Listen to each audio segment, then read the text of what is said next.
says Brian.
That's so nice. I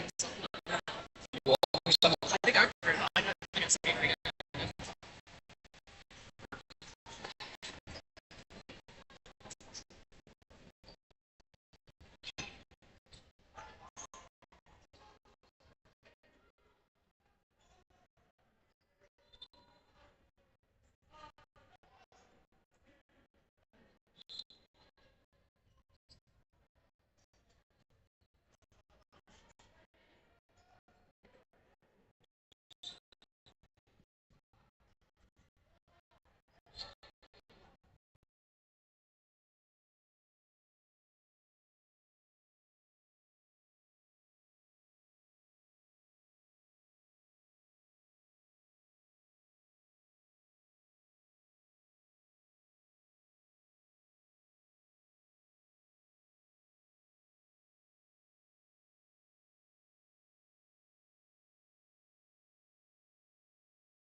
It's welcome.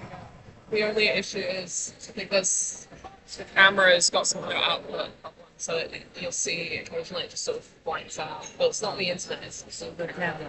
Yeah. So I think in subsequent days we might switch this camera because this is an important call. Ah, thank you. But the internet seems to be really stable, good for this fine for the. Which you signed in? Conference. Yes, conference. Yeah. We switch over to conference, so it's all good. The mic switched off, but numbers still switch over. So. Can you put the logo on? Yes. I think I can. And I will try slowly, but.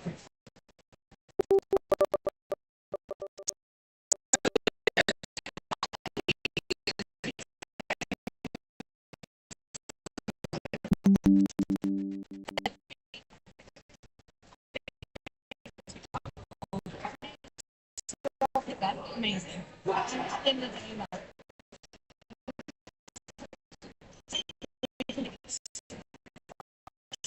And I should figure out this section. Yes. So anything is probably on this one.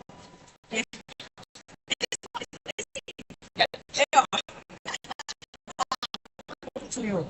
I think you guys, the stream has been so far. People fine, they're not going to care. You should happen finally see something.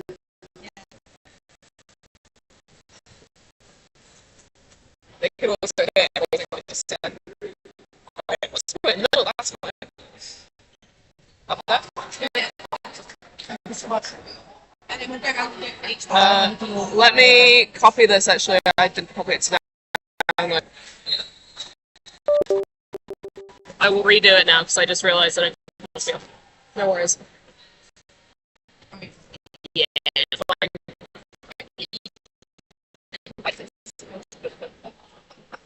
It's because I didn't copy it over before I did that, so it was taking the file from the USB. I really should be not streaming this directly, but I don't know if you've seen any of the shots from this stream so far. It's remarkable how badly it cuts out sometimes. It's doing fine right now, but it is just a camera issue. So I do think we need to change this to this camera should go to the port that we think is going to get the least traffic. Least traffic, like people watching. Okay. Right, so I am going to try and commentate because that way we can test the audio.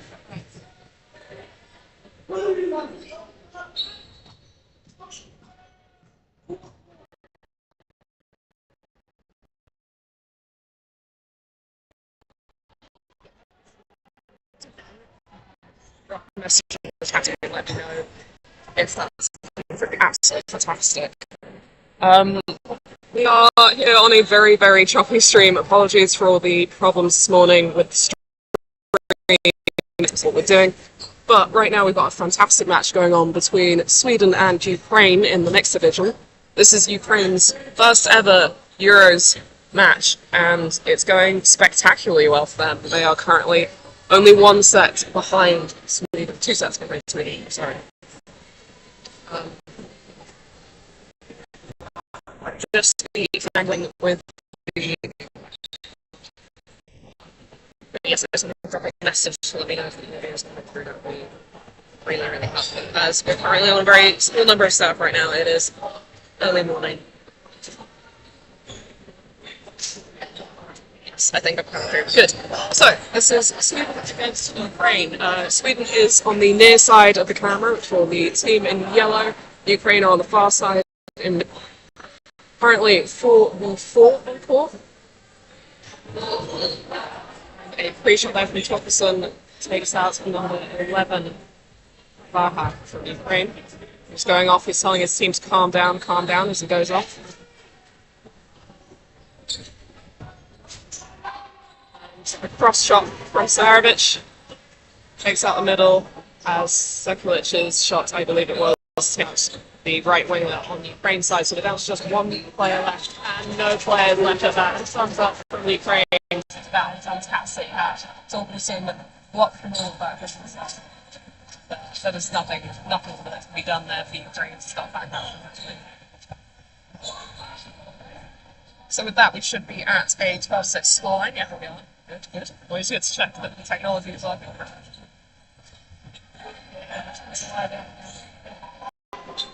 It's been an interesting game to watch so far. Ukraine really, I think, took Sweden by surprise. Sweden went into the final. Strong favourites. It's tricky against a team that haven't participated. Sorry, it's tricky against a team that haven't participated before in Euros because you have less footage to review. You don't know.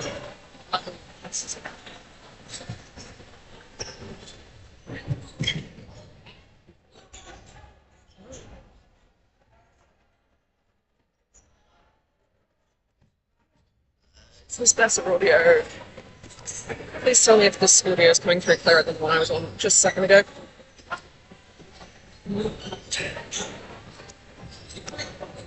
Cool. Yes, it's a big question in the chat. I think some of the games are a tiny bit but I don't think we're massively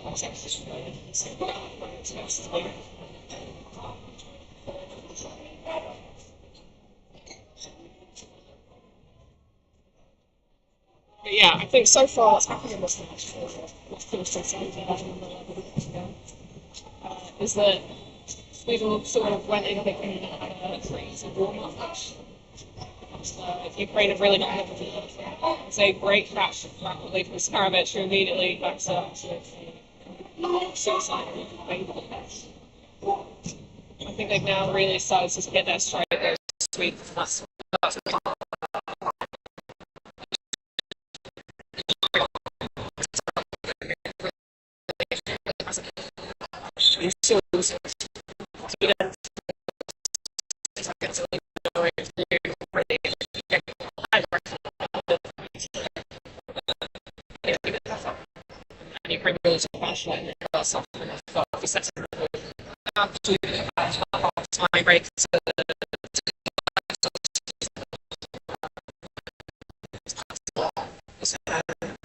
quite resting.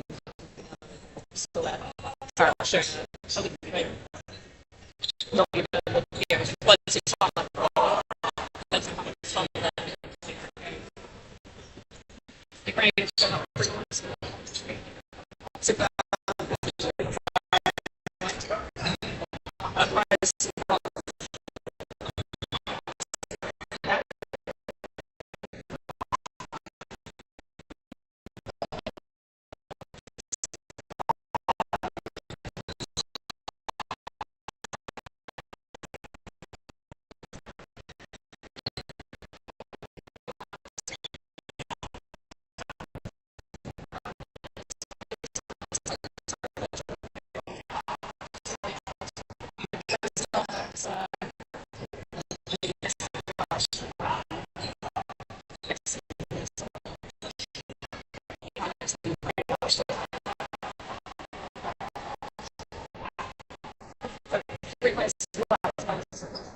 Side.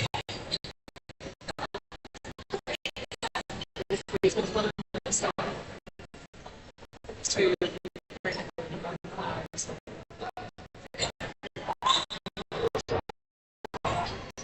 replay that.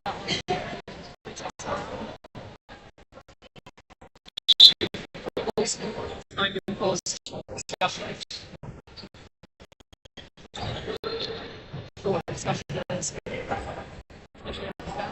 the ingredients.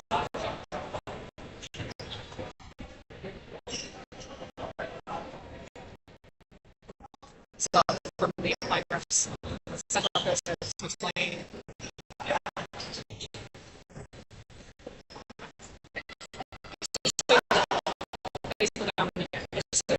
Holding a ball, it's easy to leave the ball there. That is great for the match.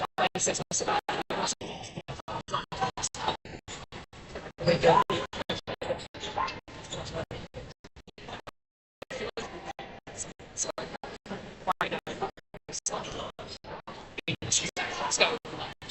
Anyway,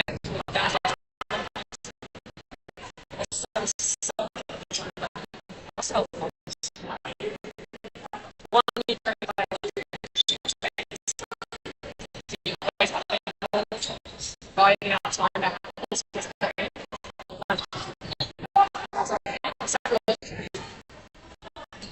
a 1v1 now.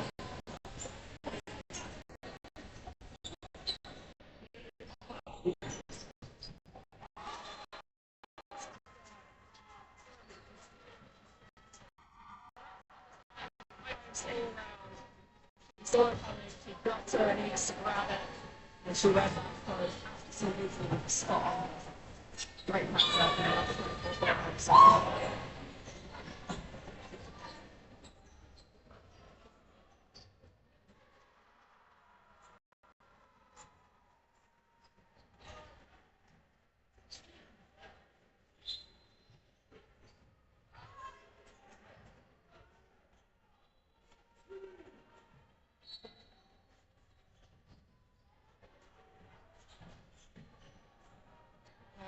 I tried to adjust the camera there, hopefully that's a bit better, to get rid of the railing. Unfortunately, the choppiness issues on the stream, we've worked out how to do with the internet, that's to do with the specific camera that we're using.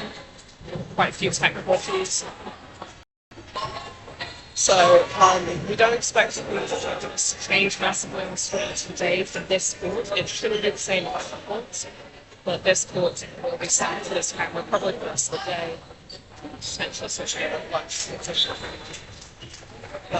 Hopefully tomorrow we'll change the setting a bit so this camera will go to a non-orientated. That is the issue currently. With the choppiness, that was a very completely missed apologies as I was responding to Jess's comments. Let's hope that just makes things a bit better. Time out, I think, has been called. See them already written up.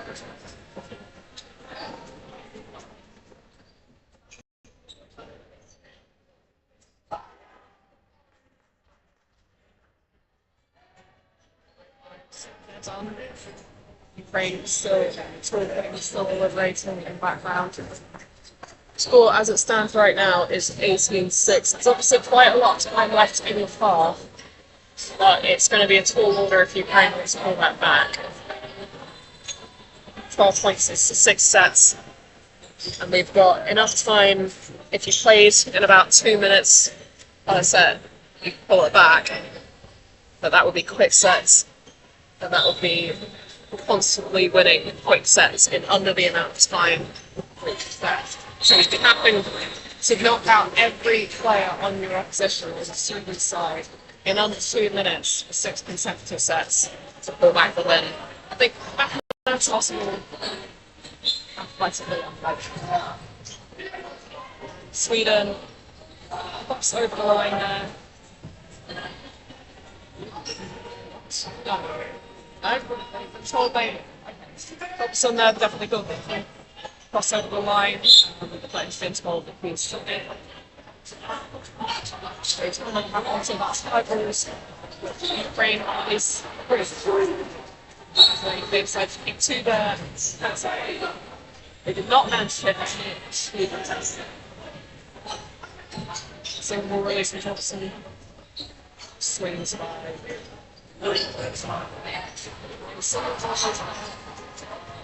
Immediately a double counter from Sweden with different targets when they hit both players.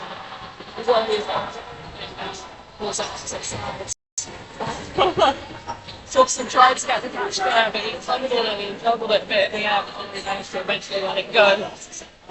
That is a catch.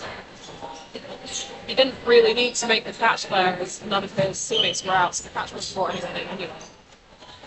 As opposed to that catch by Raj, which has now been called as a catch correctly, which bounced off of the previous knee pad right after us the air, so it's still alive in the flag. So we're now at 6 switch players, 3 wins. 2 ball release from Sweden and a lay ball from Sarovic as flips against the shoulder of the Ukrainian number 4. 4 balls for Ukraine go up. They release separately, but this was oh, they did just get it. Yes, fantastic. They release separately. I think that was just distracted by the number 3 was closest to them. Didn't see the number 8 and then swing it for the side. balls now, a few frames back, and trying to balls force them to throw. Again, I think that was an accidental change to throw together, and that time it did work. Sweden have 4 balls that are waiting for the play ball. They're all going to go together and they click. They click the Ukraine in the 3 turns to their team. I imagine from here it kind of looks to be saying, well, what was I meant to do? I think a fair enough apology. 4 balls being thrown directly at me. Not much you can do. So they're lining up again, Sweden out the 8 up, fans.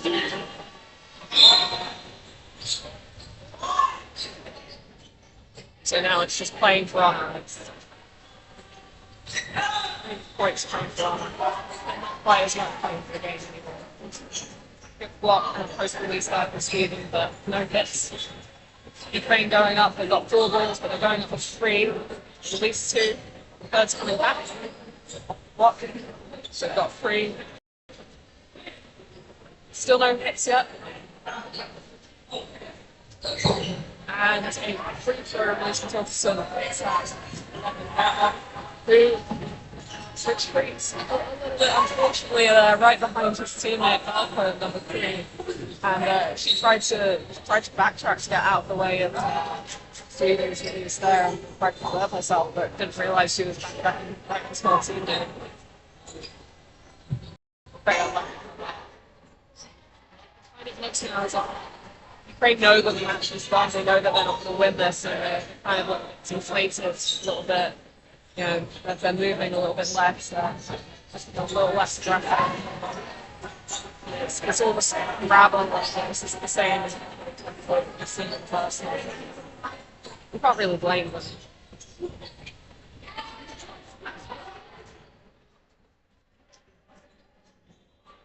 Sweden played exceptionally this half. Pick up a great we just saw that ball floating right back into the back line.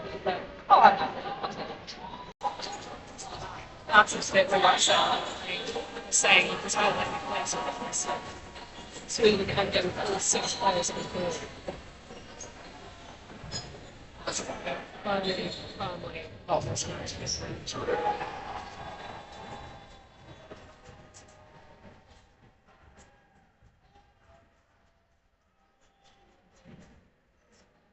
Since right now, I believe it's just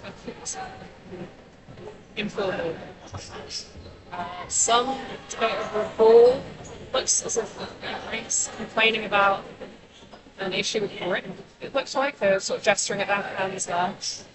There's plenty of balls off the ball there, so I'll switch that ball back.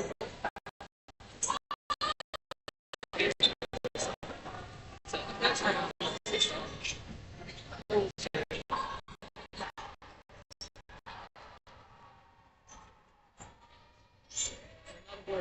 Investigators and also being switched out. And the third one as well. It's all falling apart. This is the first match.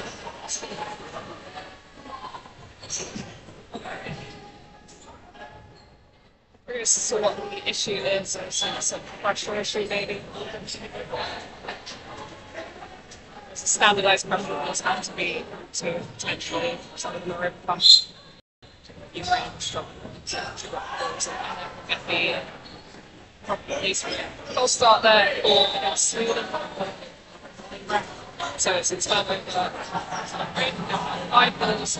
Interesting that they went up with 5 balls. One of the players was holding 2. They clearly decided that they weren't going to release too many.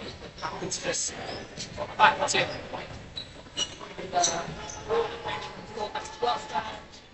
but English this gets on the other side for brings you down the line. Brad,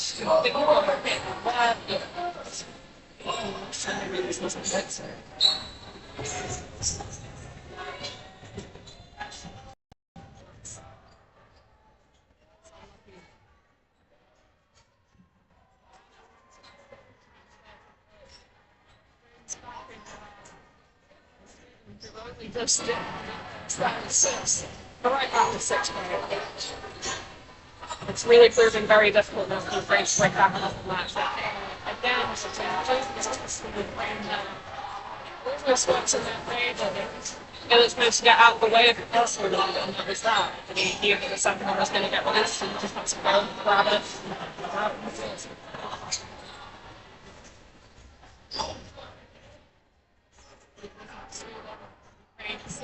It's quite into the corner, I'd say. She's trying to this place quite stability is a strong angle there and all the way on the far side pretty much.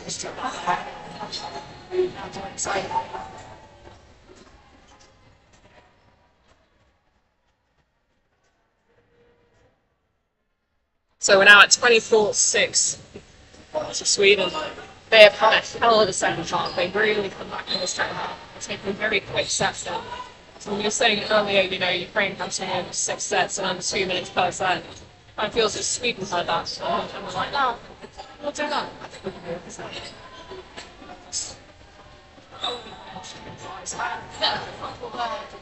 In the middle, Ukraine, I think they made it because it's not a happy middle player. And when you're pushed over, it falls into the middle to release across. But at the end of the game, it's going to release.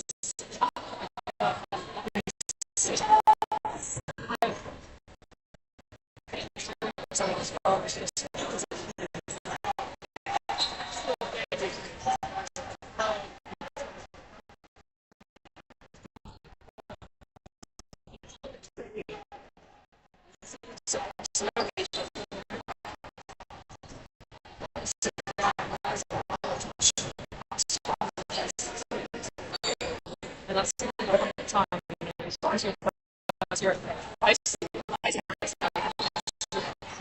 which can make it even more not totally falling over. It's the little things that South Sweden that's place for the councils. These folks will do just out of fault. They're not really for their this. It's pretty much the beginning, so can't get much more experience this week. Please for Ukraine blocks neatly away and then Scotland went there for a trade against Lumion in 2017 for the Ukraine side and was very happy to take that trade. Six-week player. Kind of not doing what they want. Loads of player. So sorry.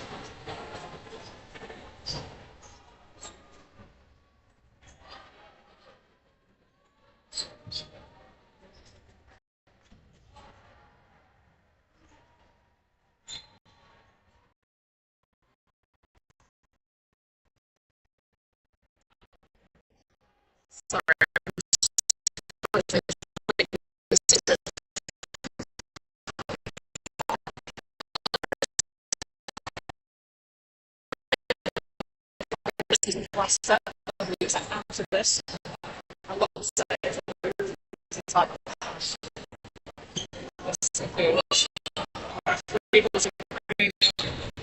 single ball release. Even then, I got a fantastic pitch. They're falling over each other again. That's a very that's the shoot. That's the shoot. He's got this doing things.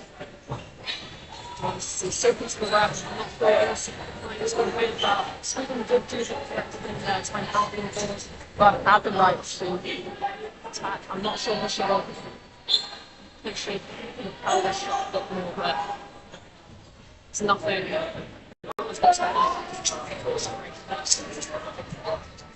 Yeah, still that was a lot of press that's happening. So the chaos picture, Sweden know how to control themselves and how to position themselves so that way they're maintaining control. Whereas Ukraine is flailing. And we can blame that that's tough. So she's hit just with number 10 now.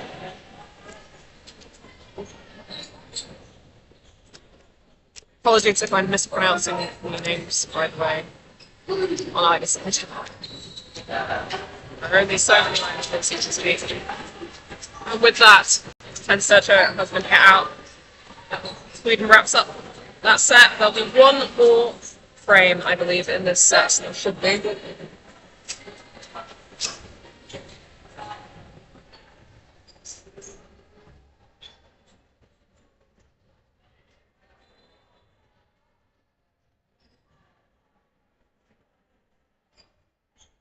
A bit of discussion happening, but no timeouts.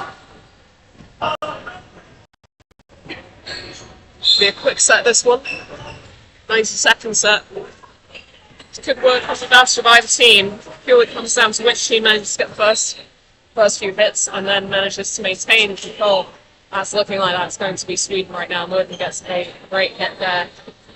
And he tries for a second one in the same spot. Doesn't quite work. So Valkyrie on the Ukrainian side out. And again, the confusion there from Ukraine. Where the way it crossed over into the middle to his throw, and again that just gives away who's going to be releasing. There's a bit of confusion there. But they did well there, Ukraine to rush Sweden. They saw my brother and they rushed him and got him. So it's now just one player down. They were one player down on that sentence, but they're now significantly more. They are 3. Brings up, swings the game massively Sweden's favour, but with that, a brilliant catch there from the number 13 happening. Sweden are just doing so well. A lot. Ukraine have done some really sensational plays. But it's the anti-science since they can pull up a star moment they can get really so good. Moment by minute, just doing a little bit of a normal outfit. That's where Sweden have really at their edge. They, played very controlled, very consistent. Match. They fantastic match. That's the final scoreline. I don't think they should be happy with that scoreline. I think they should be incredibly proud. Sweden, looking to top their group, and next to looking to break out into the knockout rounds and ideally get a medal. And I think people would bet on that being a decent possibility for this Sweden team. Whereas Ukraine, this is a debut match. And this is something special that's happening here. For all of you at home that haven't seen this before.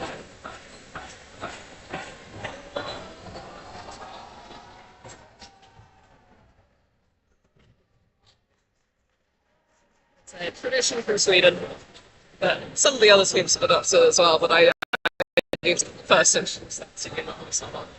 Yeah, all that to say, fantastic match there from Ukraine. A huge amount of potential on display there. I think on a player-by-player level, just an element of getting that consistency down and truly just getting the understanding of where the players are on court down. The movements seemed incredibly erratic on court. But the minute they've got that, that's a team to be afraid of. And I'm hoping that other teams will have sort of heard the half-time scoreline for this match, and maybe that'll send a few rumblings through the group. But a small part of me hopes that it doesn't. And that manages to take a couple other teams by surprise and maybe wander into their match against Ukraine and think, they're newbies. How will this go? It'll be fine. We can take them. I'm not so sure. Ukraine's that's a strong team. That's a very strong debut team. They should be incredibly proud of that. And a phenomenal performance from Sweden. As much as I'm half gone about Ukraine because it is their debut, I am aware Sweden played fantastically there, as they always do. Feels redundant to comment on Sweden's consistency and their ability to just play as such a strong team, and complete opposite to Ukraine there. They knew where each other were on court. They have this sort of telekinetic ability to know where each other are at any given moment and to take the opportunities as they arise. So fantastic play there from Sweden. It'll be interesting to see how they progress in this group. But that's all from me. I will pass the mic. I might pass the mic over. Pass the mic over to whoever ends up commentating this match next. Apologies, we don't have a lot of the technical equipment that we wanted to have, so things are going to be a little bit sticky as far as the streams go today. We're going to be sorting out a lot of errors and working out what we're doing as we're going along. But that is the end of this match. Next match on this court looks to be France versus Netherlands in women's. So that'll be starting in a few minutes, so hang around for that. But that's all for now. See you soon.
Yeah, that's I don't know if we're on this one yet. This is the audio mixer. Yes. So we've got input capture and input capture 2. One of those is input capture 1 is connected to mic 1, which is that. And 2 is connected to 2. Yes, so that those should be working. Nice. Nice. Oh, how are you doing? Brutal hell. Yeah, after this I'm going to have to take a comfort break to go and not be in the shouty hall. Because I have a headache. And I haven't got to talk to anyone yet, except for live streaming people. But I do want to do this France-Netherlands match. Even though I wasn't scheduled to do it, but I don't know. So my other question was, the only Ethernet converter that I can buy like right now was this. USB-C to Ethernet, which I don't think helps us because I think it knocks out the camera. I will be completely honest, I really don't think it's the internet that's the problem. Yeah, the internet seems incredibly stable. We're at a university, it should be designed for huge amounts of use from thousands of devices. I don't think it's the internet that's the problem. I think it's the cameras. Because we had the same fucking thing happen at Lex. Where's the actual camera? Yeah, because as well, like, my biggest piece of proof is this. It's bugging there. If it was the internet, it should bug here, not there. But it's already the stream. This isn't affected by the internet, it's the OBS, right? So could some of that be the data cable, though, not the camera? I think so. Because I bought some more of them. I don't know if there's a better way of connecting it through. I'm not confident it's the data cable because it could be a million other things. Yeah, it's a fast charge cable. Which one do we think's number 1 and which one do we think's number 2? Hello. This is 2. Oh, this has been live the whole time.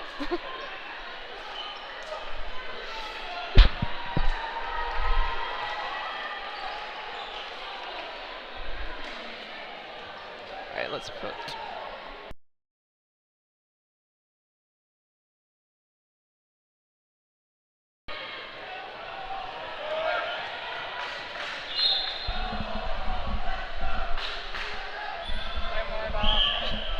Say, don't wait for this to work.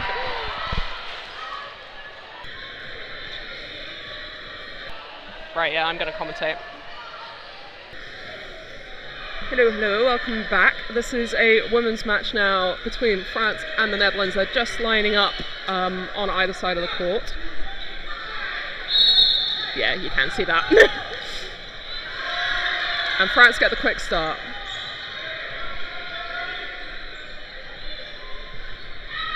We're also going to test an exciting new feature. 2 commentators. We've got Kath here. Hello. I think that's working. Good. If people could comment in the chat on how many voices they're hearing, that would be extremely helpful. And obviously if no one comments, we'll assume my mic isn't working. And the Netherlands are good there. They managed to rescue a ball that was stuck in the neutral zone. So they go up with 4. And they hit out number 25 from France, Marie Merlot.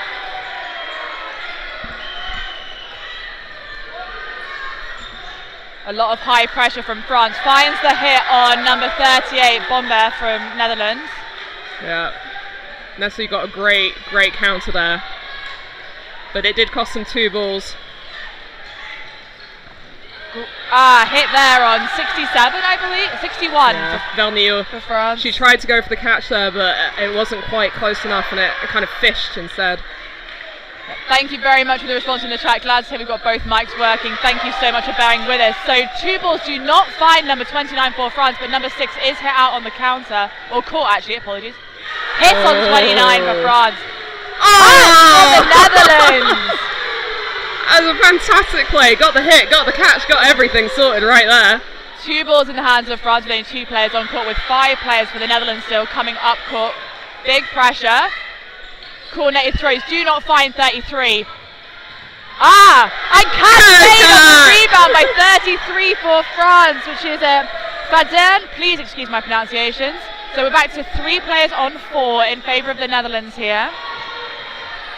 1 for 1, so number 18 for France, Dupuis, has taken out one of the Dupree. I'm so sorry. One of the Netherlands players who the number I can no longer see. 3-on-2 players wise. Blocks from 25 from France. Malloud. Block again. So now we will have 3 balls in the hands of the Netherlands and 2 balls back in French hands. I also don't think that the player wearing number 33's shirt is whoever it's meant to be. I think that's Juliette Lachaud, who lost her bag yesterday and is borrowing her coach's shirt. Fair enough. So Malloud unfortunately could not block the very accurate double attack from the Netherlands, so we are down to 1 player for France here with 3 of the Dutch women still in. Great accuracy there, but sort of block dodged by Netherlands number 19. Which it is not, because that's 16 potentially. Bummer. Oh no. Sorry, there's a kit design on their flashes I thought was a number. It's very hard to read their kits. It was 36, so that's Shrus. They are absolutely elated with that though, coming out strong. Yep, so very strong start there for the Netherlands. That will take them to 2 points to 0 as we go into the 30-second reset time. These are 2 very, very equally matched teams in theory. We saw them play quite a lot at the Western European Championships. Very close there. They've always been quite close on the board. And I think they know going into this is potentially the match to define who comes top of their group. So a huge amount on the table here. Yeah, and a scramble for the middle ball, but France come out victorious, coming forward with 3 balls. Single, blocked away by number 38. So 3 balls now in the hands of the Netherlands. Coming up court. Single release, great high cover, but doesn't find target. Great work by France to gather that 4th ball in. So we'll see a coordinated attack here as the balls get distributed.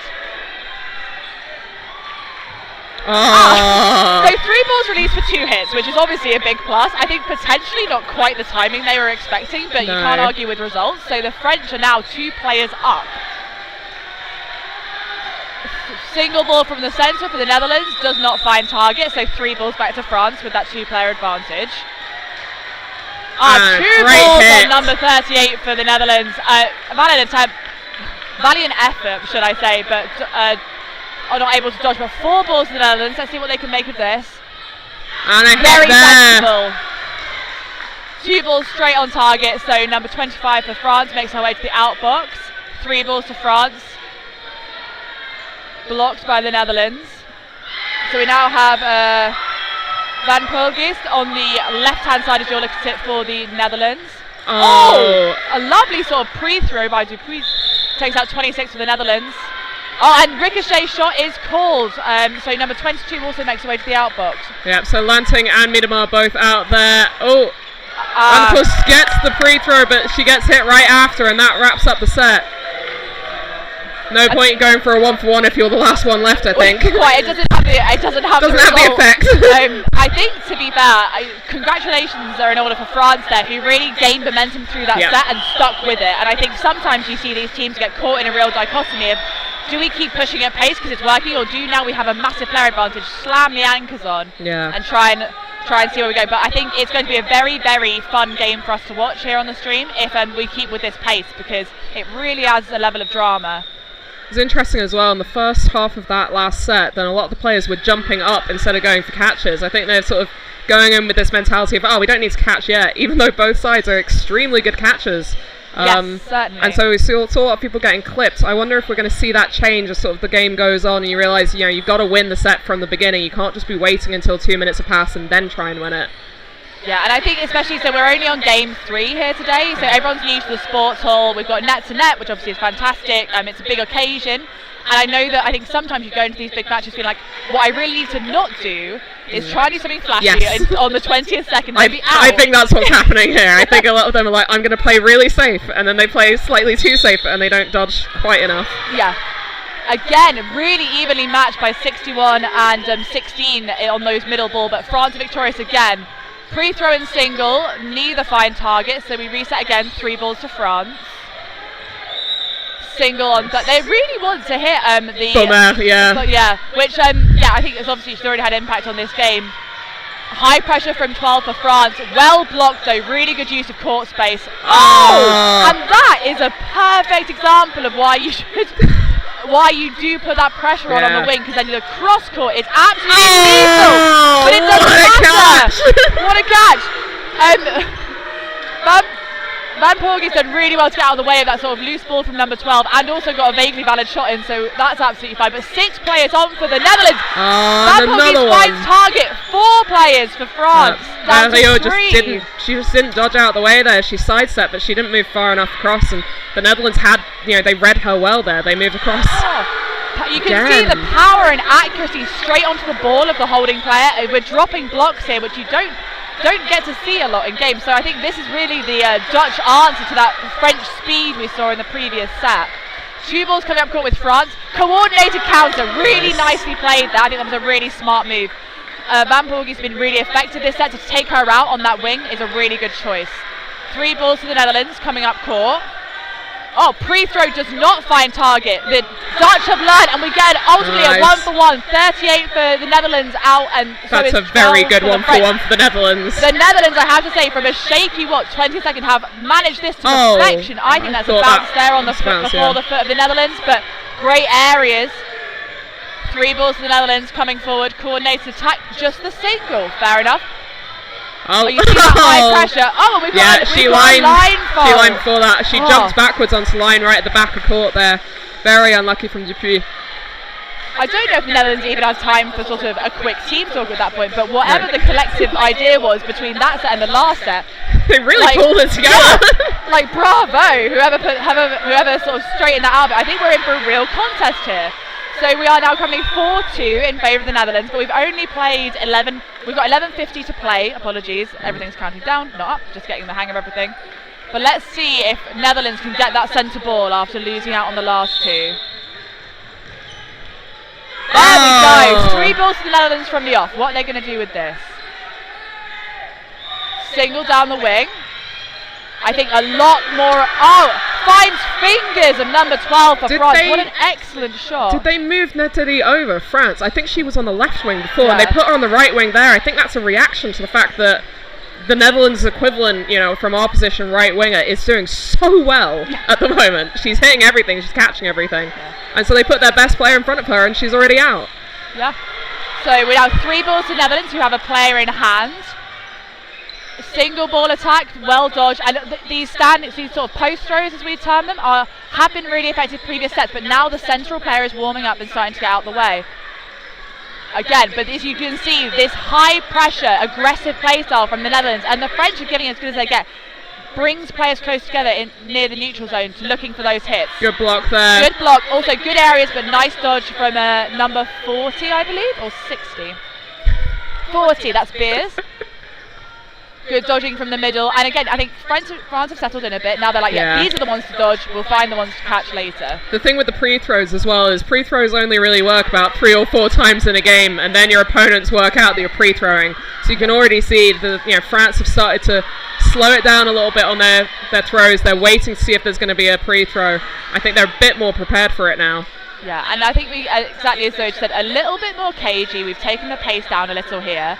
I have to say, I think both teams should be hugely proud of their coordination between their wing players so far.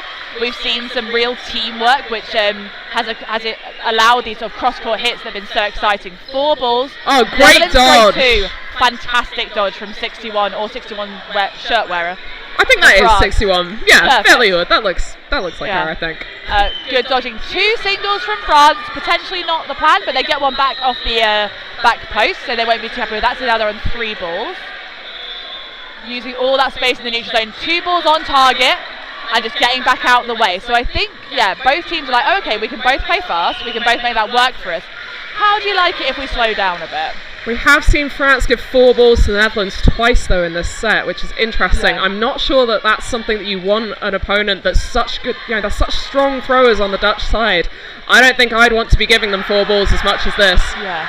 And again! You've commentators cursed from Zoe there, so 4 balls, I think. That's 5! Oh my gosh, yeah. So all the balls, and Netherlands 2 players in hand as well. 3 balls, find number 29, no question. And just the confidence from the Dutch players, although we do have a I referee think stoppage. Mason had already put his hand out to pause the time there before Lachaud went up, so I'm not sure that hit should count. It's tricky because I believe we've got an out for 5 seconds. Would that make sense? I have no idea. Because they had 5, 3, 3, and 2 remain. Yeah. 2 players have just been sent out. Yes. So I think that must be where we are. Yes, I think you're right. Yeah, they only released 2 balls on that group throw, so that's unfortunate. And their coaches really should have let them know on the Dutch side there that they hadn't released enough balls, but I think there's so much happening so fast there. I mean, even you counted the balls wrong, so. Yeah. And they're nice and orange, I've got no excuses. There we go, and again, and high pressure. Okay, fair enough. We're so short left on the clock, then the French are trying to make something of that, because I believe they'll have lost that one by 1 single player. So if they could have brought a catch out in that scenario. They threw 3 balls at the end there at Miedema to try and hit her out, but they threw 3 out of time with each other. So she dodged the first 2 by sliding and then stopped herself from sliding into the last one. So it's not quite the level of precision that we need from France right now to be getting that advantage player-wise. I believe we've got into a French timeout. You can see the coach, Meganson, having a word with everyone. So that will be a minute, and then we will obviously still play down the 30 seconds of reset time. So we'll be getting back underway probably in just over 40 seconds. So if you are France, Zoe, I think we've talked a little bit about ball possession. I think they've shown their speed is incredibly effective. They are incredibly agile. Yes. But I think the confidence and the power that's coming through from the Dutch at the moment is where I would say it doesn't feel like it should be 6-2 necessarily, but 4-4 maybe flatters France. So what do the French, if you had 2 things you wanted the French to take away from that previous encounter, what do they need for the rest of the half? I mean, the absolute biggest thing we've already said is the ball possession, right? And the big thing that's causing issues with for them is that the Dutch are hitting them on group throws, whereas the French aren't really getting as many hits on group throws. They're kind of relying on those rapid counters, which they are so good at, but you can't just win a game on counters if your opponents are hitting you on the group throws.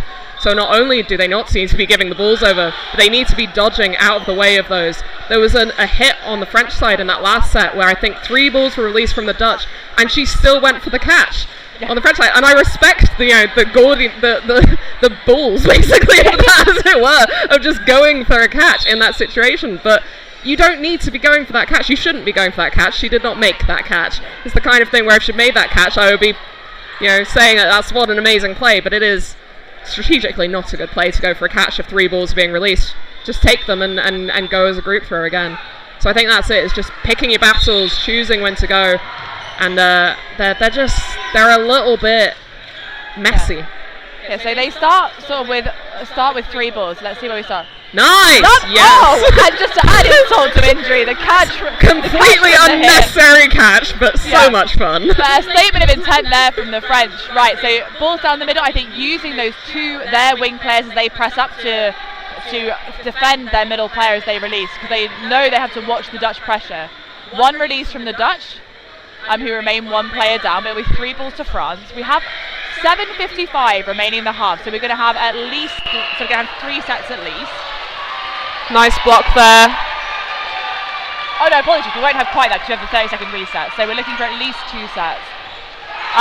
Skims 33, but while they've lost 29, French Dupuis did so well to read that action, so at least they also have a hit out of it, so they remain only 1 player down. Yeah, but that was a 2 for 1 because they also lost a player on the left, so it wasn't actually a benefit for France. They minimised their losses, but if you can hit ankles like that, 61 for France, take a bow, that was beautiful, and now we're all square with 4 balls in the hands of the Dutch. That's a key player to take out as well. She's been so strong on that wing. Yeah.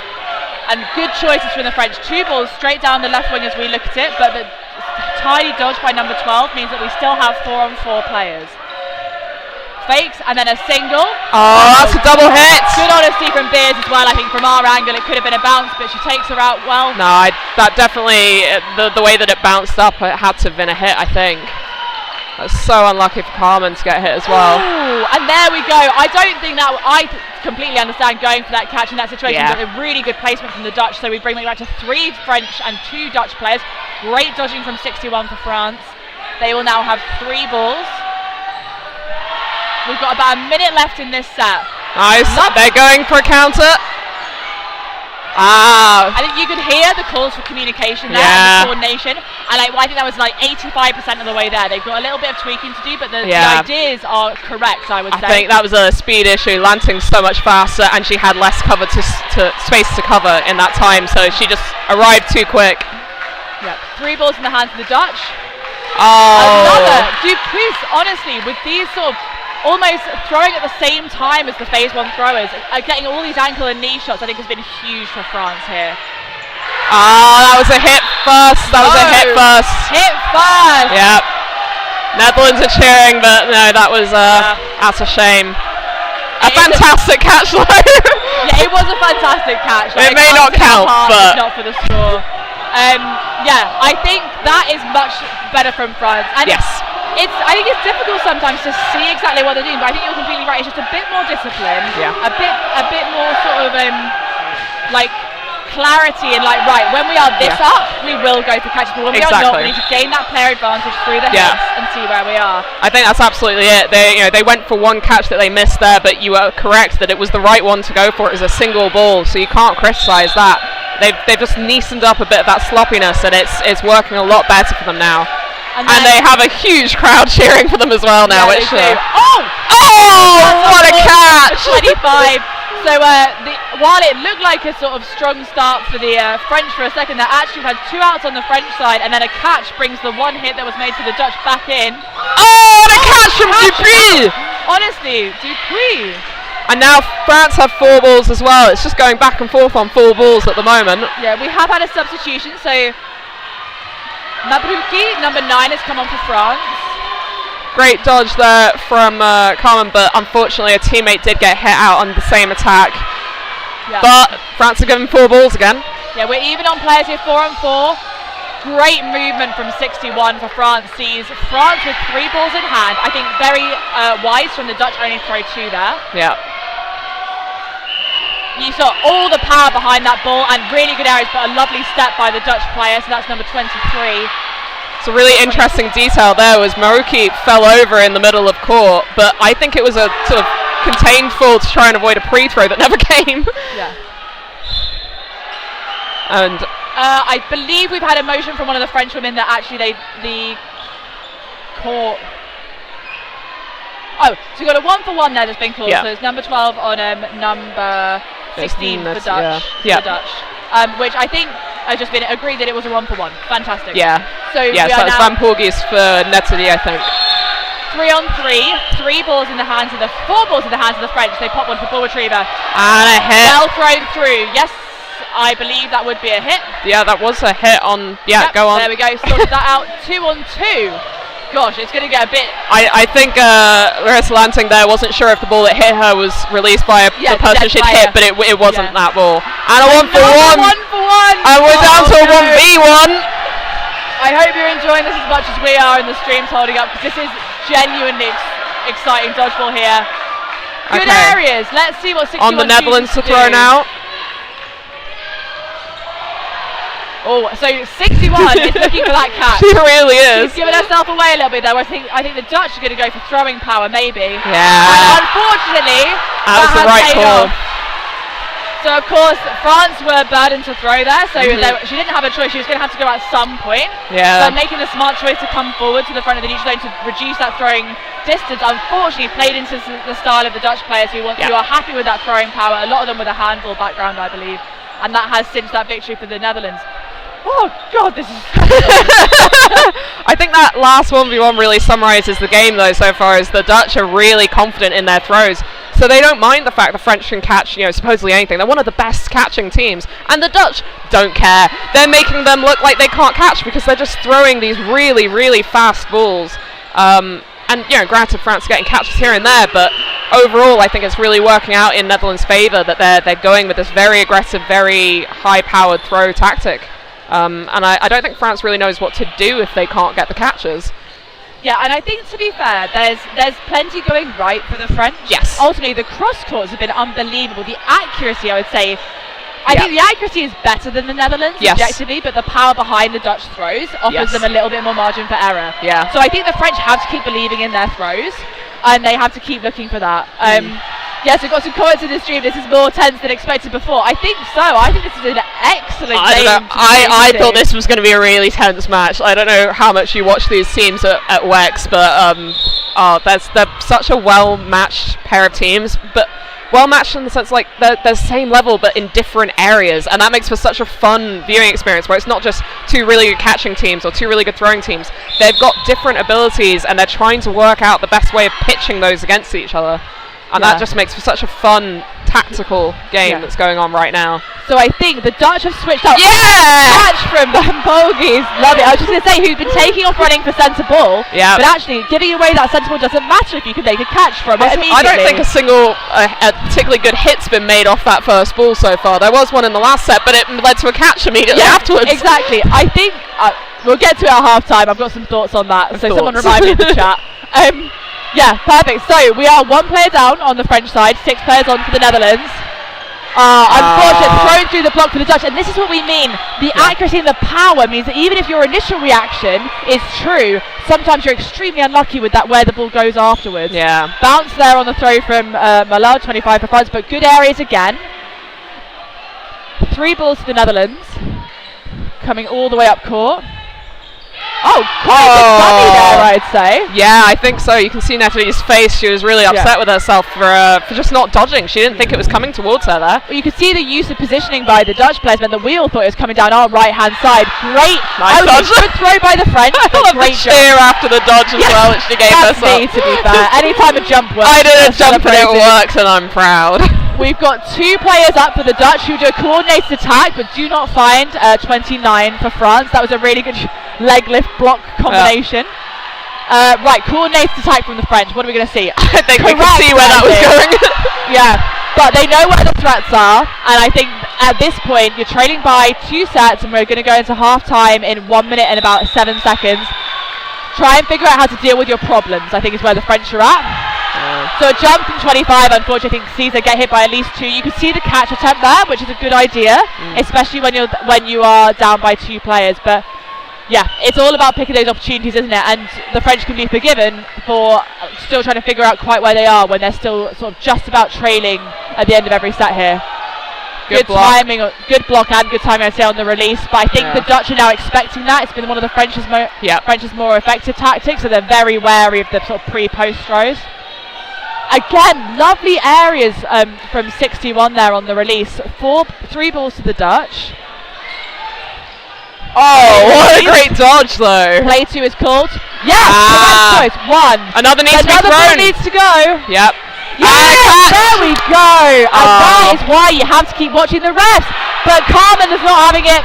Van Polgies catches that for the Dutch. 2 catches this set. I think that's so unlucky for Van Gool there. She wasn't meant to be throwing in that group throw because obviously it was the player who was hit who was meant to throw. So she just kind of had to throw a wayward ball and then it gets caught. Yeah, I believe Dupuis there with I think it must have been a backline fault. And it's a little difficult to see from our position because she ran up court, I think heard a call and then put her face in her hand. Yeah.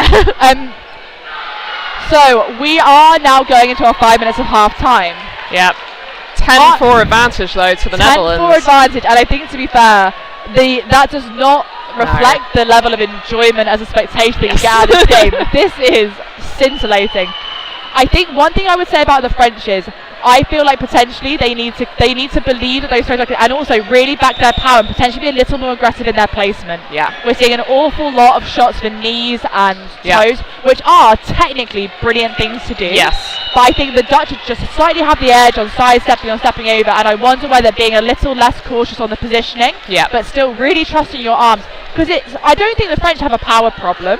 I think, as you say, stylistically, the power is what the Netherlands use to dominate. Yes. So it's not that the French are not capable of hitting the Dutch. We've seen them do it all match. Yeah. But I think a few little tweaks there will see them get right back into this. And it really is a clash of styles, as you said. Yeah. I think it's such a confidence thing as well with the French. They're such an emotional team, and I don't say that in a negative way. It's a purely neutral thing where sometimes being an emotional team really works in your favour. Where if you start, if in this next set, at the start of the next half, they get like 2 or 3 catches, they'll be flying high emotionally and they'll suddenly turn into absolute beasts on court. But when they start losing frames like on the trot, back to back, like we've just seen them, you can see their heads start to dip, and I think they struggle as a team to really pull back from that unless they get some catches. So I think the first 2 or 3 sets in this next half are really, really crucial. Yeah, especially for France. mentality. Exactly, for mentality more than anything. You know, obviously, yes, they need to get them back to get back up, but mathematically, you can lose a couple sets at the start and still win the game. Yeah. I think it's purely mentality that they need those sets to lift them a bit. Yeah. And Maxime in the chat points out the last 20 seconds almost worked for France. Yes. It's almost, unfortunately, doing an awful lot of heavy lifting there. Yeah. But as you say, the ideas are there, and it just comes down to like single percentage points on execution, doesn't it? Whether it swings your way or not. And it's literally a matter of centimetres, right? There have been so many throws from France that have been 10, 20 centimetres away from the Dutch players, whereas the Dutch are exactly on target, and it's such fine margins that then, you know, pile up on each other, and that ends up producing a 10-4 scoreline, which makes it seem like it's a bigger gap between the two teams than it really is. I don't feel like it's been a 10-4 match so far. No, if you, you can tell me any. I think you can tell me any score. I think, and I probably believe you. I'd suggest we're going to take just a minute to get some water on board, and then come back to you for the second half. So we have 2 minutes and 20 seconds remaining. Grab yourselves a coffee, and we will join you back in a minute or so. Where did you get that audio mixer? I don't know. Nick put it up for me. Okay, because that's what we're struggling with at the moment. No, I mean it's good because We can't hear you. you can't hear each other. Okay, that's just as useless. So, and I don't. You can't hear yourselves. No. So I Okay, then have basically. you tried? Okay, hold on. Let's see. Because if you put monitoring on, then at least one person can hear the other. Oh, but I don't think it's any. That's the problem we're having, because he can hear me, but I can't hear him, and when he's just speaking quietly, then it doesn't really work. So that's the tricky thing. No, it's just his there. That's interesting. Which is great. That's great. You want it to be loud. Yeah, every time the first teacher I can see. So you two can hear only your voices. You can't hear. I can't hear anything. Because we're putting with an ear off.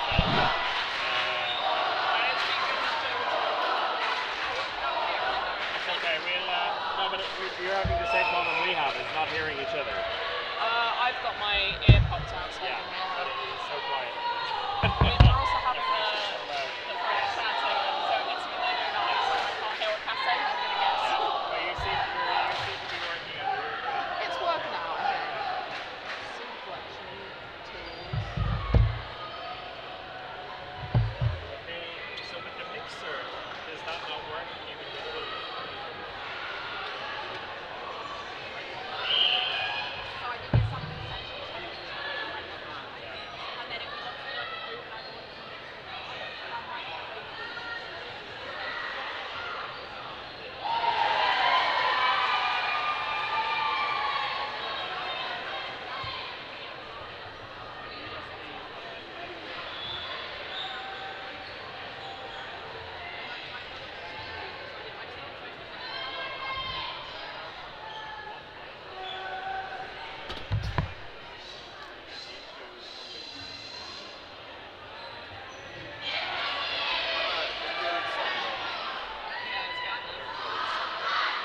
So, this is still laggy, right? Yeah. So I'm gonna try this camera with another laptop, set it up simultaneously. If it's running better, then we're gonna switch on the streams, okay? oh for the stream. Yeah. Now it's the USB direct connection. There is no video encoding in between. And this is needed, it's the video encoding. But this GoPro is not able to do that. So we have it to keep running while you work. Yeah. So Are you for the in next Skype? game, hopefully we have a new setup. Fine for all the people who are looking at our screens. You are 2, I think. Hello everyone, hopefully we are back on the mics. Please know that we are working continuously to improve the streaming, and we've got Max working around us at the moment, so if we have a few moments where the audio cuts out, please forgive us. But the Dutch start this set as they did in the previous set, powerful hits, and we've got 2-3 outs on So the much stuff side, happened there. Yeah. Blimey, 30 seconds and the Dutch now stand 5-3 up on players. So 3 balls, 2 balls. I think Great block. I think this proves what the Dutch want to do in this half. Yeah. Get some sets, get some more sets, keep going. Exactly. Big points. Thank you. They can't take their foot off the pressure yet. They need to get a little bit more set difference on the board, and they can't let France get into it. Like I was saying before, we know that France rely on their emotions. If the Netherlands could stop them from getting into this game at all, then they've won it. You know, give them 2 sets, and that'll be it for the Netherlands. Good work from the French, I would say, on that previous hit on Stam, because they are slightly more aggressive with placement, like we were saying. 2 balls released essentially turned into what would have been a 1-for-1 if anyone had hit anyone, but they didn't. Fine. Happens. 3 balls to the Dutch. Oh yeah, happens to me all the time, as you know. Bit more cagey. There we go. So I think maybe that loss of 1 player, Dutch like, actually, let's cool our jets a little. We don't need to win this in like 40 seconds. Yeah. 4 balls to the French. I do wonder if the Dutch though were trying to bait out a pre-throw as well from the French. Yeah. And it never arrived. I was interested there to see with 4 balls in hand with the French through 1 and then a backup single as cover. So I think potentially as the set moves on, we'd expect to see the French convert more to multi-ball releases. So we'll see what they choose to do now. 3 balls in hand, moving up court. Still a player down. And still singles onto ball holder. So they're protecting themselves well, because that essentially shuts down the countering opportunities. But where are they going to find the opportunity to turn this set around?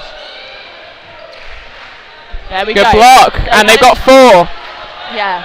This feels like maybe it's that side. Maybe throwing there makes you release the 4th ball. I think. Great areas, and I think as well there the stuttering throws I would say is well worth it. They've given away 4 balls, but they're now even on players. Great work from the French girls there. And it's kind of fine to give away 4 balls if you've only got 3 opponents, you know. Yeah, quite. I always go, can't throw all of them. Yeah. But yeah. So now we're going to have 3, I think, slow third coming from the back net. France come forward with those balls. Where are we going next? Single again. That felt very safe, that one. Yeah, Van Polgis. Well, now we're even. Yeah, the script has changed totally, hasn't it, from 20 seconds ago? And now it's whoever can basically dodge, hold face best. You can. To be fair, fantastic communication from the. Whoa! And there you go. That little bit of belief from number 29 for France has found that hit. Van Polgis really didn't need to go for that, and that's cost them the set. That's unfortunate. That's really unfortunate for her. Yeah. She saw it out the corner of her eye and thought she might be able to grab it, but she just didn't have her body in the right place because it's such a last-minute choice. And again, I think you can tell the French are really listening, be it to each other or the coaching team, because that use of time, which to be fair, given the angle to I hadn't clocked quite how little time there was there. So releasing that ball when you're 1 down is like, when you're even, is basically no risk, because you're going to win this anyway, and wins are what France needs, need right now. They don't want to be settling for draws right now, they want to be winning, whereas the Netherlands might be a little bit happier to settle for a draw in the set. They shouldn't be though. Okay, battle for centre ball. That was a strong battle there. Yeah, so I think Van Polgis is slightly faster than the French runners, but she's the only Dutch player who has been consistently beating them. Yeah, they've been kind of trying out different runners on the Dutch team, and they finally found one that can match the French. Yeah. Oh, good block there from Beards. I think if you look at number 5 in the Netherlands, Pothoff, using a lot of movement coming up court to try and distract the French as to where the ball's coming from. Oh, hit on the back from Stam. That was well calculated. I think number 18 for France just didn't quite get the ball up behind to shoulder quick enough there. They come forward with 3 balls. Single onto Beers. Single counter again. Resets possession to as we were before. But Dutch now, 1 player up. Can play it at their pace a bit more. That's what we like to see. Big release from number 9 for France. Real belief behind that throw from Mabruki. And I think they needed a bit more of that. She goes to catch, she didn't drop down enough, her knees got in the way there. Yeah, I think completely understandable. Yeah. But unfortunately the execution just meant that didn't quite come off. I think the ball came to her a bit faster than she thought it would, and she wasn't quite where she wanted to be. That was fun. Pothoff and Natalie both each other like, legs flying around. Yeah. Oh, but Pothoff's been called, so Natalie's done well out of that exchange. Yeah. The Dutch are still a 1 player up. A 1 for none, so the free throw from Beers finds Abener from France, number 29, who unfortunately did not manage to make the hit. Fakes, and then release from France. Oh, great. She's They've given them 4 again. Yeah, You can see the logic there from number 9 for France. Stam is worth getting out when you can, but again, the possession might hurt them, and it does. Do it. There we go. Do it. I forget they can't hear us. No, that's absolutely right. She absolutely should do it, and do it she did. Yep. So I think here we see in the release there, just slipped out of the hand, but still 2 balls to the French. This has gone well. I would say coordinated counter now from the French women. I was expecting. I think so. Yeah, pushing up. Yep. Speaking. Good. That wasn't quite enough communication, and they've given them 4 balls. Yeah, number 25 there, saved a little by the fact that, so Millard saved by the fact that she was pulled back by her teammates. Because, yeah, Van Polgeest That's it. Last time, listened to the call from the team, and then shot her the second time. You can see the Dutch are getting nice and rowdy now as well. Yeah. On the sidelines. Really good atmosphere here on court 2 at the moment. As you can probably see from the stream, we've got the spectators lined up on the left, so the French especially are really going for it. Oh, okay, what do we say about that one? So we're now 12-6. It's still doable for the French, and I still feel if they play with those few sort of tweaks that we've done, they can find that belief. Yeah. They can get their way back into this. We've got 13 minutes left in this half. Plenty of sets to play. They're so close. France have beaten Van Polgeest on the centre. I think they've been slightly more lucky with the having the 3rd ball from the start. But have they done anything with it? I don't feel as if either team have really done much with that ball when they win it. It's really impressive to win it, but... Yeah, we're going to talk about quick starts after the thing for some insights. But yes, that was not the best sentence I've said all day. 3 balls to France as they come back into the neutral zone. Block from Stam. Good. That cover you see from number 19 for France is the reason why they're staying in these sets as well as they are, because otherwise you know Stam's going to punish. Those catches just aren't coming off. Oh no. But we have had a hit on the Netherlands side. I know that Natalie, I think fingers sort of caught between 2 minds with the catch. 4 balls to France, 1 player down. Dodged, reset.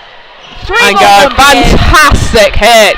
And another one! There we go. Pothoff wasn't looking up there. Dupuis again with the reading of the game. I do think she's been incredibly impactful for France in this game, and if I'm mispronouncing her surname, I'm so sorry. You don't need to say the S.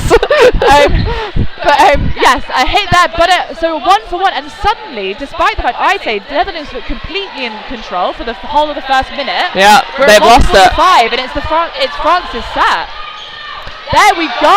I was panicked. It was so panicked. Yeah, and really coordinated. All on target, a little more aggressive. Good dodge. I mean, correct decision. That was for 29 for France. That was a really bold attempt from Van Polgeest. I don't think it was the right target, unfortunately. She went all the way for the leftmost player when the only ball France had was on the right-hand side, and that just left her way open for a running counter. And she realised that, when she was backtracking, she suddenly sees this ball coming at high speed, no way of defending herself, and couldn't get the catch.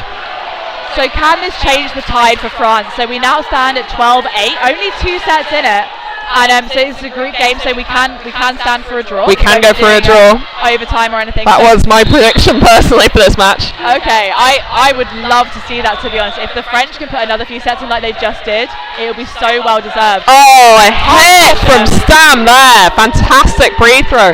The free throws are still working for the Netherlands. I'm amazed. Yeah.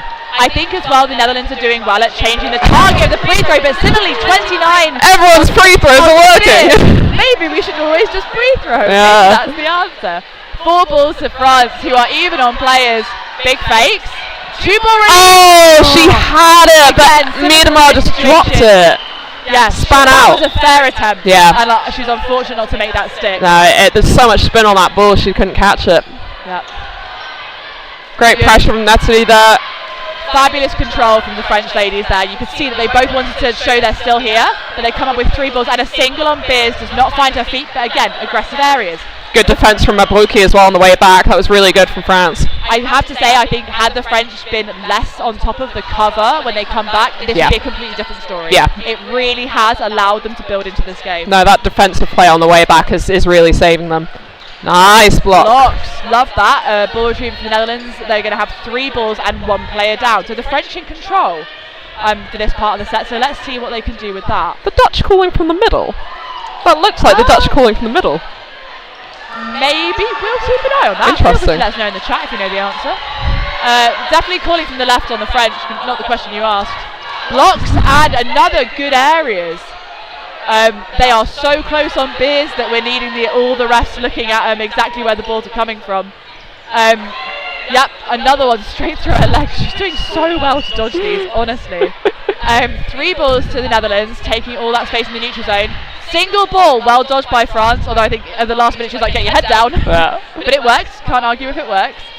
3 balls to France, still a 1 player up. Single, I think, good areas. They know Van Polgis wants catches. Exactly. Look at your other targets, They're but they're not having luck on the wing, so they need to throw at these empty players.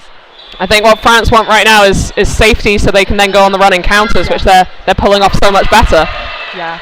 Again, I think you can see that real belief now in the French. We can hit them, we just need to do it at the right time. So releasing that ball on Beers from 4 balls. Natalie was 5 balls for lovely France. movement from 61. 3 balls, and the last one finds target.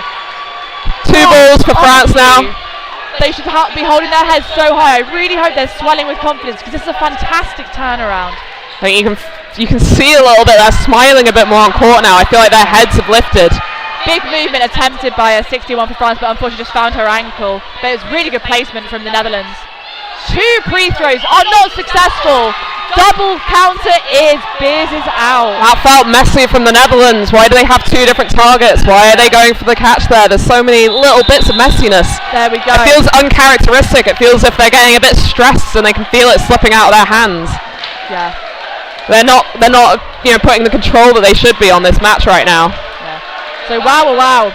10-2, 7:51 on the clock when we get going again after the half. Timeout. What a match. That's very, very exciting. How many sets? Yeah. So there's just over 7 minutes, well, just under 8 minutes left. So that's 3 sets at the very least. I would take a wager and say it might be more than that.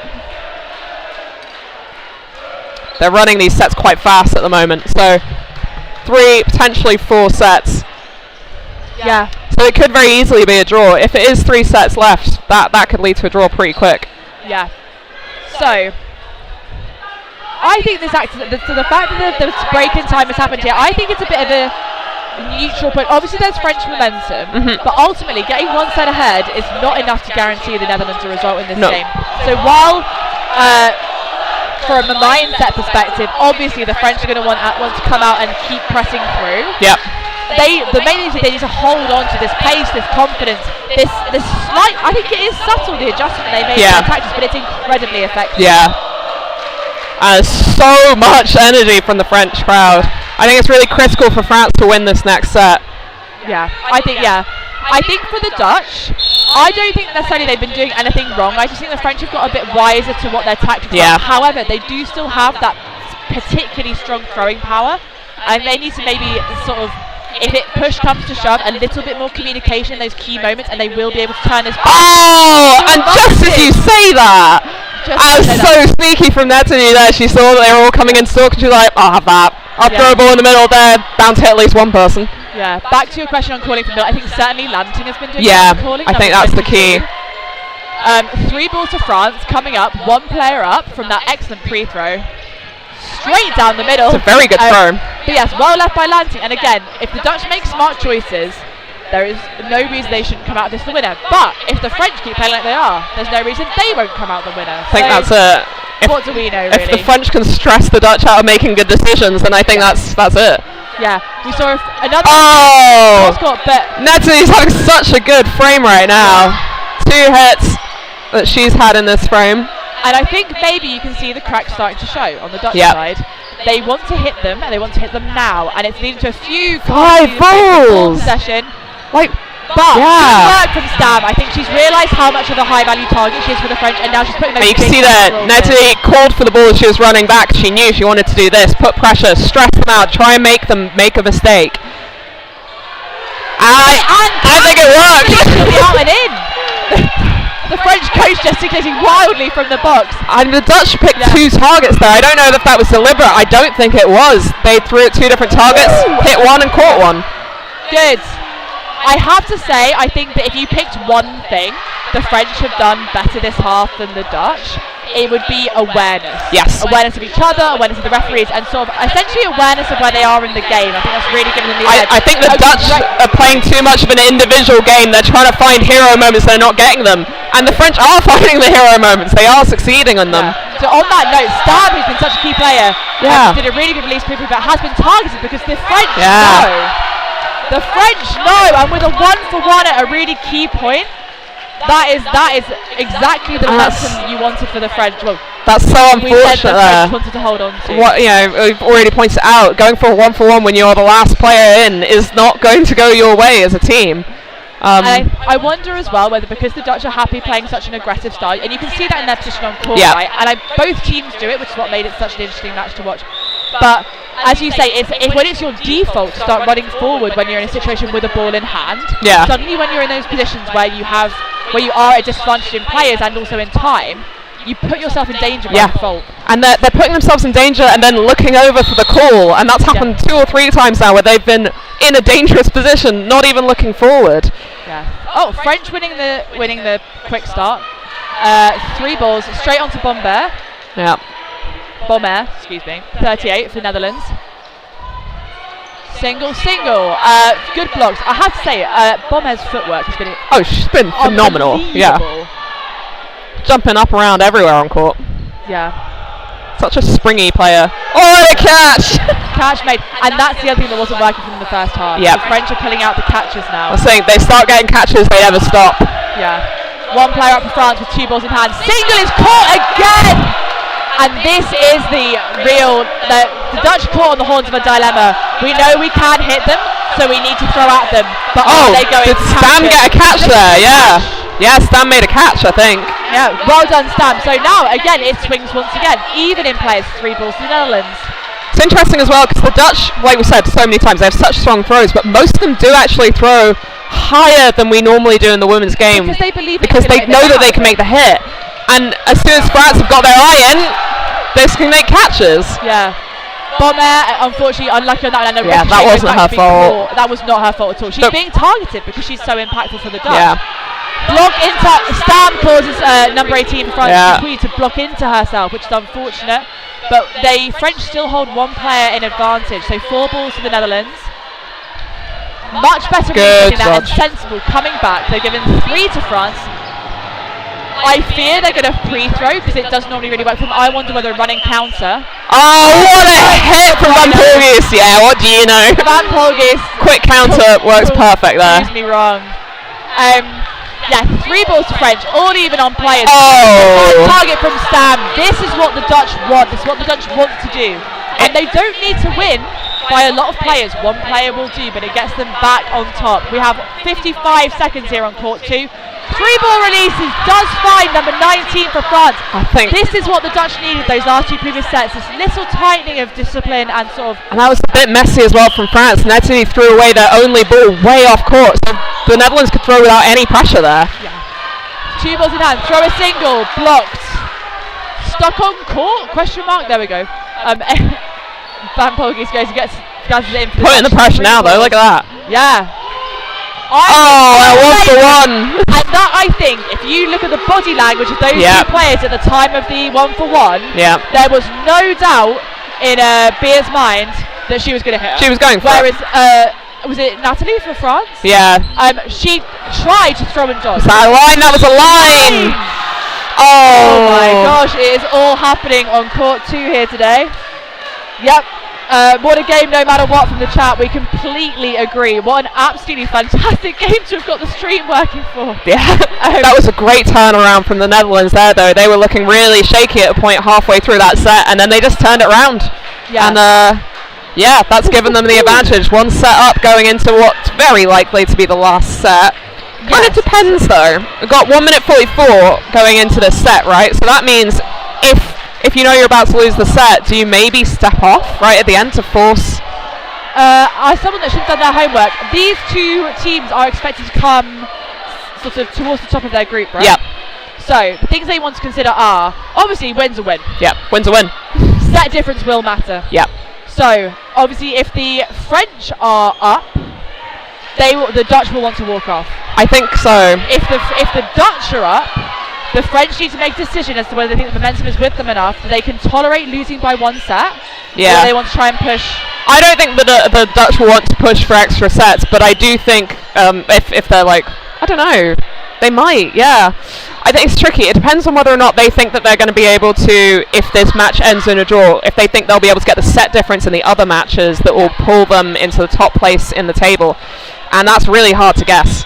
Yeah, because EDF rules, when we have less than a minute left on the clock at reset, we then go into a 90-second set. Yeah. So essentially, also, people need to make that choice within the next 59 seconds. Yes. Because if you walk off at 59 seconds to go, that's it. We're not going to do anything more exciting. And that comes down to the coaches, right? That's going to be the coaches that are shouting, step off, step off, step off. It's not a player decision at that point. But signalling 2 minutes on the clock there. Yep, you can see the refs making sure that everyone knows exactly what's going on, because the last thing you want is for someone to be under a slight misapprehension over how the timing's going to work. So will we finally, Zoe Wells, see a quick start on court 2? Because that does something. I don't think we've seen many traditional quick starts full stop. I'd argue we've reset and gone. No, they've reset each time. I don't know. It depends if they've been training them, I guess, is the big question. Another good point coming in from the chat. Maxine's my new best friend. But of course, France has to win. If Netherlands can hold it to a draw, that'll do. 1 point each, and they'll come away with the win. Here we go. Yes. But the Netherlands are happy with the draw in the set. I don't think they'll be happy with the draw in the game, and so that's the thing. If they think they're going to lose the set, there's 2 seconds left on the clock. I think they do step off at that point, because otherwise you're relying on getting points in other matches that they just don't know. Oh, jeez. And there you see that court awareness. Dupuis was unlucky, but Natalie goes immediately, so we get 1 for 1, all even on court 2. 3 balls in the hand. All tied up. It's tense. Good block from Natalie, and so fast. Oh! Sorry, you can tell it's tense because I'm making stupid noises. She tried to get the revenge hit there, Natalie, on Stan, but she didn't manage to get it. So that's France down by 1 player. But they've got 3 balls. 1:14 remaining. And they get 2 hits! 2 hits on the Netherlands! Oh, that's not what the Netherlands needed! That's really unfortunate for them. France up by 1 player, but they have 2 balls. The Netherlands come in with a release. And a hit! Target, 3 on 3 on court 2 here with 4 balls in the hands of the French. They need to make a hit. Remaining. This will be the final set. How are we going to go? Stam is fine. Lansing's run over to make sure she stays on court. The cheer made me think she'd caught, but no, she just dodged. It's just that tense. No, excellent footwear to that. I think I accredited Beer with some of her success. 14 blocked by Lansing. The Dutch are 1 player up with 27 seconds to go. Yeah, France were looking for that catch and then decided last minute to pull out, and that was not the right choice. Yeah, but a hit or a catch here. That was a great dodge from Marissa Lansing. Great areas. 3 balls. They're going to have to go for a catch now, I reckon. You can see 61 set. Oh, it's all on Natalie. What can Natalie do? I mean, she's such a good player. Oh, yeah. Yeah. I felt that. So, you can see how much it means to the Dutch, and rightly the French are celebrating like they've won the Euros, but I mean, functionally, we'll see how the rest of the group goes, but to them, this might be that might mean the win of the group. That's the whole group sorted for them. That was the match they were most stressed about going into this. Obviously, excited to see if any upsets stop them from getting that top spot. But that was amazing. What a match. And so... Well, Natalie threw a ball, remember? She threw a ball at the last second. That ball was caught. She got caught out, so there might have been a second left on the clock. So that might have been functionally the same as blindfolding. Any time left on the clock, we go to a 1 minute then. Exactly. So I misinformed the audience at home back there. I do apologise. So yes, we will be going to final set, but it is of... It won't change anything with the scoreboard because... It's updating. There you go. 16-12. There we go. I was like, this looks not like the situation we thought we were in. Yeah. So the Netherlands have already won. So their cheering was correct. Yeah. This is just for glory. So important for the French. Let's try and get that. Let's make it to a 1-set loss. It will really help them in the other positionals they're going to play here at the tournament, probably. Yeah. And there we go. Lovely from Natalie. Straight onto the Brackenhoff's feet. Play with that confidence, girls. You've really earned it in this match. Yeah, the Netherlands have kind of subbed their players around a bit here. Gosh! That was a great catch. Yeah, Dupree's catch off our Dutch player on the side, whose name I can't see, and also got a pre-throw hit. What a play! Yeah, that was really, really good. I do think the Netherlands have subbed on some of the players they weren't using in the rest of the match because, like I said, they've already won the game. They don't really care about the scoreboard. Another fantastic pre-throw from Dupuis on the left-hand side as we're looking at there from France. A definitive victory in this set would go some of the way to fixing the heart with a hit there. I think Natalie and a little smile towards her outbox as well there. We are going to do our best to get some polls going in the chats for our MVPs, but just for us all to have a think about our home, if you could give me an MVP from one from the Netherlands and one from France, who would you think you'd say, Zoe? Oh, that's so tricky. I think Dupuis had such a good match on the French side. I think she was really, really good. It's hard to say because on the Dutch side, I think pretty much everyone who held their right wing position at any point did a really good job. I think as a rogue shout, I probably would shout out Van Poelgeest. A few really clutch sets, and the work in the middle also really supported the Dutch wings there. Yeah, I think Van Gool did really well as well. And yeah, we've already talked about Bomber dodged everything that came her way, so that was fantastic from her. But yeah, I think it's probably a good sign that you can't say that there was one standout from the Dutch. That's potentially the reason that they won. Yeah. Was just they played so well all across the board, and yeah, I could say brilliant things about every single one of those players from that match. They did such a good game. Biz as well, I would say Biz had a really good match. Yeah, excellent work on the feet. And yeah, Van Gool I think would get my MVP vote. Stam as well, very impactful. Yes, Suzanne Stam. Apologies, everyone. I'm looking at my sheets to find numbers versus names versus. When people got their backs to me, fronts to me, I can't work out who they are. Oh, it's hard to read some of these shirts. It's hard to read some of these well. But no, I sincerely hope that everyone at home has enjoyed that as much as we have. That was an absolute fantastic game midway through the morning here in Limerick. We will be back also hopefully with as many. The courts will keep popping up as we get the issues sorted. The team is working tirelessly to resolve any of the issues, so we're going to log off now and people will be back with some more coverage for the next match, which I believe is supposed to be at 12. Yep, which I believe is going to be Denmark versus at a guess. What's that? Is that Czechia? Probably something like that. Matches have been all over the place. Yeah. Okay. But yeah, should be a good match. Right, talk later.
So that's yeah.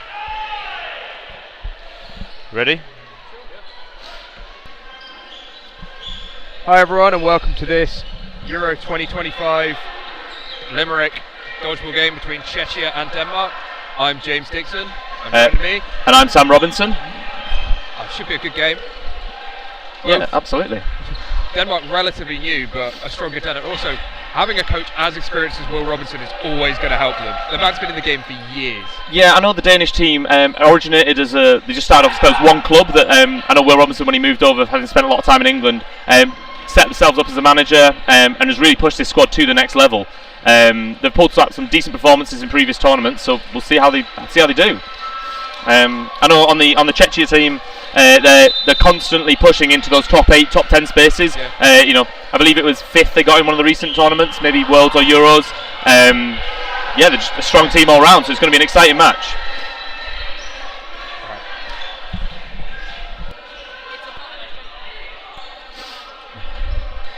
Yeah, for those wondering, the courts 7 and 8 are not currently set up yet. It's been a little bit more troublesome than we would expect when it comes to sorting out the streaming. So yeah, if there's any issues on any of the courts 1 to 6, please let us know on either this or the court 1 stream, because that's the 2 streams that have commentators and people watching the chat. But yeah, it looks like we're getting ready to set off really, so it's going to be an exciting game. Yeah, it should be nice, fast-paced dodgeball. Czechia love to take a lot of catches as well. Absolutely. Also, feels like a lot of sort of handball-style play from them. Yeah, there's definitely a handball explanation. Oh, Czechia get the 3 balls, but it's a slow, quick start. Just sort of slapping the ball to the side, not able to get control of it, but still 3 balls early on can do a lot. Like, they've already made the hit, and he doesn't make the catch off the back of it, but doesn't need it. Oh, and the second hit there, Czechia is starting strong and being very aggressive. No, Denmark, can they retaliate? Ooh, tries to put him his toe, but not able to. Blocked up. No one there. You just see a ball floating in the air and you kind of hope someone's on the end of it.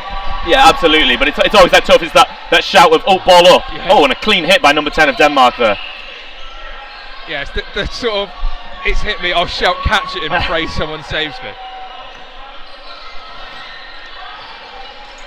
But Denmark and Czechia, even on players. Coming out of 3 balls, puts it between his legs. Yeah, Macklin, number 21 of Denmark, is their captain, I believe, and he's a strong player. I've yet to see much of him play, but from what I've heard, he's capable. Especially against Hibner on that right wing. Oh, great play. Tries to pull out the dodge, but not able to. Yeah. From Glenstead. Ooh, Denmark make a hit in the middle. Blocks on the left-hand side. For those asking in the chat, where to watch the Wales versus Northern Ireland, that is on court 1, I believe. Ooh, a good hit, but a big counter from Tom Wilkins. Oh, and the retaliation back again. Oh. That trade working out for Czechia, but kind of in the balance at the time. Ooh, drops the ball to go for the catch. Managed to take control. Spikes the ball away. We right? I've got no picture. No picture. Mayland. Ooh, refs being called in. Not entirely sure why. Probably a discussion about whether the ball rolling over the middle is invalid. Maybe. Who knows? And Czechia has been called as winning that set, so I believe he's been called out for something. That makes it Denmark a little bit behind in this game, but close to start.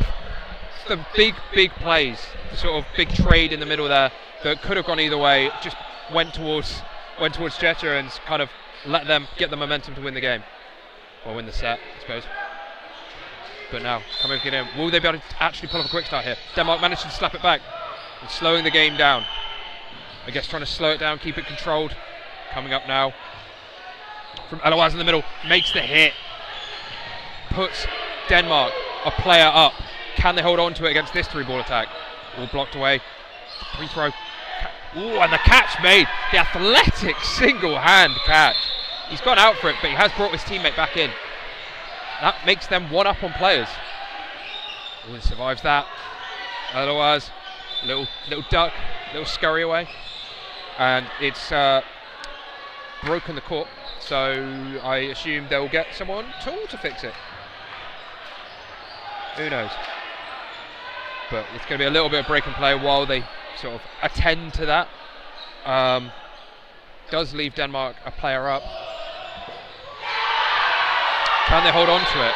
It's just going to be whether Czechia can pull out some of those catches that will make the difference. They've got Shramek on the left-hand side, who can make some really big plays. Got a great arm. You can see the pressure just from the wings. Sort of almost scurrying up there. Nothing there. 2 minutes 15 left in this set. Ooh, Wilkins hit in the middle. Czechia back even in the set. Can Denmark regain their lead? Ooh, blocked away. Ooh, oh, they've broken the court yet again. Court actually made from pieces of spaghetti. Why not?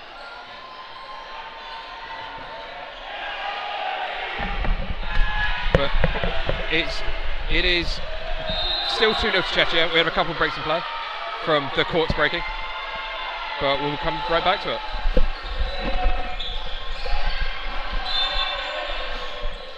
Now then, 4-on-4. Oh, the great fake, sort of baiting them out. Blocked away. Nothing here, still deadlock. See what they can do. Yeah, see what they can do with these 4 balls. Ooh. Oh, and a catch thrown by catch made off the rebound, but a catch made by the other team, and a catch off the rebound as well. The catch may not count whilst the referees are discussing. No, so there was a catch from Mortensen onto the Czechia's caught Mortensen, and at the same time the Danish caught one of the Chechen players. The Czechia players then made a hit and went for the catch, but I'm not sure if there was a pause in play at what point that was. He's just gone for a tombstone and bashed his head. That's it happened. Never ideal, yeah. Always the risk with the tombstone, really. Players putting their bodies on the line for the success of their team. I mean, you would say it's problematic, but I kind of love to see it.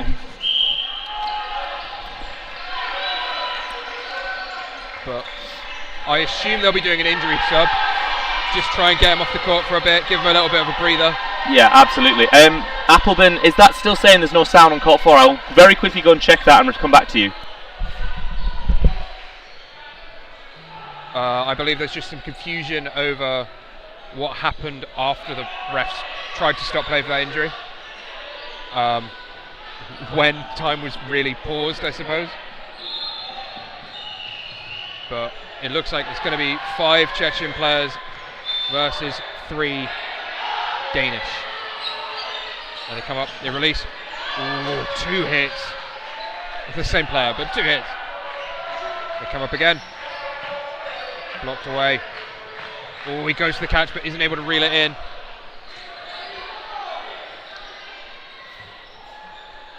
Singor. Unlucky there. Denmark blocked. Czechia just blocking it back. Playing with time. They're in the lead. They don't need this. They can wait this out. Play for time. It's going to be on Denmark again. Oh, goes to the outside. Clips his fingers. Those are painful. But that just makes 1 player in it. What can they do here? Blocked away. Releases. Makes the hit. But is hit in return? He is hit in return. So just still 1 player deficit. Czechia just making sure the trade there. Making sure that they don't get back in this game, Denmark. Ooh, that's just bounces underneath his block, I believe. No, it does hit him. I am blind. Blocked away. Oh. That makes it 4-0 to Czechia. 5 minutes played. It's been a fair few stoppages in this game. So, I mean, it's been more than 5 minutes, but you know. And we'll see how Danish player can come back on, but seems to have stayed off since that tombstone. Will any team be able to pull off the quick start here?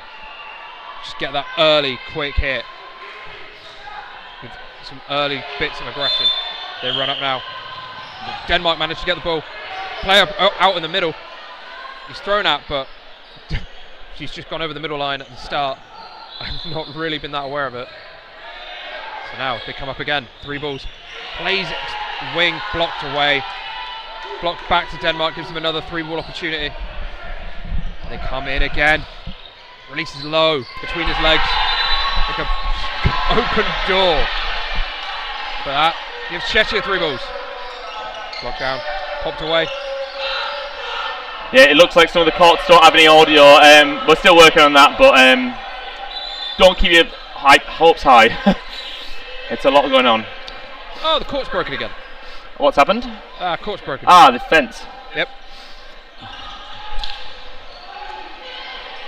I'm not going to say the duct tape solution to all problems, but you know.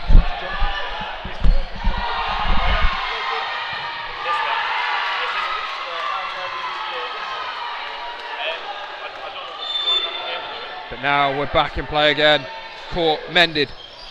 I don't think it has a port. Dream still alive for Denmark. The laptop has a port, yeah. But it's not. Wilkins sort of slinking his way out of the way of that one. Denmark just giving it a sidestep. Nice clean little dodges. They come up again, 4 balls, release low. Ooh, the double hit on the middle there. Great free throw. Takes out 2 of Denmark. Just unlucky for him, really. Not much you can do about that. Plays low, Wilkins jumps out of the way of it. Baits the dodge, but got him flying all over the shot, but doesn't do anything with him. Releases low. Clean little flick up behind the ball. Block. Oh, and a 2-ball attack on. Goes to block number one 4. of them, can't block both. Wilkins with. Has he survived that? Yep, yeah. He just spiked down to the ground and just missed Wilkins of Denmark. What a roll! Wilkins is the only player left in. Well, what a play it was, you know. Let's see if he can turn something around here. Full salmon flop. Yeah. I believe Wilkins plays in the British League One, British Super League. Eagles, I believe. Yeah, with Bedford Mighty Eagles. That is their name. Indeed.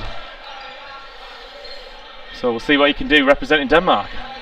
It's a big ask. Goes for the free throw. Unfortunately, that's a little bit too much for any player, really. But an impressive display nonetheless. Not much you can do in that situation, really. You know they're going to release 3. Yep. You've got to try and use a free throw to break them up a little bit. And he did try that, but you know. Yeah, it's just what are you going to do? Yeah, getting that timing right is always tough. Does put Czechia 6-0 up, I believe. I believe so. Yes. Yeah, we've got 6-0 on the screen. So going into the half, this is a kind of a big set for Denmark. If you win this, the game's still there. Whereas if you're 8-0 down, it's a massive hill to climb. Yeah, absolutely. They need to come out firing and they need to perform. Otherwise, hesitating a little bit there. Yeah, there's always that balance of, you know, you want to be doing aggressive things, you want to be making those hits, but you don't want to be reckless. Oh, what a one-handed catch by number 4 there. And unfortunately, after getting hit on that the counter, the ricochet goes across and hits number 20 of Denmark as well. So we're now 5-4 in Czechia's favour. Yeah, no, that's not ideal for them. But he's even on players now. Yeah, they've quickly evened it up. Czechia have just been punishing. Great. Oh, and a beautiful hit there as well. Ambitious little run for the ball. Wilkins taken out on the leg. Again, Czechia just retaliate. They've got strong throws and they're quick to come back at you. Yeah. I think Czechia probably benefit from a little bit more cohesive training. They probably spent more time training together. I know this team in front of us, Mortensen, number 1, currently lives in England as well, so they maybe don't get as much time training. Yeah. But strong players all round. 3-1 up now, though. Yeah, absolutely. Now this situation they've been in all game. This is an interesting turnaround from the last set. It looks like Denmark maybe going for the slightly slower approach, seeing if they can wait for him to make a mistake before they hit him. Yeah. Well, again, just this set is so important to Denmark because it's such a statement for the entire game. Ooh. That was a bounce there. There's a hit there. Oh, a hit call. Fair enough. Yeah. Makes it 6-2. There'll be another set. Well, we said at the start of this set Denmark need to win it, and they've done that. I mean, this may even be the first set they've won of the tournament. This might be their first game. I'm not actually sure. It's still early enough in the tournament where I can say that with a little bit of confidence. Yeah. All I can say is that number 1 of Denmark will be very happy to have made that hit and closed that set out. I also think by the European rankings, that's a big set for Denmark. I believe they're lower ranked than Czechia by a little bit. Yeah, I mean, I think Czechia are definitely that top 10 ranking. I don't think Denmark are quite there. I know. Very new, really.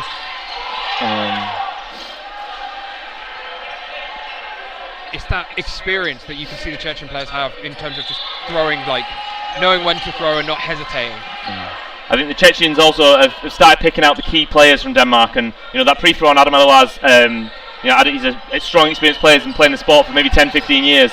They saw the opportunity and took it. Just reading the movement as well. Theo Svensson. Ooh, great pressure. Not able to make the hit on the counter there. Great covering. Make sure his teammates are nice and safe, nice and cozy. Ooh, spin on that. If you're the Chechen team, what are you sort of thinking for these? This second half of this first half, the second part of the first half. I think you can, especially in this situation, you have two players up. You can slow it right down, although they won't because it's not their play style. Great catch. Yeah. It's one of those things where you can tell a team to slow it down, but if it's not the way they play, it will just make them play worse. Yeah, no, I understand that. Sometimes, it's don't take your foot off the gas. If you've won 3 or 4 sets, keep going, keep winning them how you've won them. Otherwise, you start bringing in that little bit of hesitancy, and people get hit, people drop catches. Oh, it's a double hit. I don't think they need advice. I'm not sure what the reason for that hit. I believe it's a double hit. Was it? Well, that was brilliant by Tom Wilkins. He took a player out because of the failed leap of faith and survived a 4-ball attack. He's learned from that last time. Part of the problem with a lot of people's throws as well is you see it with people dangling their legs out the way. People want to aim for legs and get that little clip, but it's so easy to move out the way of it. Yeah, absolutely. But 50 seconds left of the half. Yeah, will number 7 of Denmark turn this round? They're just the Chechens just tiring him out now. They're like, they don't need to throw. They just can keep putting that ball back to him. And he is putting it the same spot over and over. Oh. It's one of those situations where if he does make that catch, he probably still dies for it. Yeah. Which is just rough.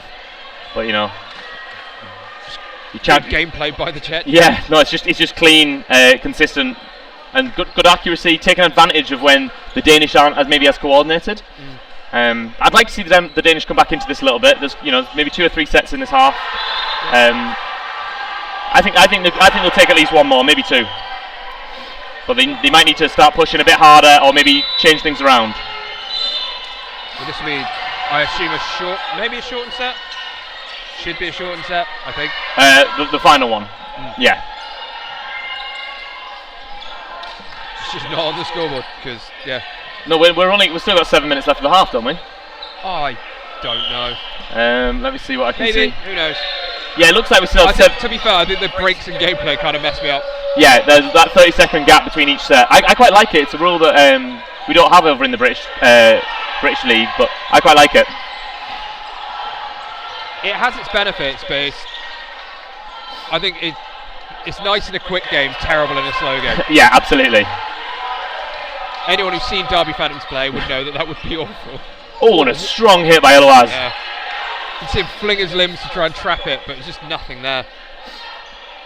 Yeah, the Danish are in the driving seat for this, but they take out that strong hitter in Eloise. Quick retaliations. Makes it 5v3. Hit again. Oh, and then they take Mayland out. Ooh. And Wilkins is caught, whilst number 4 of Denmark. 4v2. A Sharp also got taken out. And it's all of a sudden switched around quite quickly. And a double hit there by Nielsen. Makes it 2-on-1 with the Czechs got the advantage. I think the big thing that's tripping Denmark up is the Czechs are so comfortable just pinging people on shoulders, and Denmark just aren't. And they're clearly not that used to playing against teams that do that. I think that's it. It's always that tough thing is that this is the best that the Danish have, which means that they don't get when they're training against other people, it's people from their own ranks a lot of the time. It's always the problem with international team training, because you don't have people that play these different styles. And some of these Chechens, if they're more handball players, or I think some of the Czechs play in the Austrian league as well, which is a very fast-paced, very intense league. So they're probably bringing that experience over. They just back their arms to just go through it. Absolutely. So yeah, if you're the Danish manager, if you're Will Robinson, what are you telling the team right now? I think it's a hard one, but I think you've just got to back your arm, really. Like, they're not getting the hits they need. And it's like, yes, you're going to get caught a little bit more, but a lot of the catches the Czech are getting at the moment is pop-ups. And it's like, there's not really much you can do about that, short of basically putting it more at people's shoulders, trying to play them at their own game a little bit. And also, when you dodge at the moment, just moving your upper body more and not relying on lower body movement. No, I think on that dodging angle, I think it's hold the dodge a little bit later and then make that big movement to get completely out of the way of it. Yeah. Sometimes I think it's not necessarily lazy dodging, it's more like efficient dodging, which hasn't quite paid off for them. Yeah, it's efficient dodging that would work well against them, because like you were saying, they play against each other. Yeah. So we'll see if the Danish can get another set, and we've got 2 more sets of this half likely.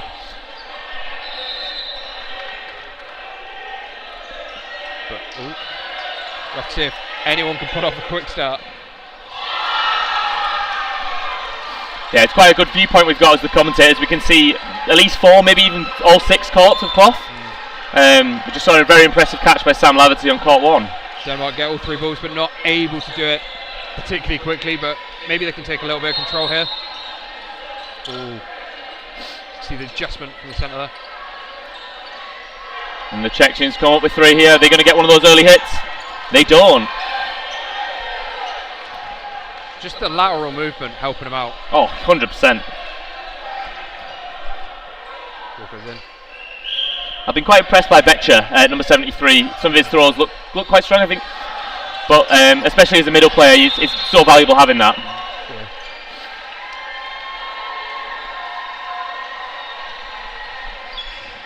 Now coming up again. Blocked away by Eloaz. Doesn't get hit at all. No, I think it's a very close one. It's one of those ones where you watch someone put their hands where the ball was. Yes, absolutely, yeah.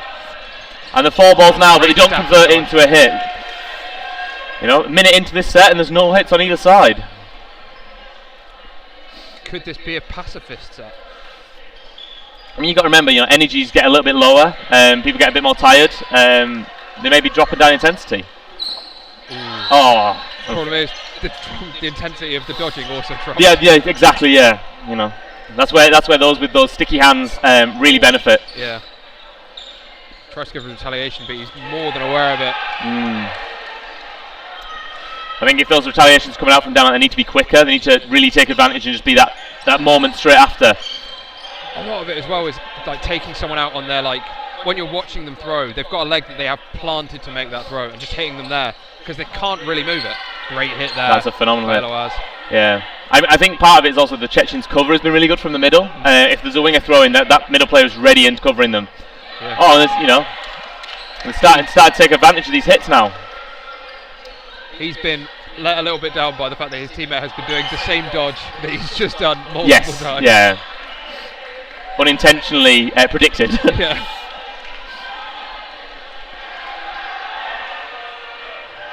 Oh, blocked away by Wilkins.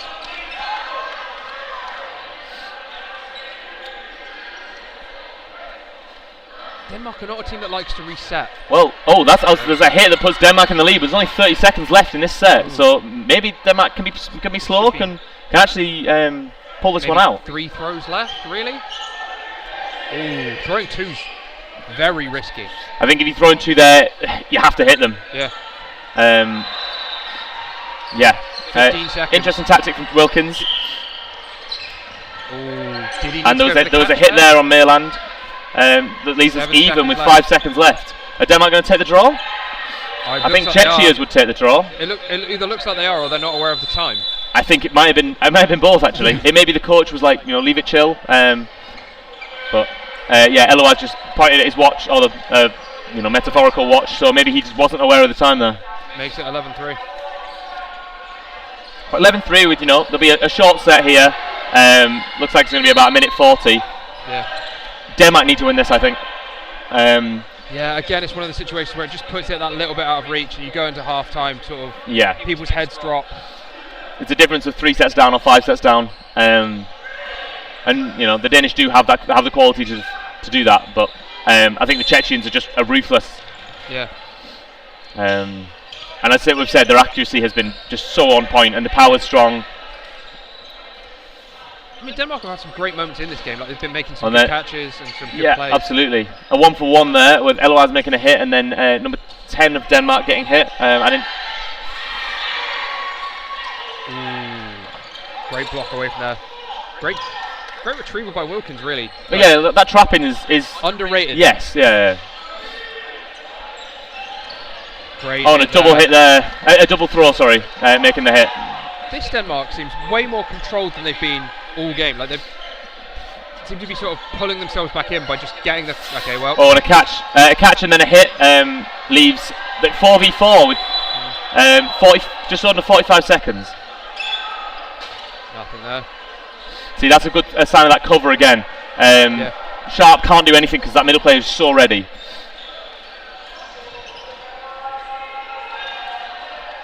Bounce called.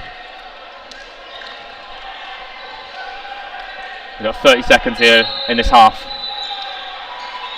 Dodging by Smolson. Coach making sure the team do know their time. There'll probably be one throw, one counter. I think you're right, yeah. Oh, and a hit there! Puts Denmark in the lead. Yeah, the Chechians will come back with force, and they make one hit there. So it's evened out with 7 seconds on the clock. Will Denmark go for this one? Or will Czechia? There's a hit there. There needs to be a retaliation. And Czechia clinch it at the very last. Just that little bit of control and awareness from Czechia to make the moves at the right time. Yeah, no, I think that's it. Is that they were patient, and then as soon as they hit, they were, on the same wavelength. They were all go, go, go. They also just backburned it to right to the back of court and almost dared them. They're like, you've got a couple seconds left. Yes. I know you're just going to have to fling it. Yeah. You're not going to be able to think. It's just going to be a fling. Just back themselves to survive with the block, with the dodge. Yeah. Czechia also got the situation where they didn't really need anything out of that state. Like a draw for them is fine. Yeah, absolutely. Yeah. And at the half time, it's Czechia 13, Denmark 3. We'll have to see what comes of this second half. Will the Danish pull some sets back, or will the Chechians continue to dominate this game? I think Denmark would be a little bit disappointed that it's 13-3. It feels like it should be close, a little bit closer than that. They've been unlucky with some of the catches that have been made, but it's been a decisive Czech win so far. Yeah, I think that's it. Yeah, I think the Czechs. I think they'll probably be happy with how the score is. There's been a couple of shaky moments, but they're just in general the catches have been sticking for the Czechs. They've not really been there for the Danish. So yeah, we'll see what comes of this second half. We'll take a break for a couple of minutes, and we'll join you as this second half starts up.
And we are back with the second half of the... I don't know what the time's doing at the moment, but... There we go, and this is the start of the second half of Denmark-Czechia. So we've switched sides at half-time, and we'll see what they can achieve.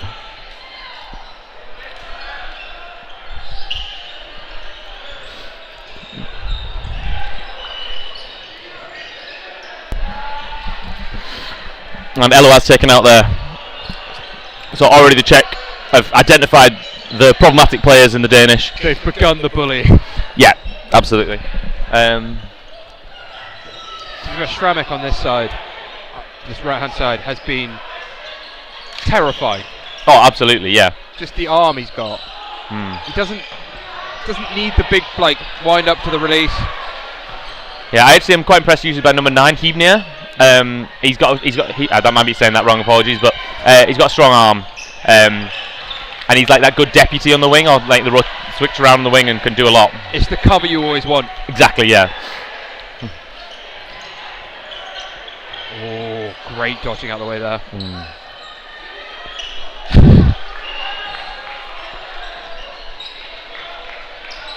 Oh, and a hit from Zingor. Zingor. A Zingor from Zingor, some would say. Oh, and then Hebner taken out by, I can't see what number that is for Danish. Number 4, that's sharp. Halfway through the set now, it's 5. Czechia's got 5 players to the 3 of Denmark. Can Denmark bring this back? You sort of, a great pre. And a 1-for-1 done at least. Takes the trade, but you take that if you're Czechia. I think, it gets one of the strongest Chechen players out, so the Danish can't be disappointed with that, but also, if you keep doing 1-for-1s when you're 4-2 up, you're going to be okay. Yeah. Denmark are always going to have that opportunity to sort of swing the set with a catch, but it's always the thing of, give them 3 balls, you can't really catch if you're throwing. Exactly, yeah. I mean, some strong players out there will just sometimes drop the balls and go for it, but it's a high risk, high reward. Those are terrible people, they shouldn't be allowed to do that. Oh, great boy. I think the Chechen faking was a little bit inconsistent there. I think, maybe there's a little bit of tiredness coming in. It was quite, I would say, quite predictable. It's coming from Zingor. I think it's also early in the tournament, you're not quite in sync yet. That's true, yeah. Especially with fakes, which sort of where it shows up the most, really.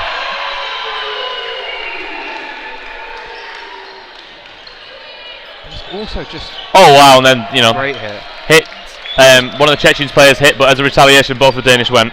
It's interesting to see Czechia sort of predicting Denmark to be more aggressive than they are, and Denmark just not going for it. You see them shape up, make a fake and shape up to retaliate, and the ball just doesn't come, so they sort of go back to faking it. Yeah, I think it's the product of the leagues that they play in, or the intensity they play at. I'd say some of them play in the Austrian league, and in the Austrian leagues, they are very quick with coming back, those counters, those high aggression moves. So they're just ready to, they've been lessons learned through pain, really.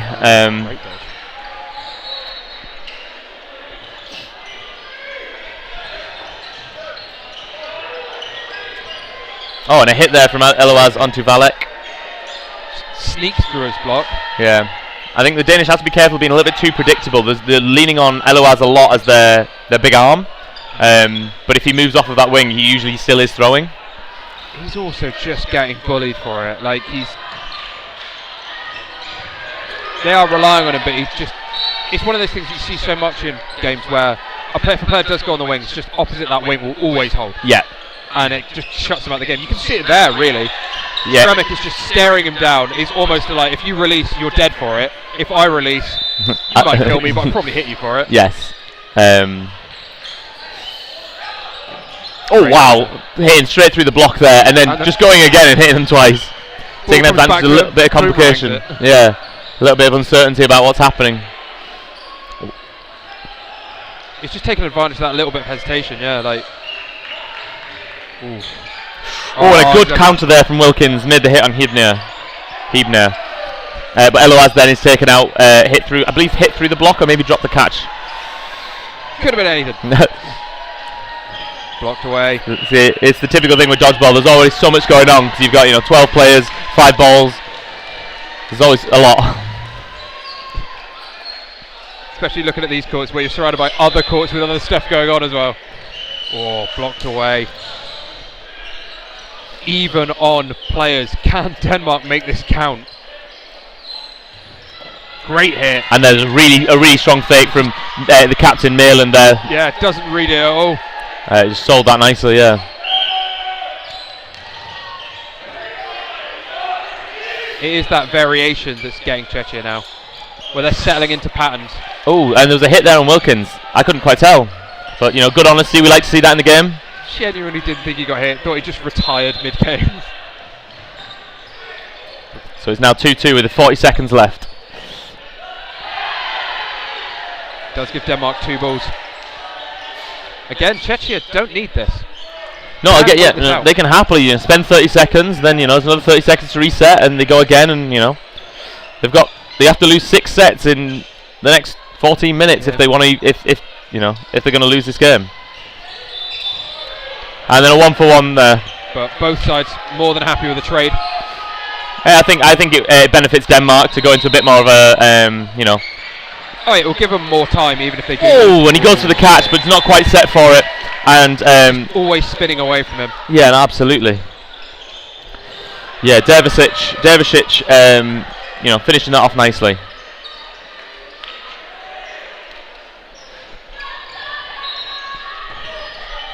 There's a real mountain to climb for Denmark now.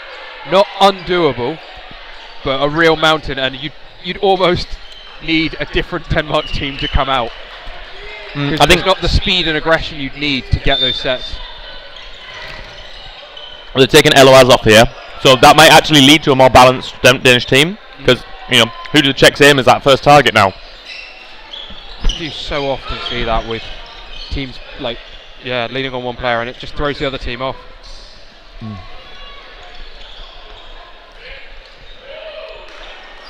But equally, it could be Denmark just resting players. Yep, it might be an acceptance that this game's a bit of a let's get some other people in and see what they can do.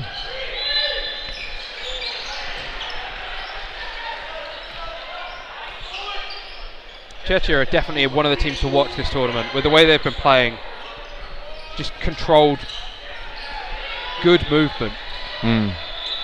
Absolutely. Oh, great hit there. Oh, and he drops the catch. So manages to get a trade out of it. The ball just doesn't quite float to him. Just fingertips and gone. Oh, and a clean hit there. Where has this Denmark been? And then another hit there. I think the substitutions that Denmark have made might be paying dividends. Either that, or just get into the situation in the game where you just throw through. Yeah. Just launch it. You stop. There's less to be cautious of. Yeah. Because you have to make that hit and just deal with what comes next after that.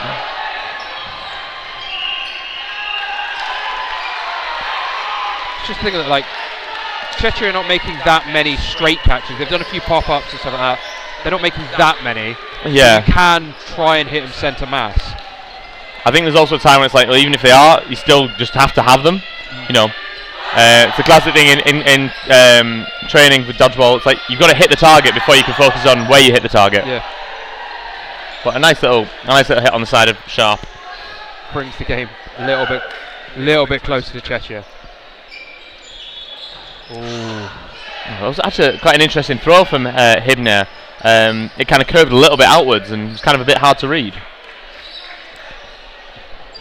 Almost every foam throw. Pretty much, yeah.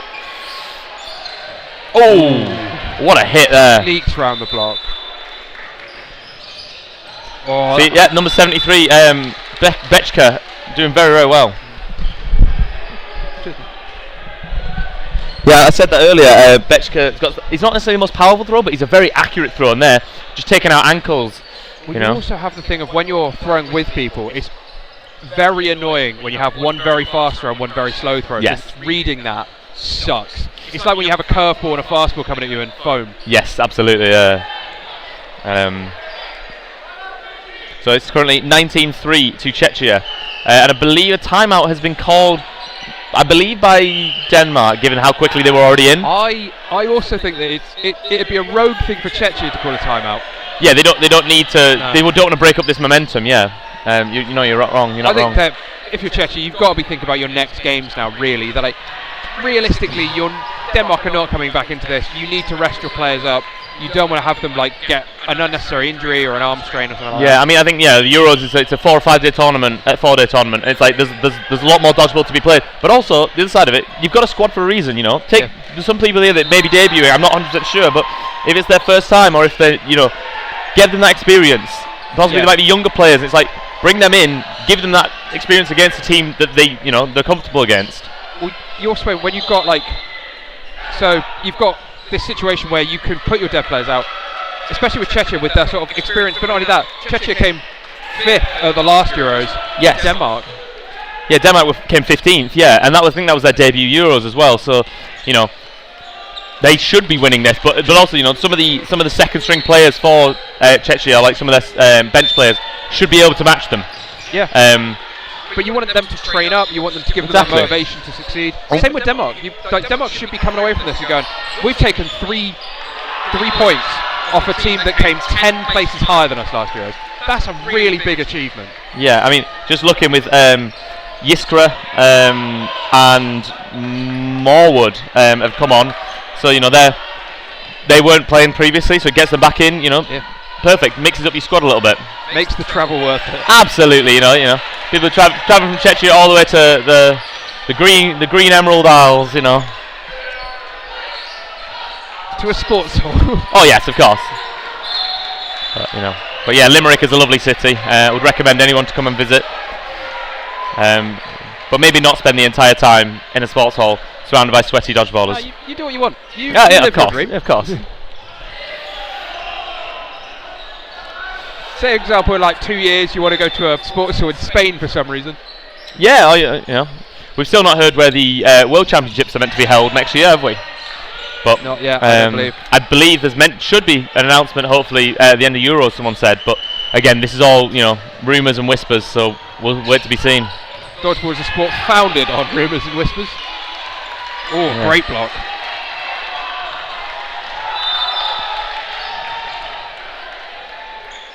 Oh, ball left the court. Does. And Czechia still 6 players on court. Yeah, the Danish one down. And still got half the set left. I think there's also the fact that the players that Czechia brought on are younger players who are doing bigger dodges. Yes. Because they've got more energy and also bodies that are not broken. Unfortunately, there more would hit then. Well. But it's the time to be hit. Yeah. It's like I always say, the best time to go for a catch is when the opposite team have got 6 players, because it's no worse than being hit. Yeah.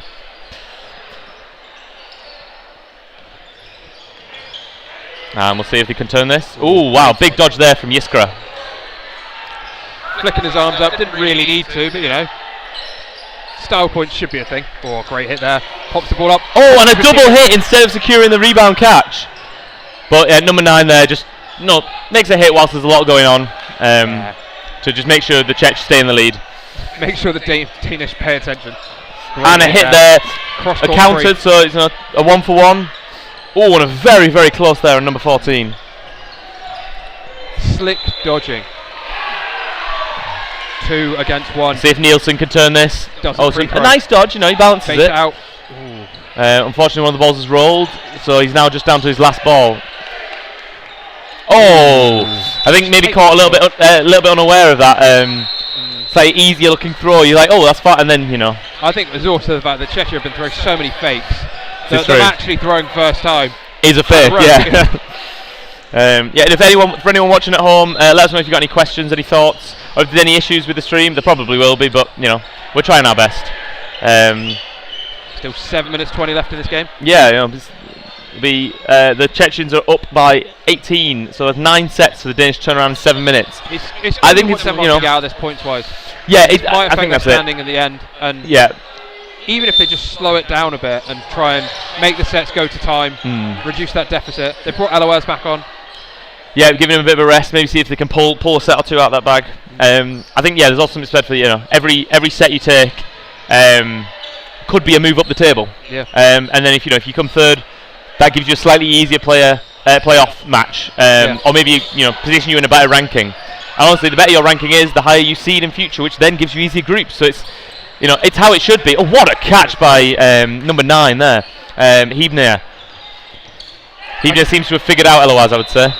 There's also the element of wanting to finish a game strong, wanting to make sure you come out of it feeling like you've taken at least a little bit of control over it. You've put your best foot forward. You've done the best you can, even if the outcome isn't perfect. Look, a counter there, post throw there by Nielsen after Mortensen's taken out to take out Hebner.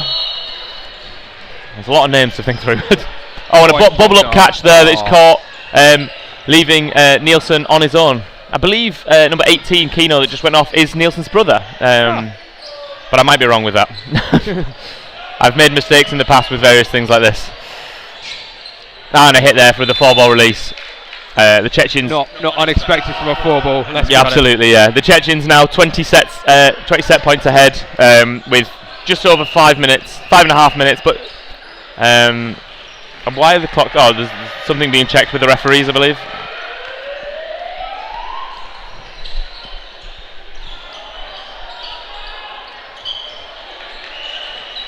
They're lining up. Well, the refs are still arguing. So Czechia in the last 3 Euros have finished 10th twice, and then at the last Euros finished 5th.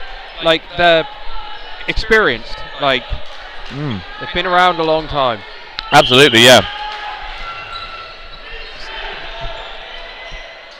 I don't know how many teams have been to all the last 3 Euros, to be fair. Like, there's been a lot of teams coming in. I mean, yeah, I know post-COVID was when there was more teams sort of came through. Like, I think Drachten, I'm not sure how many teams it was, but I know Osijek was a big one. I mean, yeah, you think about it. The Chechens have 10 dodgeball clubs, got about around 150 players across the nation, whereas the Danish have 3 official clubs and maybe 40 players. It doesn't sound like that big of a difference, but 40 players is not that many, and you know everyone at that point. Ooh, tries to give it a quick start, not able to there.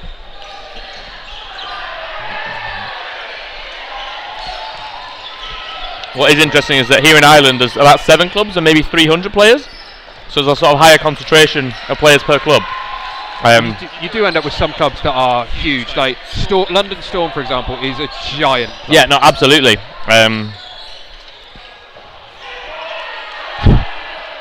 Like, they probably have more members than some nations have players. Well, yeah, no. So I play for London Storm myself, despite representing Ireland. And yeah, we had 6 league teams, and more players than the Danish have in their entire country, maybe. Interestingly, Adam Eloise of Denmark was one of the founding members of Storm, and Silas Mortensen plays for us. So yeah, our influence is wide. Yeah. Typical Storm bias. So the 2 Chechens come up, and the Chechens are up by 2, but that's instantly reduced down to 1 with a clean shot. Oh, and there's a little bit of chaos in the middle with Yisker and Morwood falling over each other. I wondered if Denmark would try to take advantage of that, but the pressure from the wings was too much. They respect the mid-game reassurance. Yeah, and a strong hit that evens it up. So it's 4v4 halfway through this set. Apologies if my head's been in the corner of the stream. I hadn't quite realised.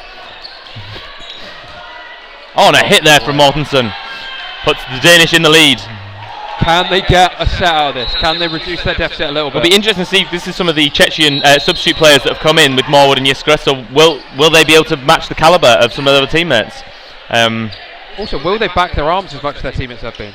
Yeah, or will they be more sort of dodgy players? Because you do end up with players that are like that, who are much more sort of defensive, I suppose. Yeah, more survivable. They're ready for later on, and it's got them here, so maybe that's okay.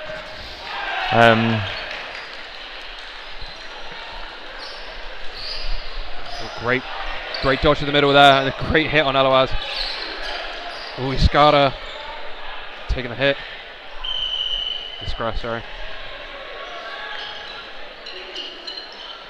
2 Danish players versus the 3 of Czechia. 1 big play is all they need, and that's blocked away. Not long left now, 25 seconds left in this set. 1 catch would swing it.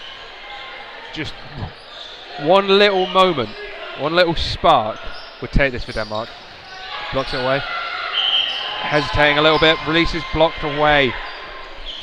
Gives Denmark 3 balls. Yeah, will be 3 balls.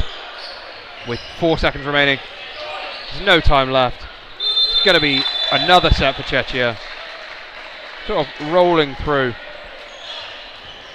Not really giving Denmark the opportunity to come back into it. Or even like reduce that sort of deficit a little bit. Fix their sort of sets points. Absolutely. But yeah, makes it 25-3, which again seems harsh. Well, there'll be about 2 minutes in this final set. You know, I'd like to see Denmark get one more, but I'm not holding out too much hope at this point. A decisive win for the Chechens. It'll be a full 3-minute set. Sorry. Say again? It'll be a full 3-minute set, I believe. No, I don't think so. I think the timing goes a little bit unusual for the last little bit. It's the technology is always fun in this. So yeah, we have 2 minutes left. The Chechens obviously be looking to take this win and push forward. You know, I don't know who else is in their group actually, but they'll be hoping for a strong performance. I'd assume Czechia is the second seed. If they finished 10th, they're probably second. If they were 5th at Otter, yeah. But maybe the first seed. Yeah, but Ireland will push them down. Ireland pushed them down, but it's not just based on the your performance at the last one. There's some consistency needed sometimes. I feel like they may have been 3rd seed actually. I know Denmark are either 4th or 5th seed. I can't remember how many teams there were in the men's. I'm dreadful for knowledge on this. There's a lot to keep track of. There's so many different well, categories. yeah, we've got 6 different divisions. This is the first European Championships to actually host a official EDF foam tournament, which I am playing in with Ireland myself, just to hype myself up. But yeah, and a hit there. Blocked away. Puts Denmark 1 player up. Short set, being up on players always helps. Yeah, I mean in any set. Having 3 balls as well. Yeah. Blocked away. Ooh, no one gets that pop up. Some nervous dodging from some of the Czechens. Oh, makes it even. Take him through the block, hit him through the block with 45 seconds left. Nothing there. Problem is they give Czechia the ball and Czechia just will hammer him with it. Exactly, yeah. Ooh, a cross court there, trying to take advantage of Eloise's attention being pinned on his opposing winger. I think with 25 seconds left, Denmark have to be going centre mass and just aiming at targets full on. They have to get something out of this. Sure, to be fair, also you kind of wait a little bit. You want to be waiting for play ball here, surely. And there's a hit there, and a catch made by Denmark to bring them 3 players up. I'm wrong. Denmark know what they're doing. And there's 5 seconds left in the set. And they have all the balls. A lovely fake there from Mortensen. As that brings the game to a close, and the final score is Czechia 25, Denmark 5. I'm glad they got a set at the end. Yeah. It definitely elevates them and gives them the good morale boost going into their next match. Yeah, it's nice to finish strong. Get one of those catches that may not have been sticking earlier. Make some hits. All round, I think a good display of dodgeball. Yeah. It's really interesting seeing the clash of different styles of dodgeball, the aggression versus maybe the more slow and steady pace of the Danish. Yeah. But yeah, I mean, you know, as it is, both nations are relatively small in the dodgeball world in terms of, you know, they're still growing. There's still more players coming through. So yeah, I mean, I think both teams can be happy with that performance. Yeah. I don't know what our match is next on here, but I don't think it's either of us commentating. I don't believe it is. So we will love you and leave you and let you you know, watch the atmosphere for a few minutes once we figure out how to mute the mics.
Hello.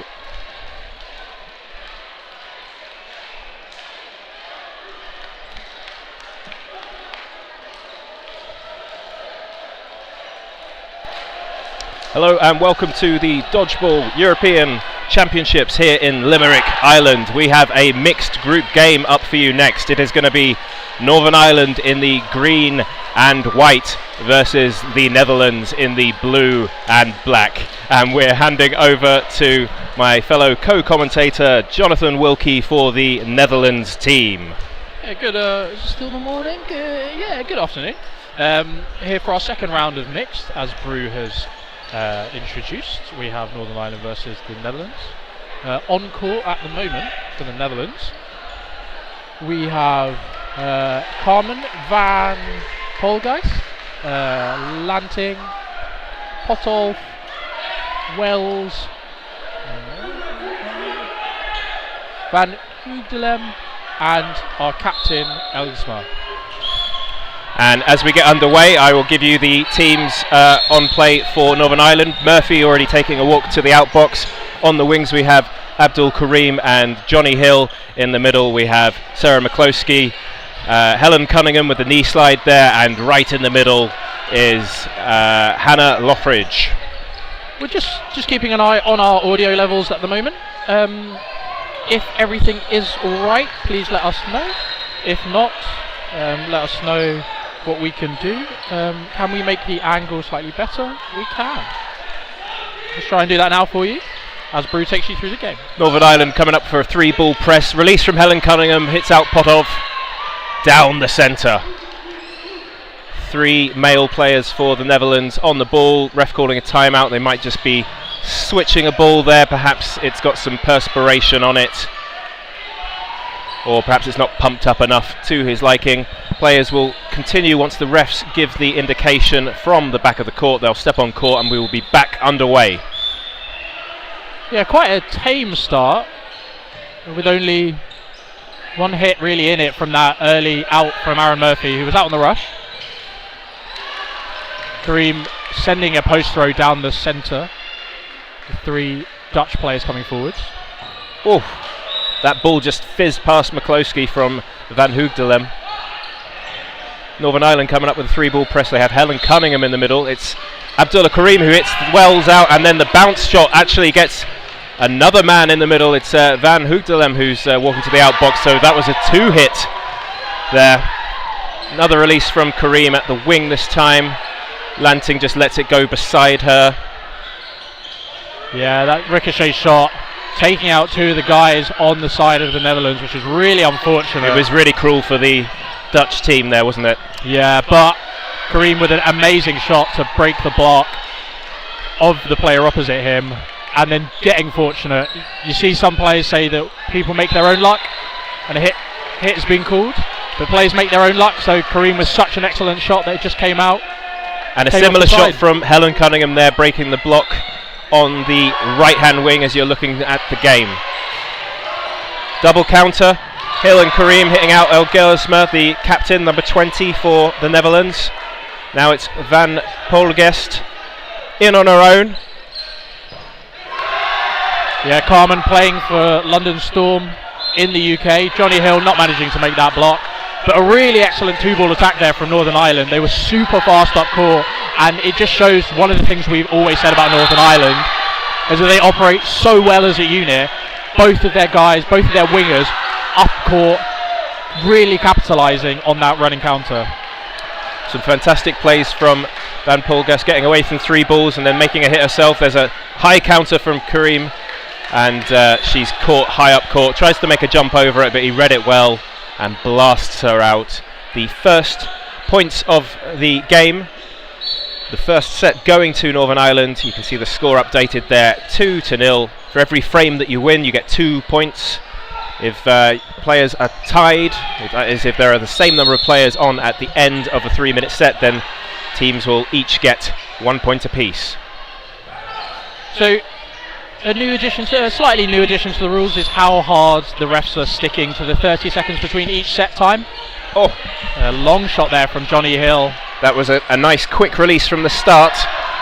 And that's one of the things where when you have somebody who is so fast in the middle like Aaron Murphy, you really get the opportunity to take those shots. And another block broken, this time by Johnny Hill, sending Van Hoogdelem to the outbox. Another block broken from Kareem Abdullah, number 42, hitting out number 17, Wells. Yeah, that was a really excellent shot. You can see that Wells was still in a set position to kind of fake, and from there he wasn't expecting how fast the release was from Kareem, which absolutely nailed him. Wasn't in a blocking ready position. Oh! Dive down to the ground by Sarah McCloskey, gets underneath it. Brave play from Van Polgust for the Netherlands, but she is out unfortunately this time. It's 5v2. Potov and Kareem exchanging balls there. Kareem going again, Potov just tucking her leg out of the way. Yeah, Northern Ireland really sticking to the 2-ball attacks here. It doesn't seem like they want to take 3, but I mean they've been so successful on their post throws. Obviously there the ball's rolled back, so they haven't really been given the opportunity to. But we've seen Hill and Kareem both make so many hits on the post throw as Kareem comes up. Not managing to capitalise there, but you can see they're really taking that transitional period. And with them being so fast up court, it is, where we can see by the amount of players on court, it's working very effectively. And that's the second hit in the row for the captain, number 20, El Gersma. They're no one player behind, oh no, 2 players behind, as there's a hit on the right hand side by 42 on the Netherlands. Using the angles, Kareem high up court, jumped over by El Gersma. Hill thinks twice, does a gazelle hop, and there's an exchange. He celebrates the hit, because that means Northern Ireland will take the points for that set, going 4-0 up at this early stage in the first half here at the European Championships in Limerick. Yeah, some really excellent plays. It's been a real tough start for the Netherlands here. It's not that they're making any silly mistakes or putting themselves in dangerous positions. It's that Northern Ireland have come out the blocks so hard, and we can see that from those transitional plays. They are so fast up court. They're really rearing to go as Johnny Hill on the left side of court takes the quick pot shot. They've got a fast runner in the middle, so they're going for the quick release at the start here. Oh! A leap of faith from 22 is unsuccessful. Down the right hand side we see a fantastic hit by Wells on Abdullah Kareem. So, this is something that we saw at Vienna Calling that the Dutch were trialling with one of their teams there. You come up with 3 players, and your middle player, who's one of the women, is almost exclusively one of their women's players, takes that leap of faith opportunity at the male player opposite her. So in this case, Aaron Murphy in the middle, she goes for the leap of faith, and it's, if you have a player that's super effective at capitalising on that leap of faith, it's actually quite a tough situation to play against. Yes, so to clarify, a leap of faith is where you are coming outside the bounds of the normal court, where you're allowed to stand past the centre zone, jumping into the opposition half, and if you make that hit, then actually you can go back in the European dodgeball rule set. Yeah. So closing that distance on the man to make the hit is the strategy you're telling us there. Dive down low from McCloskey, but it's hit out well by Wells, and it's 5v4 in the Netherlands' favour. No, it's 4v4. Nice hit on Van Hoogdelem by Johnny Hill. He's pressing up the court. Is he going to throw it El Gersma? Yes, he does. El Gersma going for the catch. Yeah, you can see there Johnny Hill super confident with his block. So when the opposition players are holding their ground, he takes that extra step, draws out the hit, and then draws out the block, and then goes for that secondary hit. And he's very strong at it.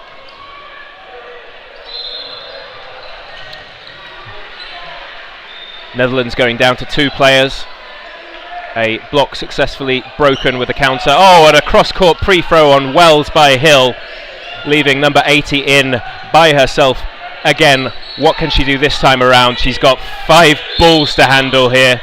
4 coming out of 3. No, and then the 4th one makes the hit. The delay comes in from Hill. 6-0 now, up to Northern Ireland, who have really shown their class in this second round, maybe first round game for them. Yes, we're in the group stage games. This is the second match for the Northern Ireland mixed team, coming off a victory against Belgium earlier this morning. No contest from the runoff. Hill going to break the block on the left-hand side.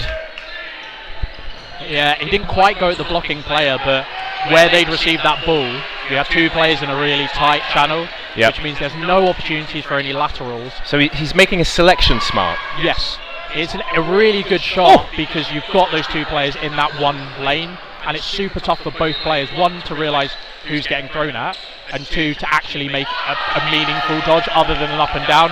A great take there by Murphy in the middle. That's a shame because Van Houtelen just did a fantastic athletic dodge to get out of the way of the last one. Oh, blasted out. Down El Gersma goes to the outbox. Hill putting him there with a shot onto his knees. Can't catch there. Oh! A pre-throw and then down to the ground by Abdullah Karim. Yeah, we're seeing the wingers of the Northern Irish side playing with a lot of confidence here at the moment. They're really happy with just kind of burning up court, putting themselves in a super strong position, getting those 2 or 3 steps of massive momentum and then really sending the ball at their opposition players.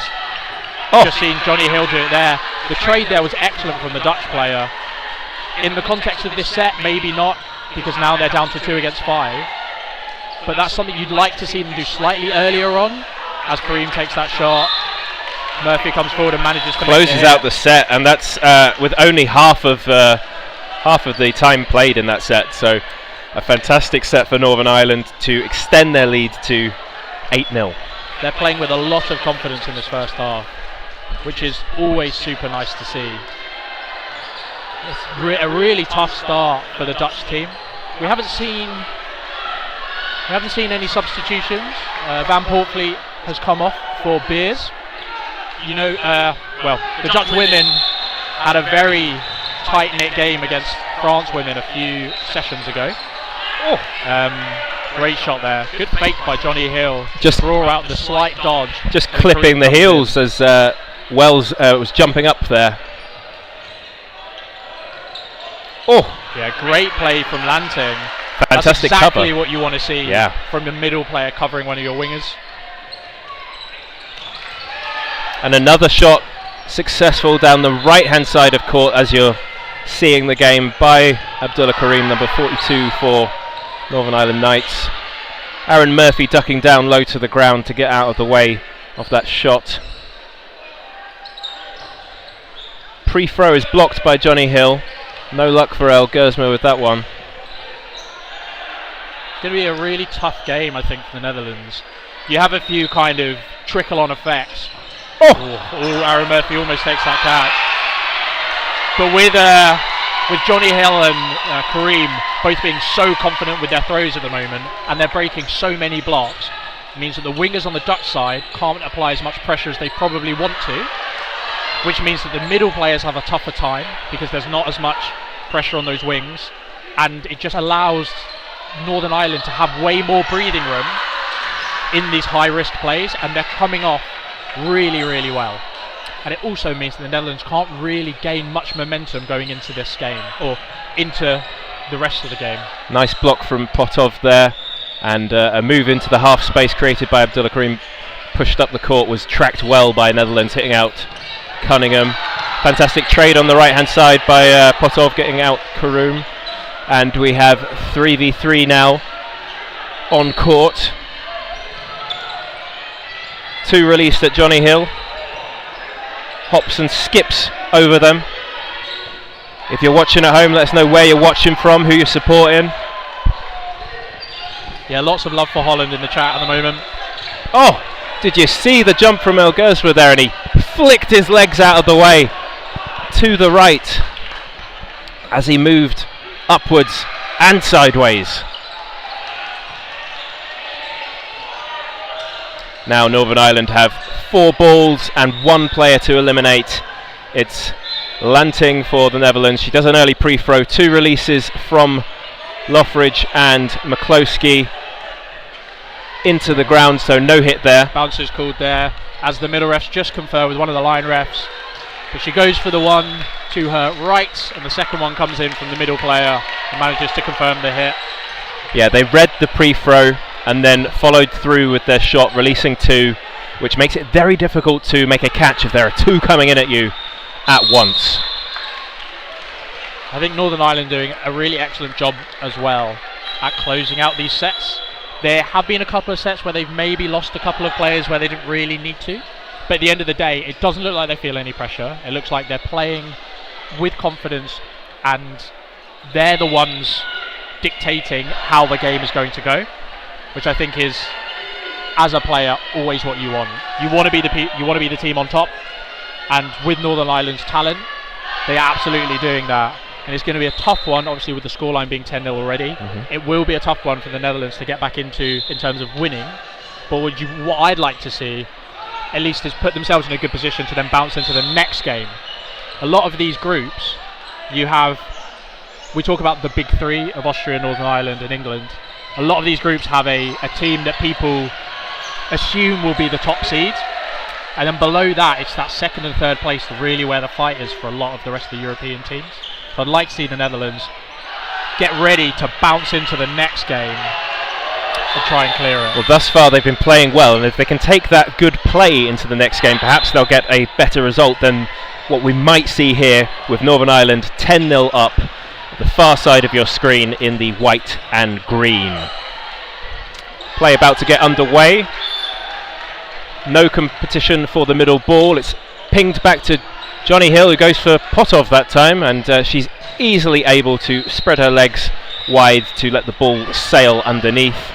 Oh, there's the leap of faith you were talking about, trying to take out Murphy. That's the tactic, and it was really effective in Vienna.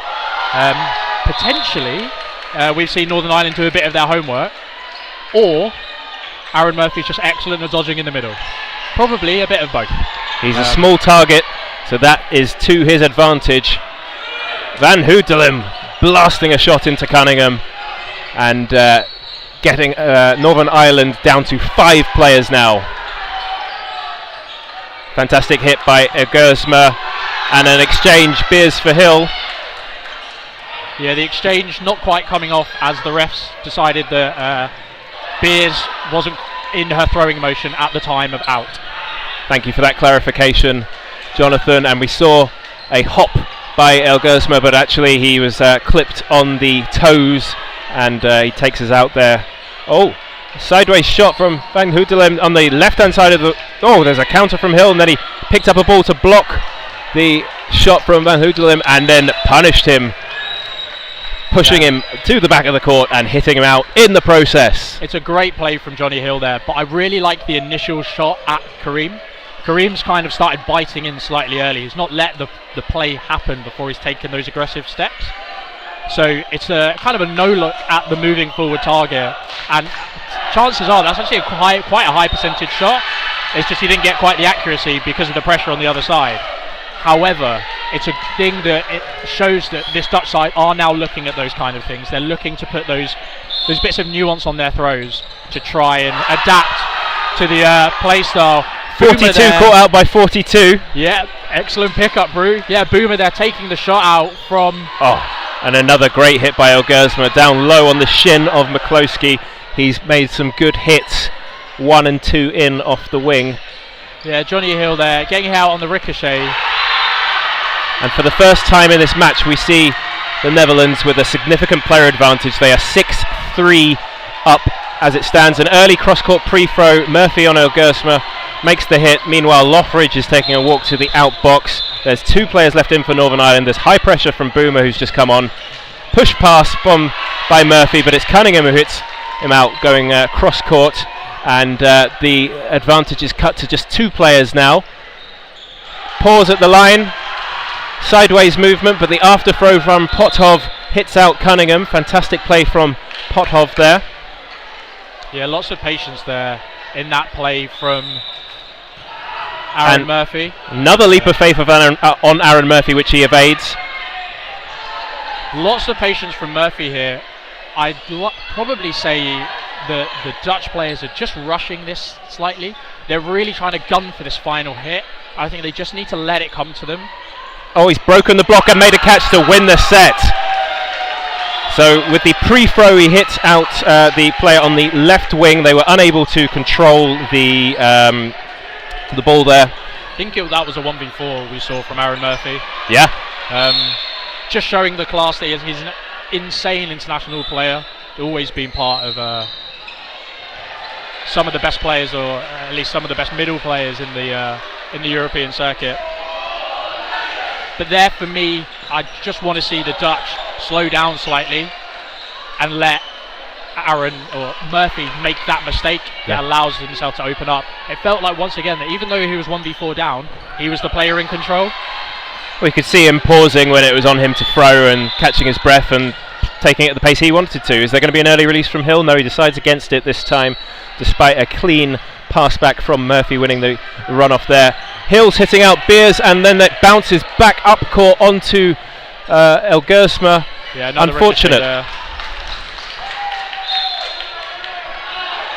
Two balls released at the wing there, and Van Hootelim hopping on 1 foot, able to get away from them. Netherlands with 4 balls. Can they press home the advantage? Will they release on the left-hand side? No, they've released 2 at the wings at Kareem Abdullah, and they make the hit on his back as he crouches down in the corner of the court. 3-ball press coming up from Northern Ireland. They're trying to do a cross-court on Boomer. Then there's a counter, but it was a bit slow, and Johnny Hill was at the back of court. By the time it arrived, he managed to catch it. Oh, a fantastic pre-throw from Boomer, who's made a big impact since he's come on. Hits out Murphy. Karoom has picked up the ball there.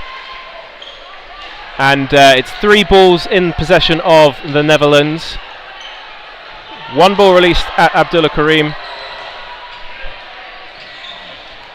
The cover player left a bit exposed in the middle and was thrown at by 2 balls. Difficult position to be put in. Boomer sidestepping the early pre-throw. Hill blocking safely. And a cover shot from Hill cross court as Boomer tried to hit out Karoom. Gets the hit. Northern Ireland with 3. Will they strike with 3? Yes, they're going to. No, they're going to put 1 safely down into the side. Yeah, Northern Ireland just slowing this down. Everything seems super calculated. I loved how Lanting was pressing up the court, getting away from the cross-court throw coming in at her there. Is she going to do an early pre-throw on Cunningham? Yes, and then 1 into the ground by Hill. Looks like they're trying to slow down this set and keep this advantage with 1 player left on court and the advantage in the match with the score standing at 14-0. Yeah, Northern Ireland just slowing that game down. You can see they weren't really in a hurry to finish the set.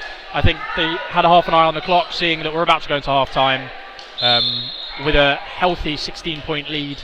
There's no real need to rush that set. So they've done a great job there to show that they can play both styles. They can play the really aggressive, fast-paced game and also show that they're happy to control sets and clear sets through. A dominant start from Northern Ireland. We will be back to join you for the second half in just a moment. Don't go anywhere.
Right, welcome back to your live stream commentary here on Court 2 at the Dodgeball European Championships here in Limerick. We have a group stage game in the mixed cloth competition. It is Northern Ireland Knights in the white and green near side of the camera versus the Netherlands in the blue and black. I'm Brew Cousins, I'm joined by Jonathan Wilkie, and this is going to be a fantastic second half for you guys. We're looking forward to bringing you the action. We have a sub for Northern Ireland, Bruce, coming on, playing on the right wing, number 50, I think. And then we have a substitution on the side of the Netherlands. Medema, number 26, coming on, just lining up at 5 there, as you can see. Looking to do the run-off as well. I'm interested to see what she can bring to this game. Yeah, so a little bit confusion. The line ref just... I thought maybe Medema did a full start, but we'll see what's called, as the referees have just paused the play for a second to make a call. Yeah, so the rules are... So yeah, just resetting with balls in hand. So line ref there, Max Metz, questioning about the prior to the whistle movement. Just clarifying that. Just all play on now.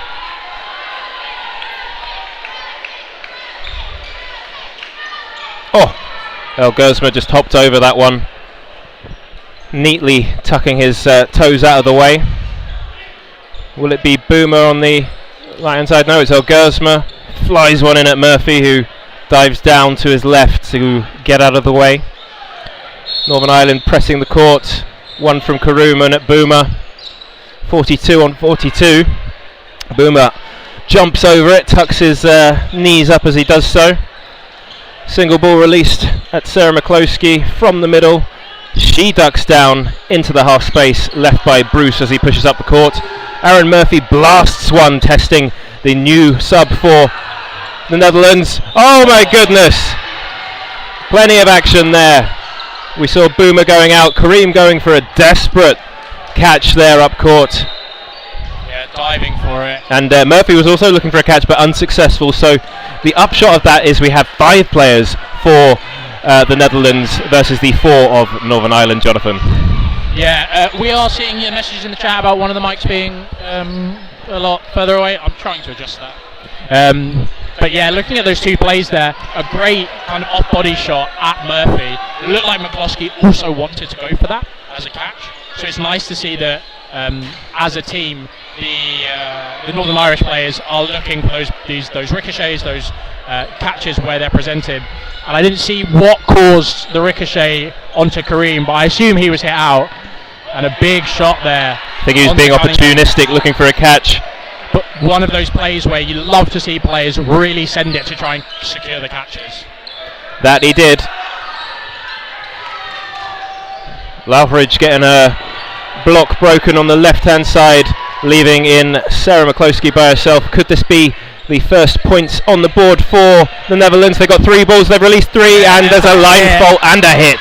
Celebrated by number 11. Bruce line faulting as well. And the line fault and the hit there, but lots of noise for the Dutch team as they take their first 2 points in this game.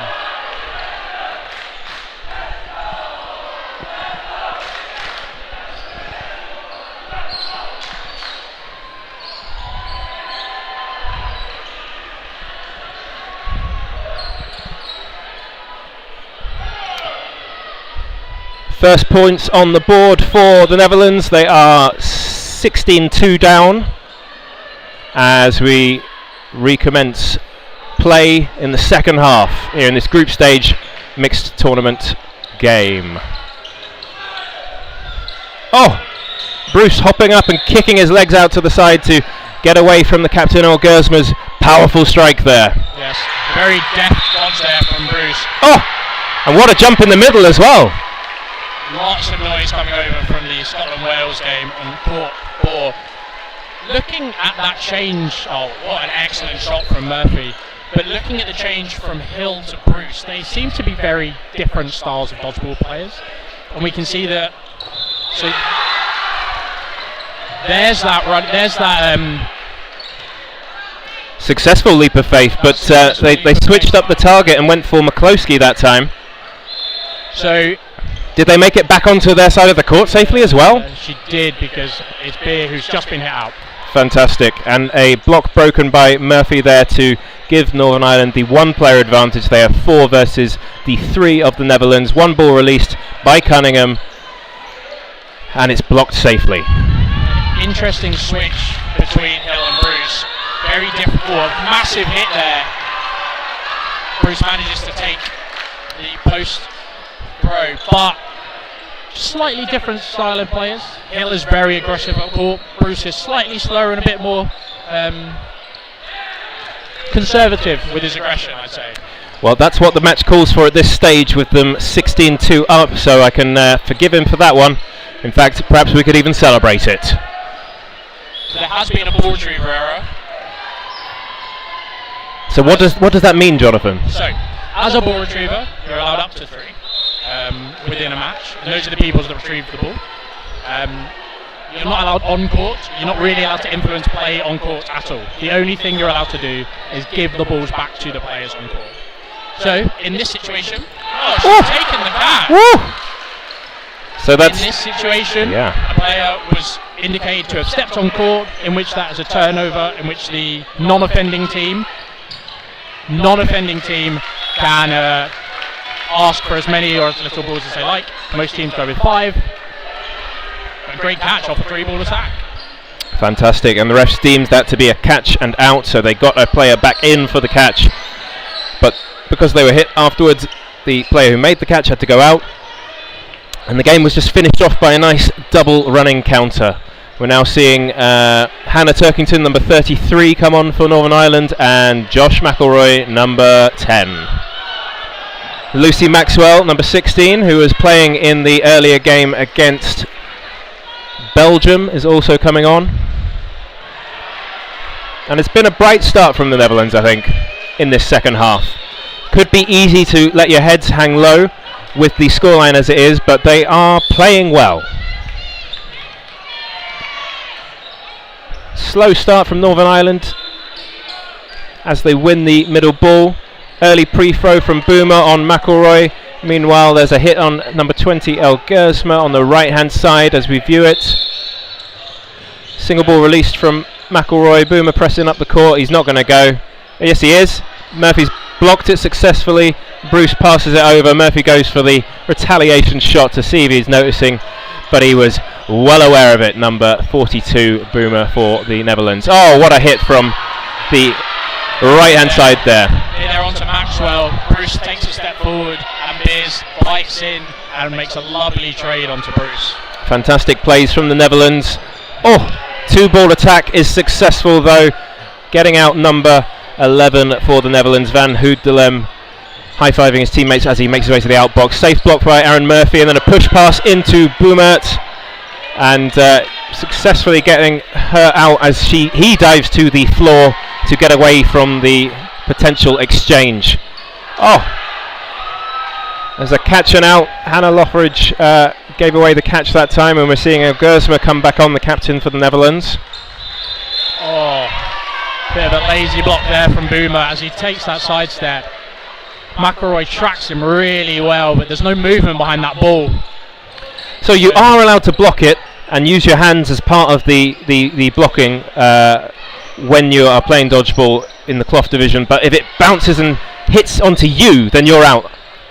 Yeah, what you do like to see is just players moving behind the ball. If he had ducked down as he did that, he probably would have blocked the ball up towards the sky and not into his own chest. And it's just something you really like to see with a lot of dynamic players. It's really heavy in the foam divisions as well, but it's a lot of high-level players do manage to do that.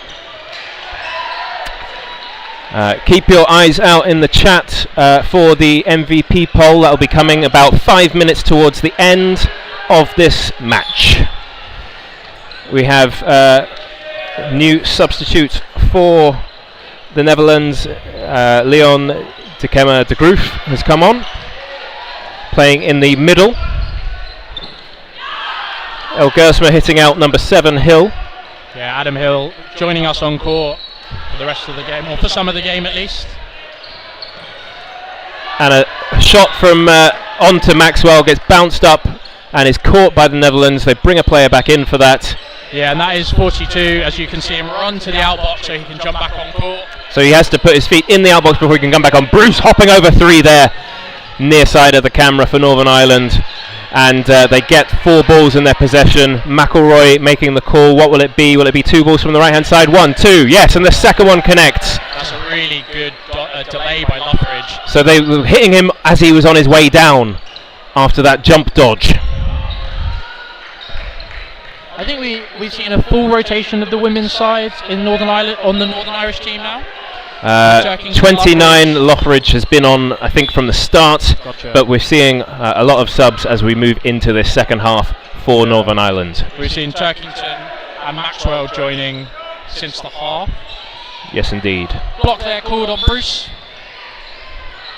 Another 4-ball attack from Northern Ireland. Will they release 2? Yes, at the same time this time, and a fantastic dodge down into the inside of the court by De Groot.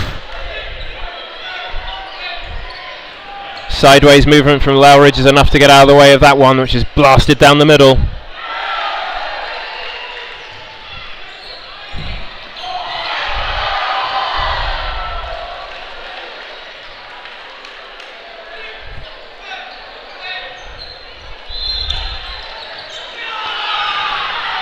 Well played by the covering player for the Netherlands there, hitting out Bruce.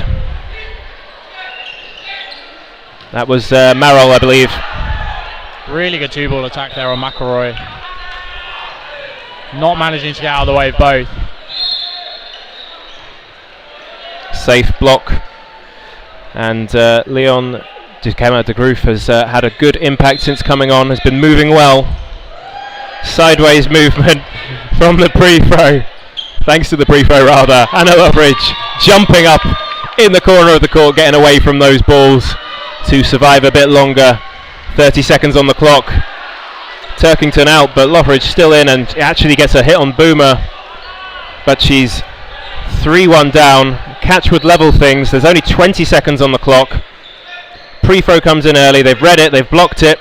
They're releasing 3. She's tried to jump. The third one hits her on the knee. That's a hit for number 24, De Groot. Yeah, much better play this time as opposed to when Murphy was left in on his own. And they've really kind of knuckled down on being clinical in those positions. It's a much better orchestrated set from the Dutch side. They got into a good position and they used their multiple balls and their team balls to take out high priority targets on the side of Northern Ireland, and then used the time and the player advantage to clean up the rest. Fantastic analysis from Jonathan Wilkie. Here in Limerick at the European Dodgeball Championships. Nice move inside and tucking his legs out of the way. That's number 10 McElroy getting away from the blue and black. Oh, blocked up by Elgersma into his chest, so that's an out. And then there's an after throw cross court from Hill hitting out Boomer. Yeah, a bit of a, I would say, miscommunication there, because there's been a lovely cross court by McElroy onto the Dutch captain there, and then Boomer's come up aggressively at Bruce, but he doesn't have cover on the other side, so Hill is really comfortable with doing that cross court shot because there's no real threat from opposite him. Meanwhile, we saw Hill sliding down in court onto his knees to get out of the way of a 2-ball attack. Northern Ireland coming up the court with 3. Oh, was that caught or did that touch the ground? What are the referees going to call? No, so instantly the line refs are calling, or at least the line refs from this side are saying no catch, sorry, and a hit. So why wasn't that a catch then? I was looking at the chat, so you're going to have to So I believe what happened was the catch wasn't secured before it touched the ground. She went down onto her knees trying to make the catch, and unfortunately for Medema, it must have touched the floor before it was securely fastened between her 2 hands. Yeah, we get that situation a lot where if it's simultaneous between the player and the floor, it's usually called it counts as an out. That's a very good catch there. She's taking that little side step. Yeah, splitting out the double counter. Yeah. Sending Maxwell to the outbox. Fantastic stuff Oh, McElroy jumping up and out of the way and giving a little kick jump there as the second one came in. Is he going to press the court? So the refs there are calling it hit, but Adam Hill is calling a bounce. However, whilst Adam is being very generous there as an opposition player, we have to let the refs do the refing job. Everyone has a different perspective, everyone has a different angle. And it's the referee's job to call the match, so there we go. But it's gone to the referees, the decision has been made, it was a bounce.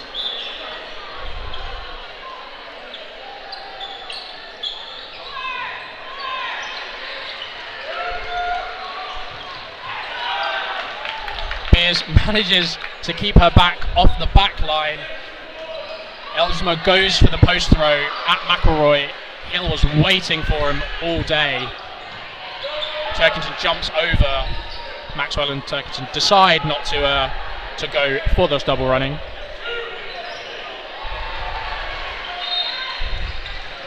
Oh! And another take. Wow. Beers manages to do the exact same thing to the exact same player. There we go. That was also Maxwell again.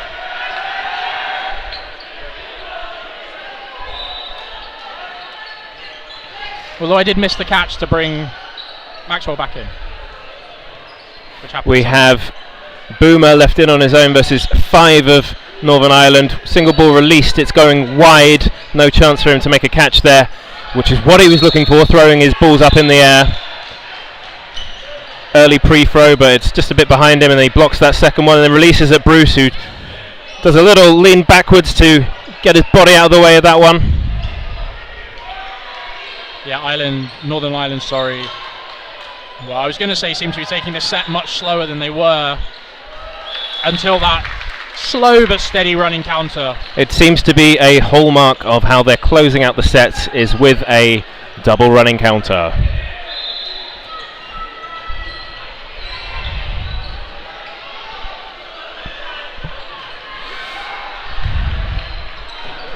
And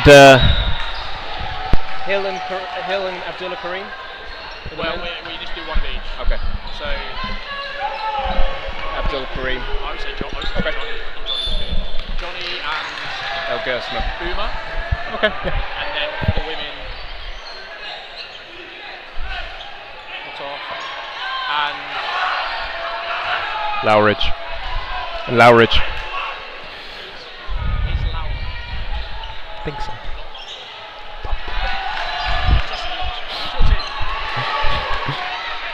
So we've just had a little discussion and we're putting our players of the match into the chat in a poll for you guys. We'd love to hear from you. Who do you think was the MVP for this match? But it's 5v6 in the favour of the Netherlands. De Groef making a block on his backtrack there, dramatically falling to the ground. Hill ducking down underneath that one, making a counter down the right hand side, but it just flies past his wing counterpart. Meanwhile, Boomer releases on Bruce, who just lets it sail past him. 5v6 in the favour of the Netherlands. Bruce hitting out Boomer on the left wing. Coming up for the 3-ball press, it's the Netherlands in the blue. An early pre-throw from Hill. He's hit out with the cover shot. McElroy misses. Oh, there's action at the front of court. What dodges from McElroy. De Groef unable to get away from the counter though, and Northern Ireland incredibly come out on top of that. What action in the centre zone there, where both teams are allowed into, and fantastic secondary movement from McElroy to get away from that. I think we now have our polls coming into the chat, so if you want to get your votes in for MVP, now's the time to do so. Blasted out on the right hand side was McElroy. Broken the block on the left hand side was Bruce. It's 3v3. Oh, what movement from Maxwell, sliding into court on the left hand side. She kicks the ball back to her teammate. Single ball released from the middle. Hannah Lowridge. Maxwell blasted out down the right hand side by your number 17 for the Netherlands. That's Wells. Catch, bringing Hill back in and turning momentum in this game. Early pre-throw which Hill ducks underneath, and another pre-throw which ducked underneath by Turkington, who went down onto her knees. And then Hill punishing Wells when he was out without a ball. Medema calling for her teammates to give her the ball. They put in a safe one, bounces at the ground, no catch made. So the ball is now in the chat. And then, Brew, did you explain who are? Oh! So that was a fantastic catch for Hannah Lowridge, who I think is up there. Is one of our options. One of the people that you can vote for. The other lady we've selected is Marike Potov, number 5, who plays for Dodgeball Club in Dragton, which was home of the Euros a couple of years ago. And Peter Boomer, number 42, across court, who's made a great impact since coming on. Some fantastic verses up against Kareem Abdullah, the other number 42 for Northern Ireland Knights. Boomer with an early hit on Turkington there. Beers is going to the outbox, must have been a pre-throw from Hill, I presume. Laverty's come on, number 57. Maxwell takes the 4th ball, number 16 for Northern Ireland Knights. In fact, they've got 5. Are they going to release 3? Yes, they're releasing 4 at Boomer, who is hit, unfortunately for him. Tried to make his body small by going sideways, make himself a smaller target. De Groot ducks underneath one. There's an early pre-throw that hits out Adam Hill. De Groot pressing up the court. Now his team have 4 balls in possession. Laverty taking the 1 for Northern Ireland. 2 coming in at him. He jumps up and to the right to get out of the way. They had thrown it just where he was, just a fraction of a second before Jonathan Wilkie. Yeah, so some great plays there. Just going through the rest of the MVPs, Lowridge, one of our options after that great catch to end the set, and Johnny Hill, who had an absolutely storming first half. Time paused here. It's nice to see Wells, number 17, back on court. He didn't have a great start, lining up against Kareem there on the left side of court. However, since coming on, he's made some great hits, and he's really it's a shame it's slightly later on in the game, but he's shown why he deserved to be on that starting lineup. We're seeing a lot of rotation here from Northern Ireland, as Sam Laverty and Maxwell managed to make that hit. And they've earned the right to do so with the score at 4-24 in their favour. They are 24-4 up in this match as John Bruce presses the court, hits out Medema with the running counter. Nice slow call made by John Bruce as they walk up the court. Early pre-throw. Lowridge puts it in between the legs of the remaining Netherlands international dodgeball player, who's in the corner of the court. Single ball down low and to the right by Laverty this time. They're in a commanding position, Northern Ireland. Do they look to close it out with a double running counter? Yes, they do. Yes. Kind of their bread and butter now, and it shows that everyone that's operating on the same level, because we've just seen Bruce and Laverty do it. We've seen the Hills do it. We saw McCloskey. We've seen Kareem. We've seen everyone across the board in this Northern Irish team being super confident with taking those double running counters towards the end of sets.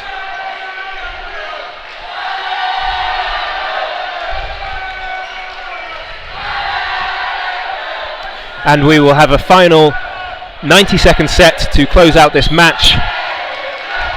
The middle ball won by the Netherlands.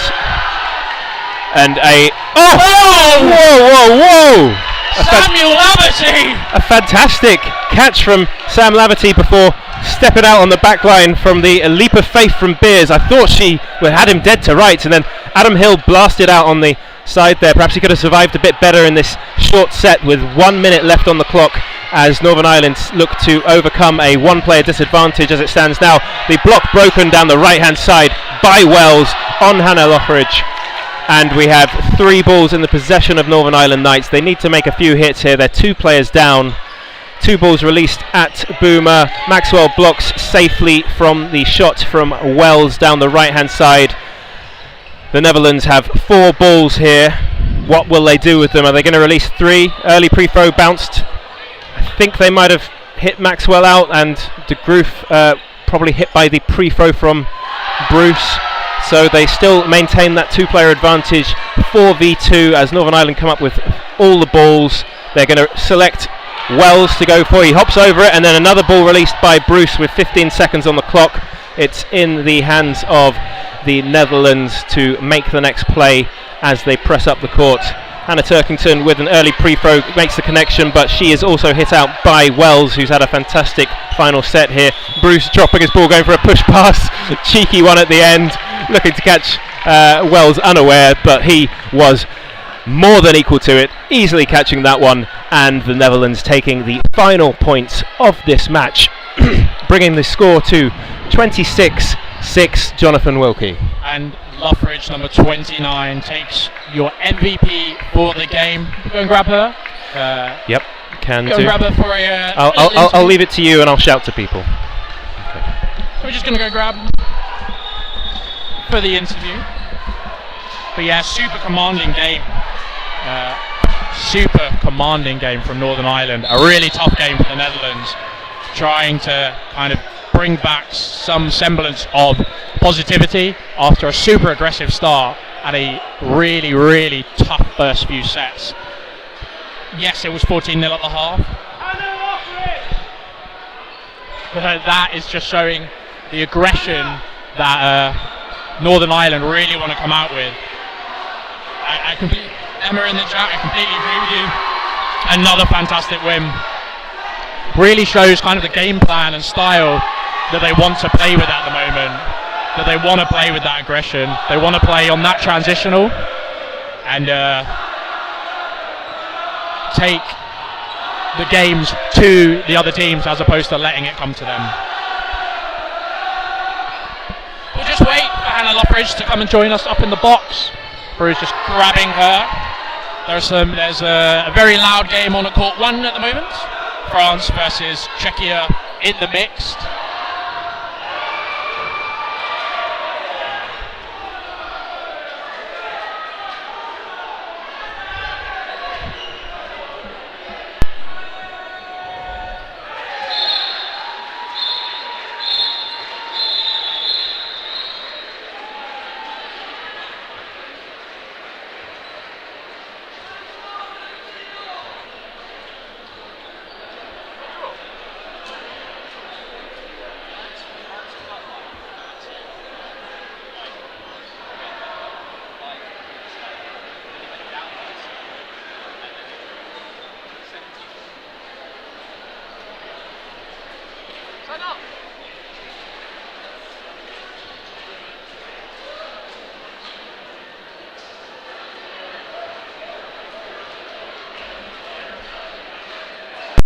Up next we do have Sweden women versus Czechia women.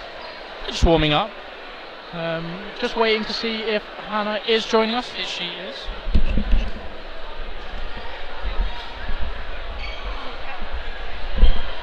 Hello. Hello. Oh, take it So you off. can hear me. Oh, fair. Yeah. I don't know. Sorry, we're having lots of issues. Anyway, great game. Yeah. How did you find it? Yeah, it's always fun playing the Netherlands. It was a good game. I don't really know what else to say.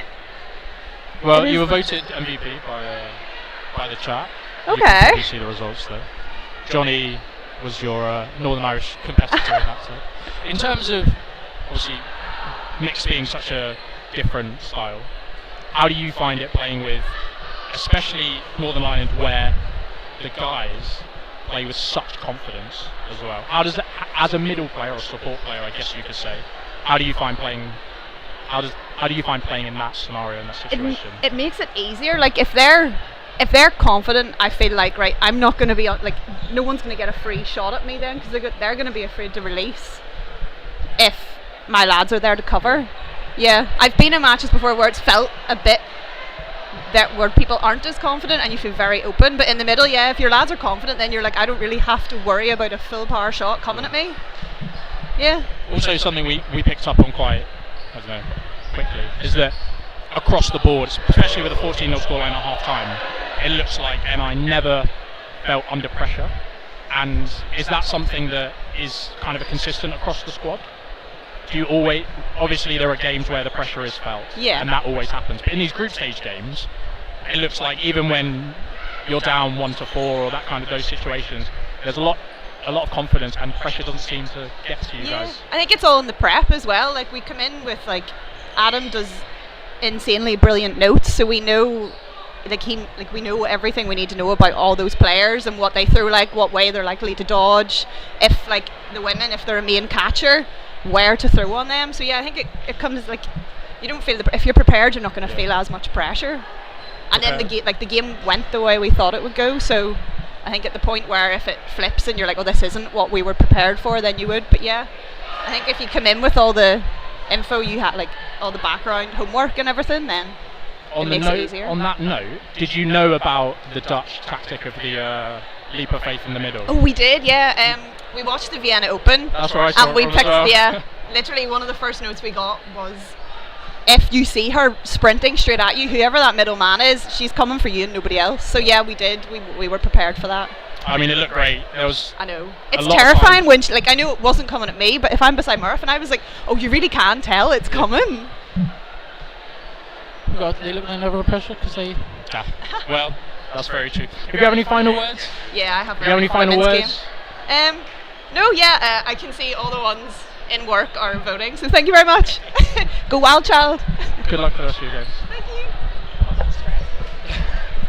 So Hannah for you. Yeah, of course, and I for the win. Thank you very much for joining us. We've got another one. So we're going to be joined by the Netherlands mixed team captain. Is it El Gersma? Elgersma. Elgersma. Yes. Okay, thank you very much. Great pronunciation. We noticed how many hits that you were making in this match. Is that one of the strongest points of your game, would you say? Definitely. I think we started looking. We have really strong women in our team. We want to use them a lot in going for the trades and seeing if we can get the chance to commit a bit too much to us, so we could step in. And we saw some brave play with leap of faiths coming from the middle. Yes. One of the new strategies we're working on. It's been working really great. But props to Murphy for just dodging all of them. So it's a very small target to have in the middle yes. Over there. So, but still. And what does it mean to captain your country at the Dodgeball European Championships? It's amazing that they believe in you and that they like the game plan and the way they feel going into the match. It's really nice. And it's 2 years on, I think, now from the the European Championships in Drachten. How has Dodgeball grown since that tournament in the Netherlands? A lot. We definitely the clubs have grown a lot by themselves as well. So we still have 6 clubs in the Netherlands, but they all grown in size. What we see a lot is that the level of play is also just increasing so much because the leagues are getting closer that we have in the Netherlands, so that we take a lot of the stuff back into the national team, and we try to go to a lot of international tournaments to get some more practice in and see how we can compete at that level. We saw some high-level play from you guys in that one. It seemed like the score was very harsh on you, though. Yeah, the score was is rough. We definitely had a little bit more expectations going in, but the way we played, we're happy with. Yes, I think you should be very proud of how you have performed and how your team has performed also. Thank you so much. Well, thank you very much, and good luck for the rest of the tournament. Go and smash it. Yes, it's great. Brilliant. Thanks for the commentary. Cheers. That was amazing. Thank you so much. Thank you for coming up. Appreciate it. Best of luck for the rest of it. Thank you. That I will. For you too. Cheers. Yeah, we're trying to get better and better. So are you having fun as well? It's been a bit of a shit show so far. Okay, I'm starting to enjoy it. Yeah, that's great. It's we've just about got all the courts running a stream. I think. And these ones still ironing out some bugs. Yeah. Right, I need to meet these. Thank you so much. Really appreciate it, mate. All the best. Thank you.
we've gone past the time.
Hello, hello, hello. Welcome to Switzerland, not Switzerland, Sweden versus Czechia. Thank you for telling us about Court 3. We are just sending somebody over to fix it.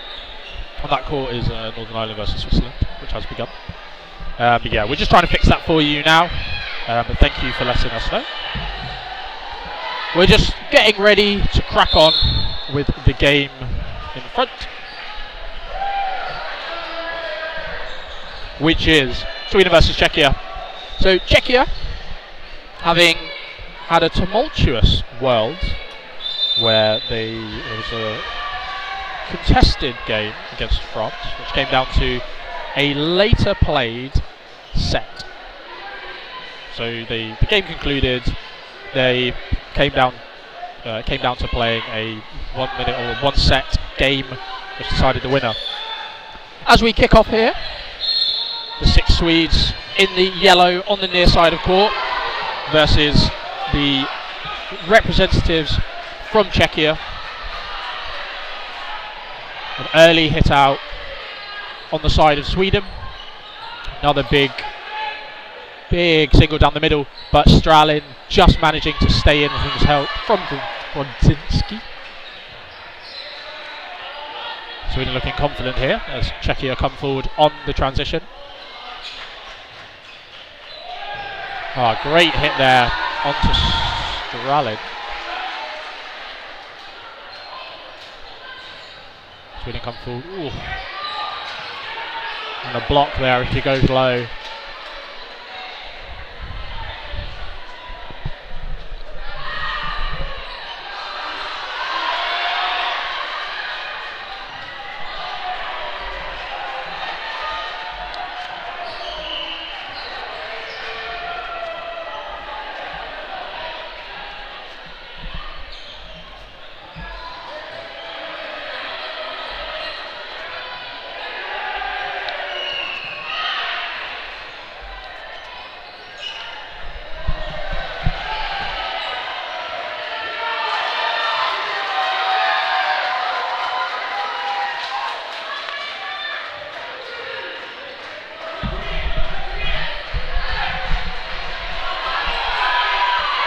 Excellent play there from Sweden as they get out of the way of that multiple ball attack.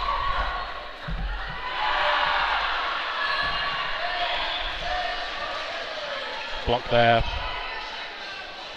Lots of love for Czechia in the chat. Now,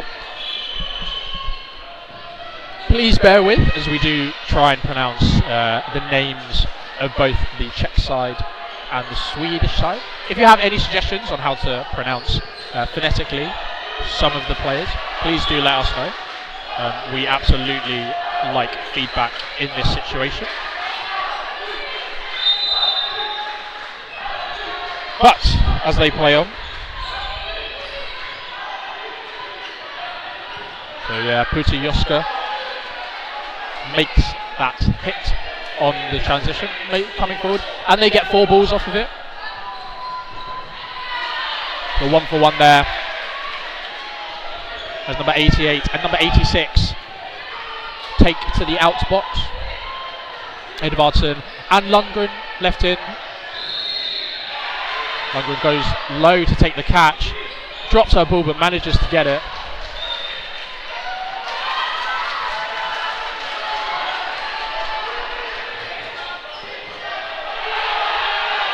As Czechia now come forward with 4 balls. Lundgren manages to make that hit. Another solid hit in this set. Been really strong on that, on this right wing. Solid block there.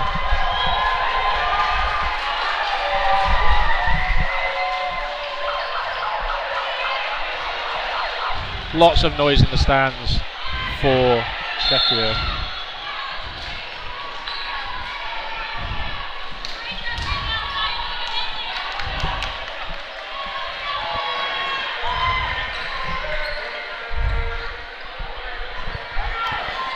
So the first set ended in a draw, resulting in Czechia and Sweden taking 1 point apiece as we get underway in the second set here at the European Championships in Limerick, Ireland. Slingshot throw from number 29, stepped out of the way of by the Swedish Spectaculars. Strong block there from Stralin. They come forward with 3.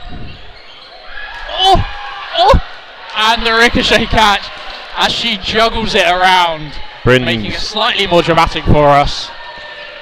Bringing Vankovic back in. Vankova, sorry.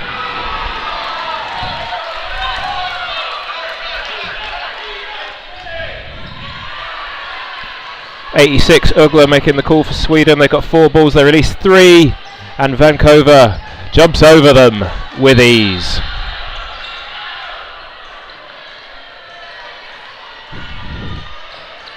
Four-ball attack used to dismiss Wilhelmsson for Sweden.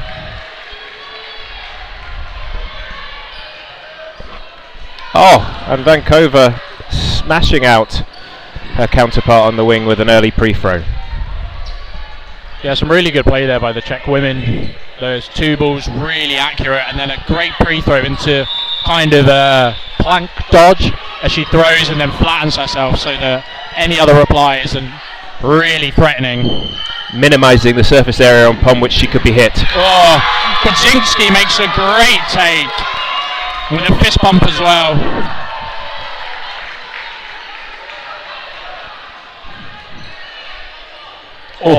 just reaching out for that catch there, wasn't she, Jonathan? Yeah, excellent placement from Ugla as she puts it just to one side of the standing player.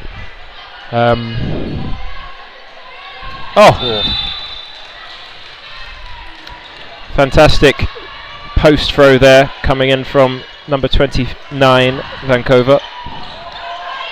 Yeah, Lundgren with a really, really fast release there. It's very quick out of her body.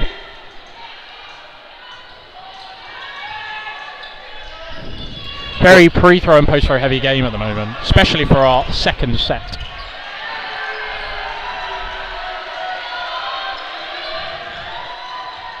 What I'm liking from Czechia is the pressure from both sides. You're not sure which side it's going to come from, but an early ball by Lundgren catching out Vancouver there.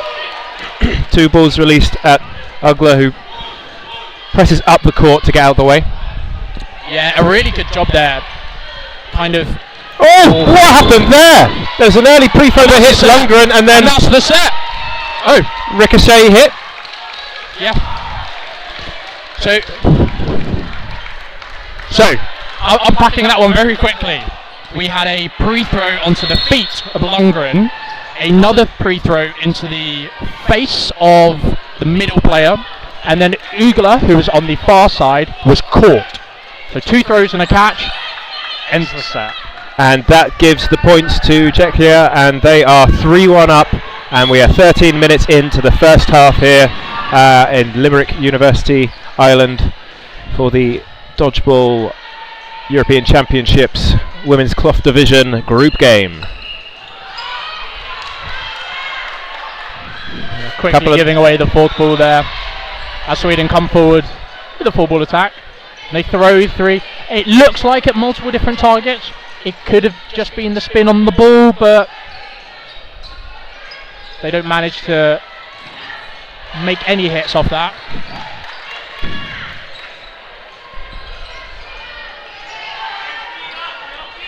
Four balls to the Swedish Spectaculars in the yellow near side camera. They've released 2 on the right hand side and 1 in reply to the early pre-throw from number 19. That's Kamila Kubailushuva. Oh, power shot from Vancouver there, smashing out Wilhelmsen.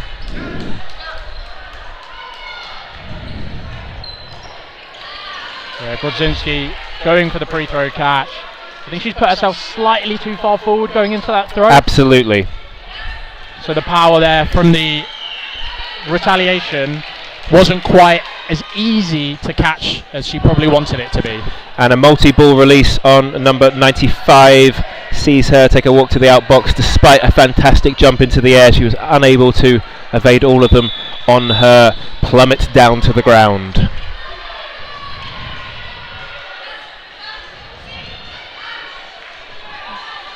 Yeah, super confident there.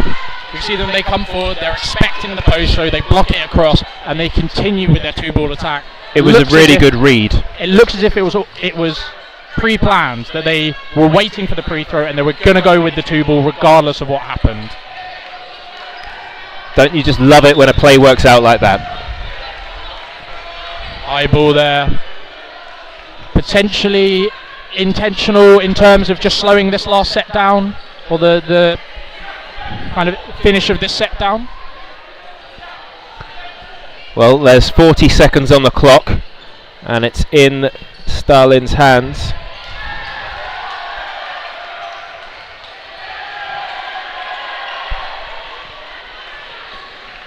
Stralin giving away 4 balls. It will be up to Czechia to release next.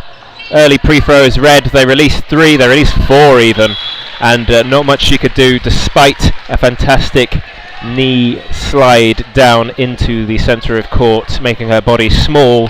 There's no getting away from those 4 balls.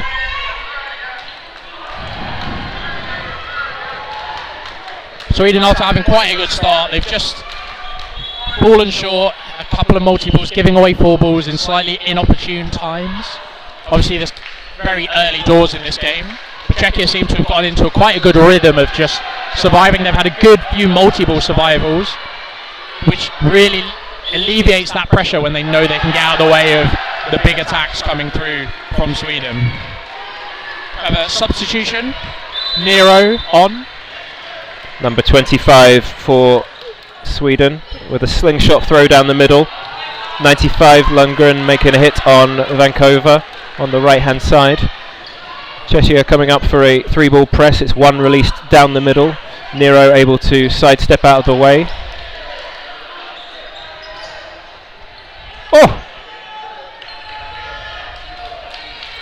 I love the split jump dodge there. Yeah, high pressure there from Czechia. Play 3 called. They're going to release 3 at one player who's dove down to the ground.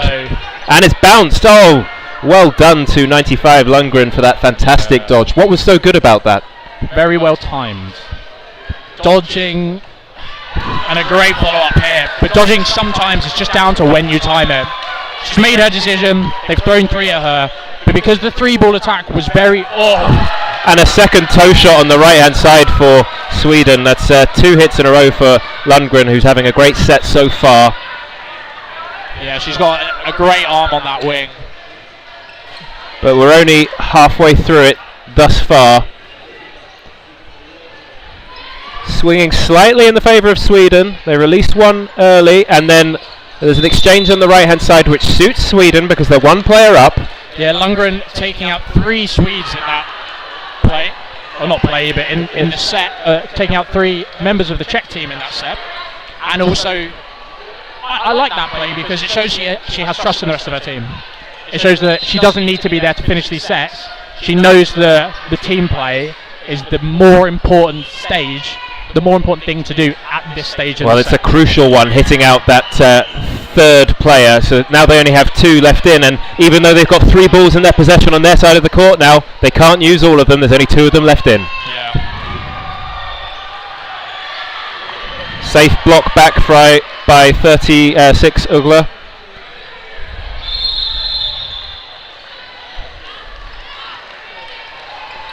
Two-ball attack on Wilhelmsen. Yeah, really clinical block there. She's gone low, she's dodged out of the way of one and just blocked back the other. Nice body movement by the Czech winger on the defence there, number 88, Zednikova.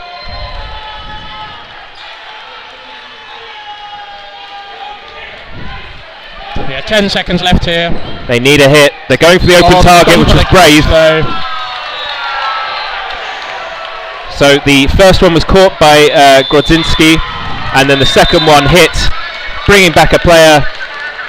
Nero coming onto court, and they finished the set at the end of the 3 minutes. 3 players for the Swedes versus 1 for Czechia, so they're going to take the points there, bringing it a bit closer now. It's 5-3 to Czechia versus Sweden in this group stage women's match. Yeah, really well controlled there at the end. They've utilised the clock. The coach is doing a really good job there at communicating what the screen is saying to his team. So the information's all there, and it's just all about the Swedes playing that slow game, controlled, and making sure that they don't put themselves in a position.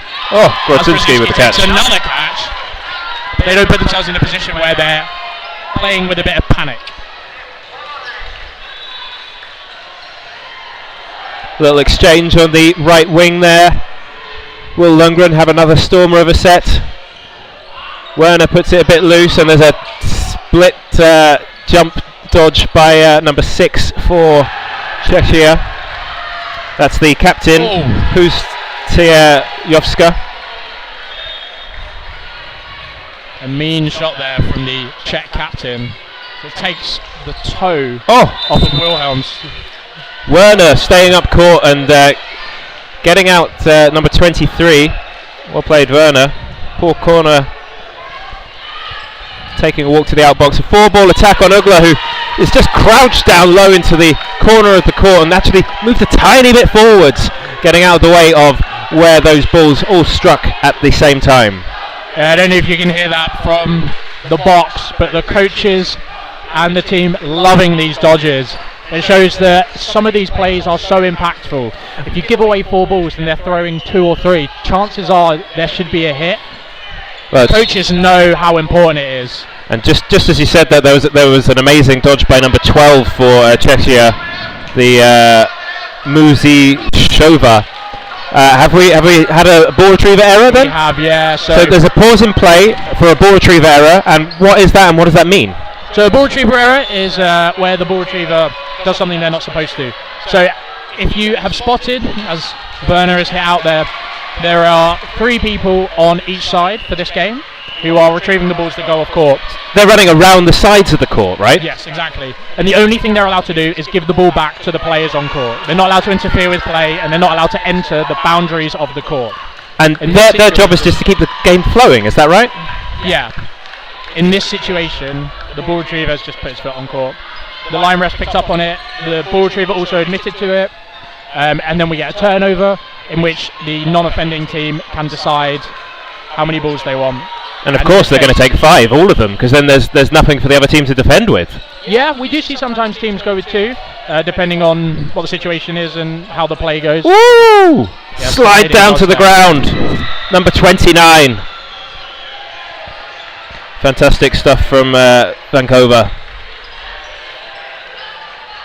To answer the question from Matt Hollinghead in the chat, as we've said, we are trying to set up court 7 and 8. We're in the progress of doing that. So please just be patient and we'll get those set up as soon as we can. Yes, it's been a bit of a scramble for equipment as someone's gone missing in transit. Not the fault of the organisers, and we are doing our best here in Limerick, Ireland. Vancouver coming up court quickly, double shot at Lundgren. And it's an exchange, 1-1 left at the end of 3 minutes, so they're going to tie another frame, and that's going to take it to 7-5, I think, as the screen turns off on the court. Turns out the screens are turning off through a European power saving initiative. Oh, lovely. Well, we love a good eco initiative, eh? So the refs just need to be slightly more vigilant on when the timing doesn't stop. It's just the display turns off.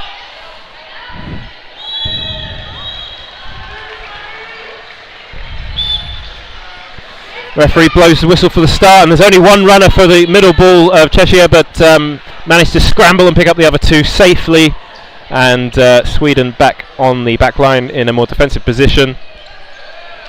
Sidestep by Wilhelmsson, unable to get rid of the trailing leg, which was what was hit by the Czechia team. Oh! Rita Sniro stepping out of the way and just turning sideways to make her body a smaller target as she unleashes a slingshot, but gets an after throw in at her from number 19. That's Kubailushuva. So to switch the wings round, the Swedish side. We've got Lundgren now on your left side of the screen, whilst Ugler has switched to your right. Interesting switch up. Maybe that's to match what has happened on the side of Czechia with number 19 moving over. Kubailushuva. So we're just adjusting the set timer to follow the remainder of the half and not the time remaining in the set. 1 minute 42 left in this set. Oh! A great catch there by Werner, who it's one of those catches where it looks like she was just following it the whole way down and takes it up by her throat. Wilhelmsson taken out on another skimmer on her feet. Really, really accurate shooting there from the Czech captain, Puchieska. Nice block by Ugler on the right wing. Czechia in possession of 3 balls. Pressing up court quickly to avoid play 2 called. Is the double running counter. Blocked down on her knees. Well, actually, let it go past her, number 12 there for Czechia. Oh! Hit number 95 so powerfully it bounced up and into the middle of court. Ugler with the only ball on the defensive side of Sweden. She gets 3 fired in at her. I think she blocked 2 of those and one of them went off target. Yeah, made herself really small behind that blocking ball and tracked it across, which is really succinct. Great 2-ball attack, using those angles there to kind of hide the sight lines.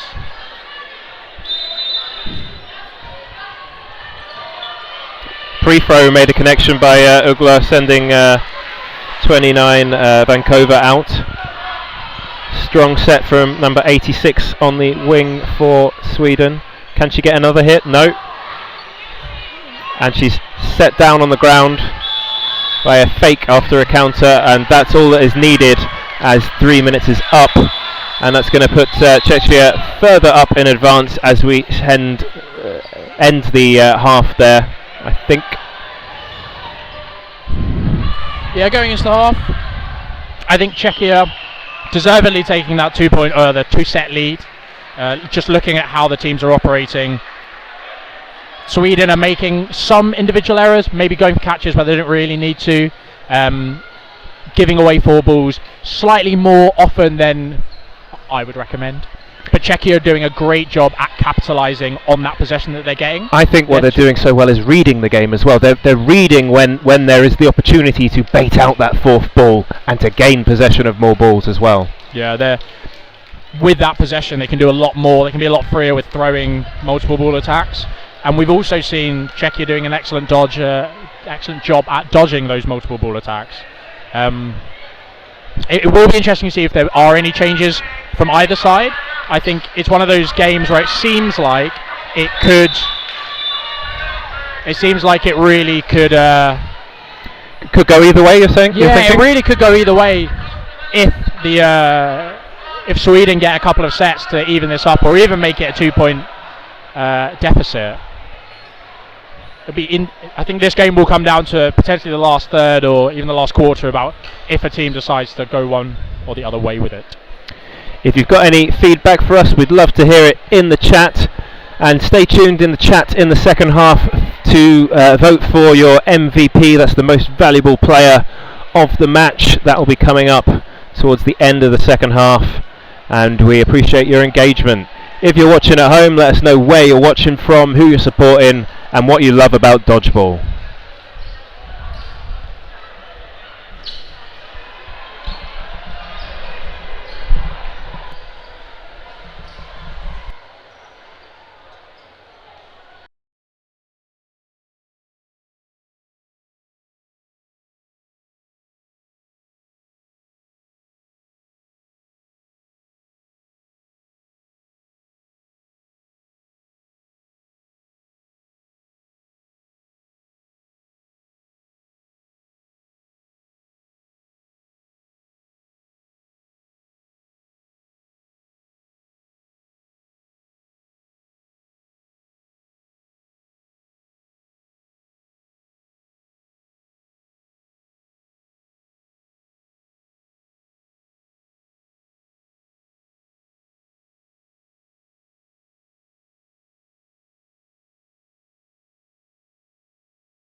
Okay, we're about to recommence the second half of this match in the women's cloth category group stage game, Sweden versus Czechia.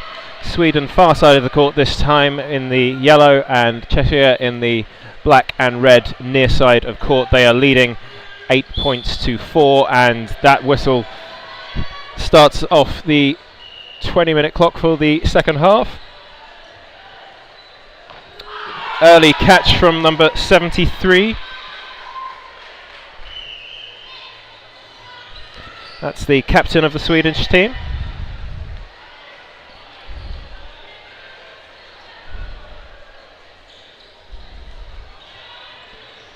Oh, was there a block into a player there? Yes, line refs calling that one blocked into a teammate, so taking a walk to the outbox. Some side steps there, able to get away from it. 73 sliding down on her knees to collect the ball. They've got 4 balls, Sweden. Can they take the points here? Oh, they've made a nice hit on Porkonova on the right hand side there, down on her toe.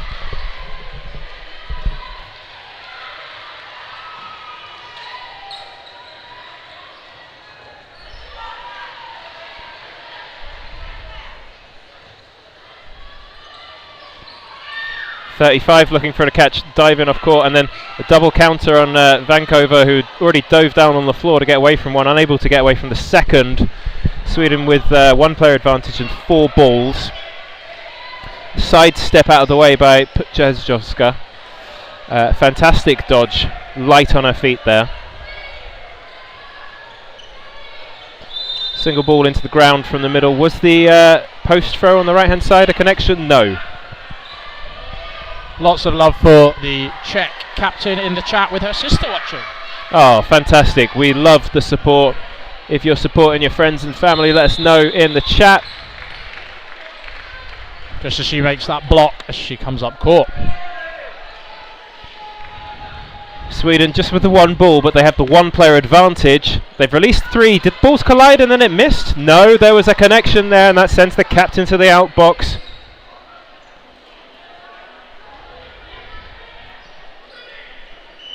Sweden now coming forward with 3 balls. And an excellent catch in the middle by number 11.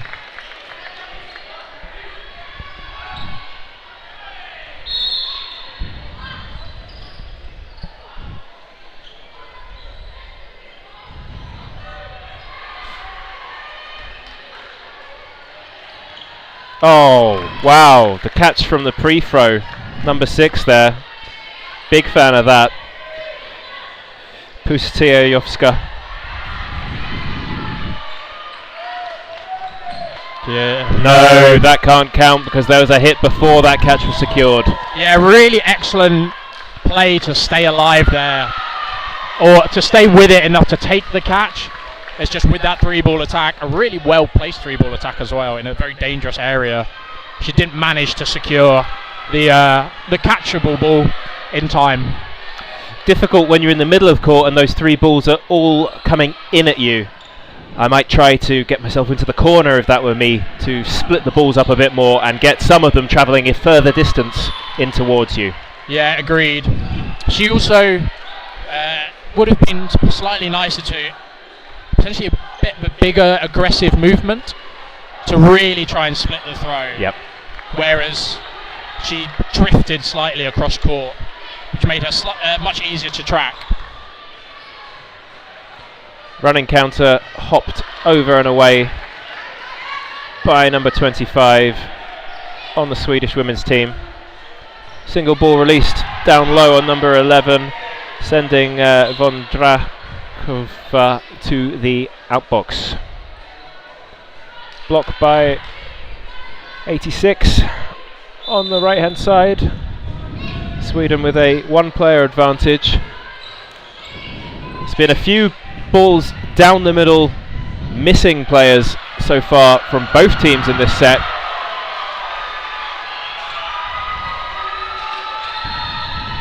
One player out for Sweden from that multi-ball attack, and Both teams with 5 players on court now. That ball is just about captured in time, and referees waving to play on.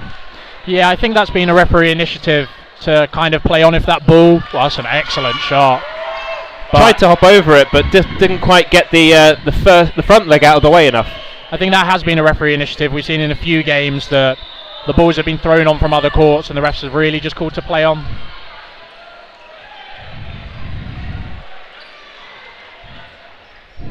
With Sweden here with a lot of possession. Oh, what a jump! Flew into the air, kept her legs tucked up until she placed down on the ground so that the trailing leg couldn't be hit. And was there 2 hits there? No, just the one. Yeah, on bounces into 55. Really pinpoint accuracy with the throw there. Yeah, that's a great shot. It's kind of what we mentioned in the half, that Czechia, whilst they have given away 4 balls a few times in this set, they're super confident to allow themselves to not get hit out with dodging like that. And in the last few phases, their single accuracy has been brilliant. Wow.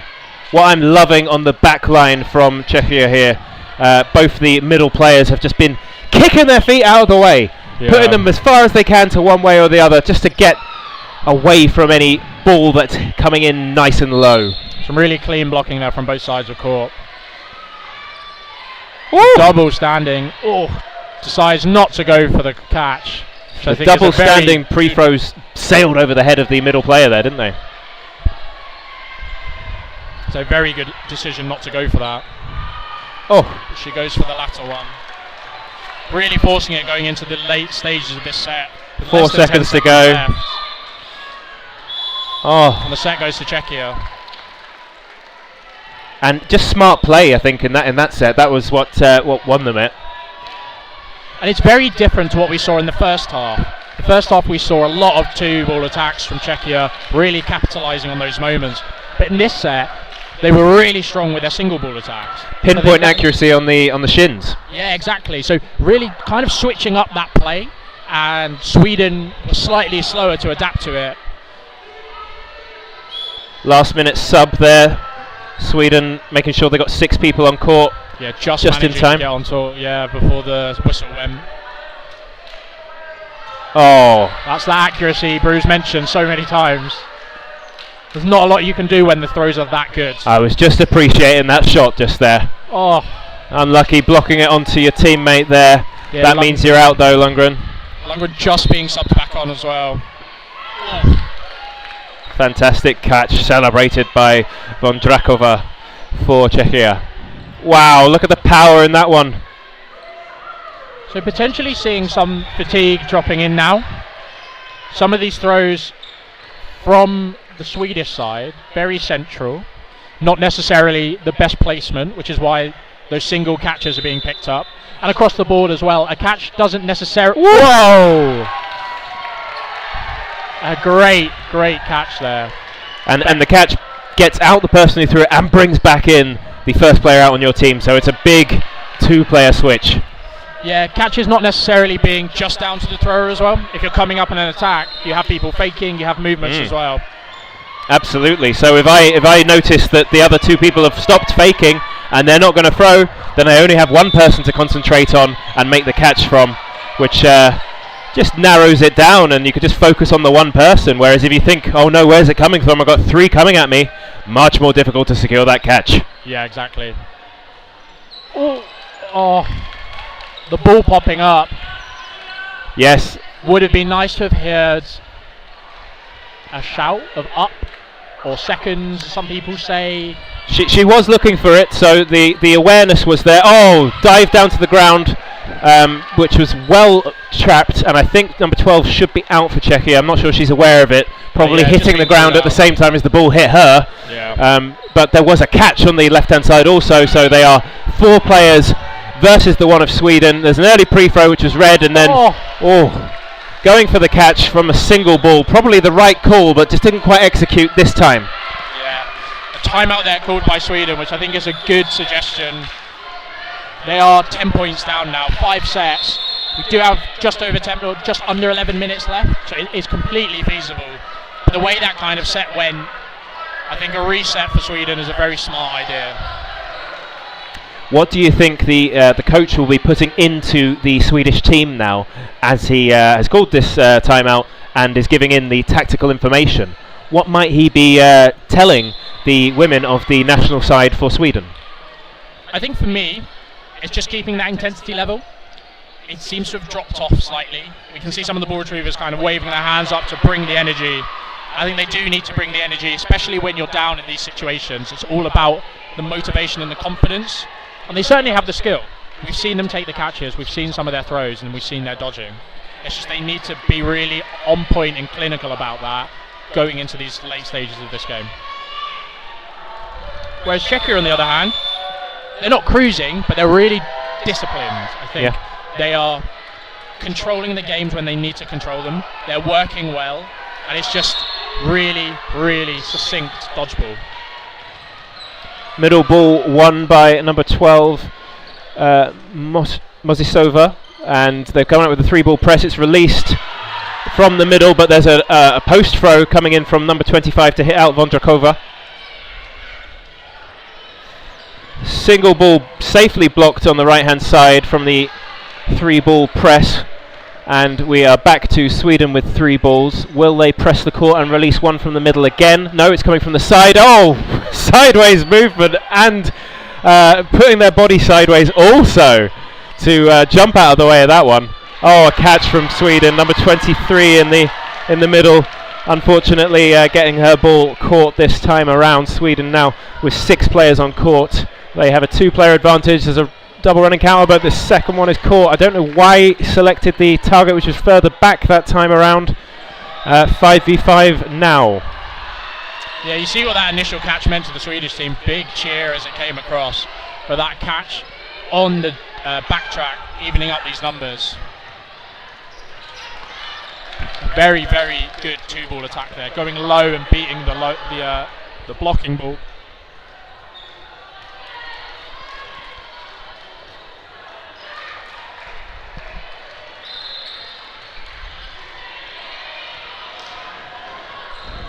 Okay, there's a 3-ball press from Czechia, but the single ball was just released down the middle, and it's not near the target this time around. So on to Sweden with their 3 balls. What are they going to do? They're going to attack down the right hand side. It's a successful hit on the winger, number 19.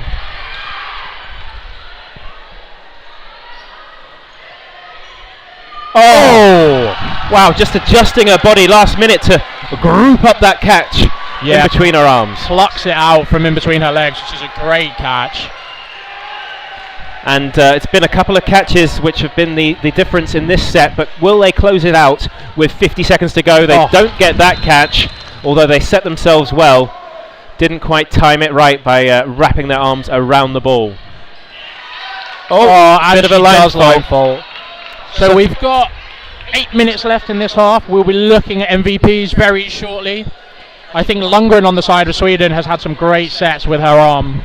I think this Czech captain, Putaneska, has had a great game as well, controlling that wing.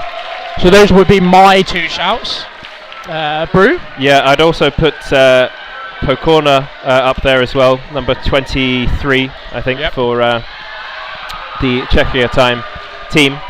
And the 86, I believe, for Sweden as well has come on and done some good stuff on the wing. Oh, was there a full start there? There was a full start, but she didn't go further than the ball return line. So there's no foul in that full start. Number 98. And they survived the first attack, so... I can't see her back shirt. So I will do some Googling. We'll jump on the Swedish Spectacular's Instagram page. Oh, nice bit of lateral movement, just letting that one go through the legs. Number 86 there.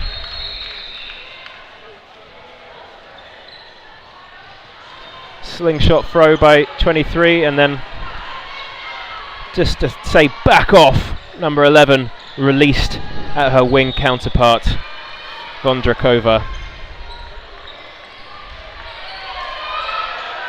Oh, and a great ricochet catch there by number 98, who I believe is Edvardson.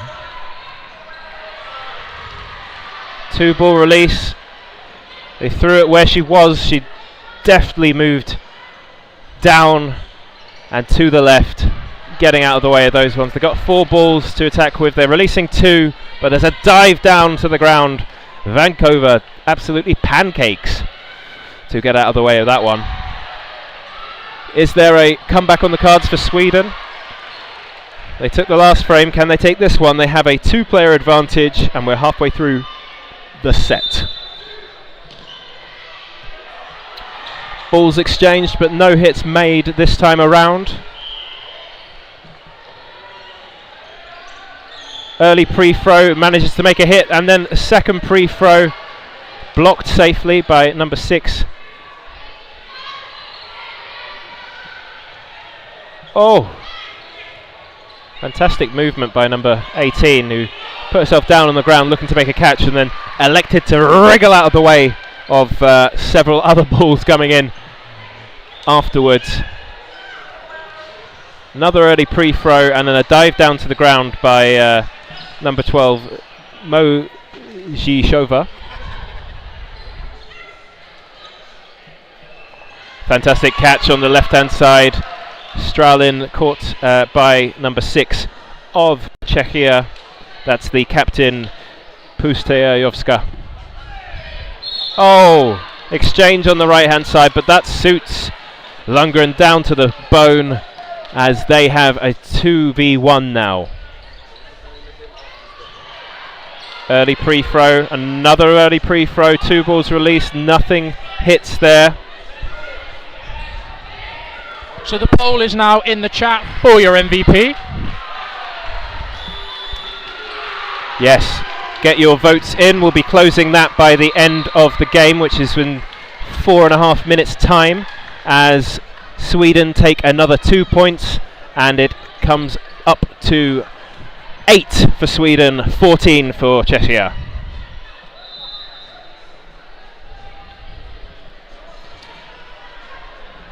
Referees just pausing to have a bit of a chat, and Czechia calling for a timeout, looking to halt any progress or momentum that Sweden might have been gaining from those couple of set wins they've just taken. Jonathan Wilkie. Yeah, I'm sure if my head was in the way there. Apologies if you do see the lovely side of my face at some stage. But yeah, just 14-8. A very good resurgence from Sweden.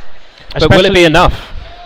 Well, a lot, probably not. A lot to go for with being 6 points behind and only 4 minutes on the clock. They've got to win games and win them quickly.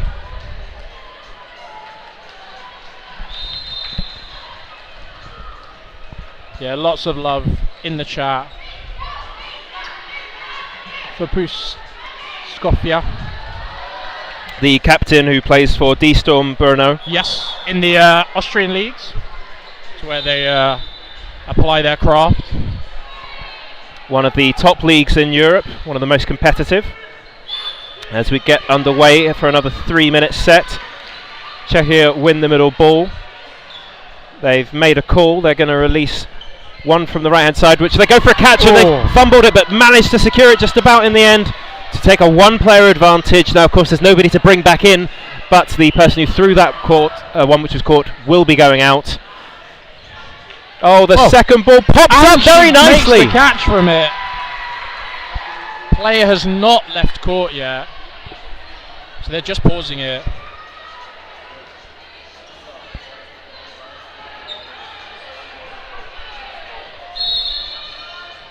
Yeah, just a discussion there about whose ball it was.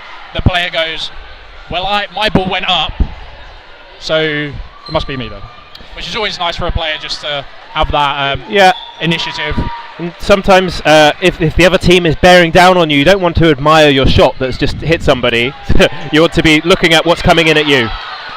Fantastic double ball striking out number 23 there by Sweden. They are playing with momentum on their side as their Swedish Spectaculars do a fantastic jump dodge to get out of the way of that one. A little dance in celebration. Yeah, of course. One ball down into the ground. Czechia just trying to drag out this set. Well, there's a couple of minutes still on the clock. They've got a bit of surviving to do. 2 of those balls hit the ground first, so that's no hit on Vancouver. Yeah, really, really good dodge there to get herself low. Yeah, reducing that like side profile. Really admired her play in this match. Time was paused. So we're restarting the game from the back of court now. Players will, once they hear the whistle, have to step onto court. That was obvious who that was coming from. Maybe they've gone into defensive mode now, Jonathan. Yeah, you do see some teams just try and lose slowly in these cases when they have such a good margin. But in this case, it probably will work. Yeah, if they can make this go to 3 minutes, then I think it will be impossible for Sweden. They need to win and win fast. Yes. If they lose this, it will go to 14-10, and then they'd have to fit 2 sets in a minute. Going for the catch, not quite making it, but probably the right call as they're chasing the game here. They have 4 balls. Will they be able to eliminate 1 or 2 players with it? Oh, they've got Vancouver on the back. She made herself small.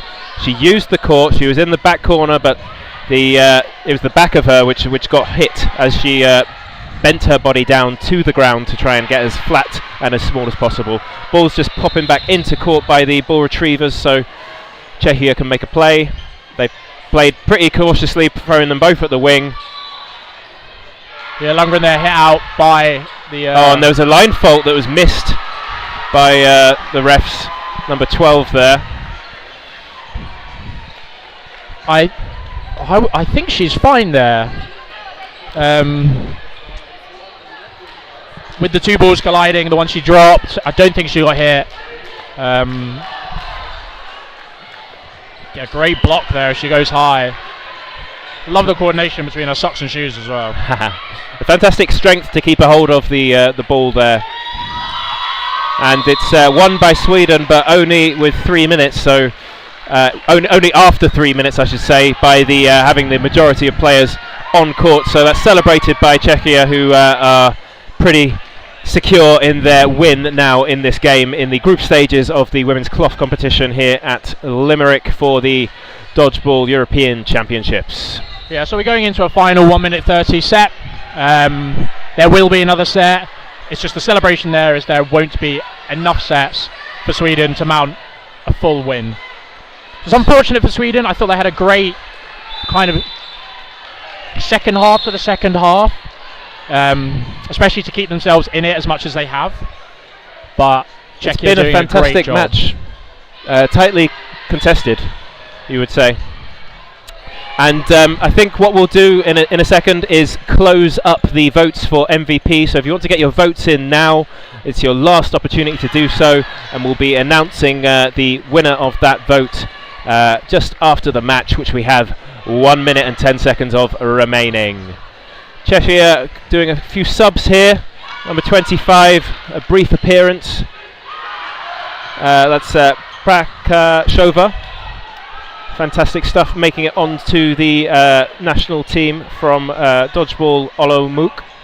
A nice catch there on the left-hand side, sends number 11 to the outbox. That's Vondrakova. And a strong second half by Sweden, but it's not quite enough. Yeah. Not quite enough. Lundgren being called out there by her fellow countryman, I believe. That is Christopher Modin reffing, who is of Swedish nationality. We don't really have any issues when it comes to nationalities in terms of refereeing. It's a very... Anybody can referee. We're always Anyone looking out for new referees. So if you're interested, get involved in with your local team or your local league and get refereeing there. We're always looking out for more referees to come and help out at the international tournaments.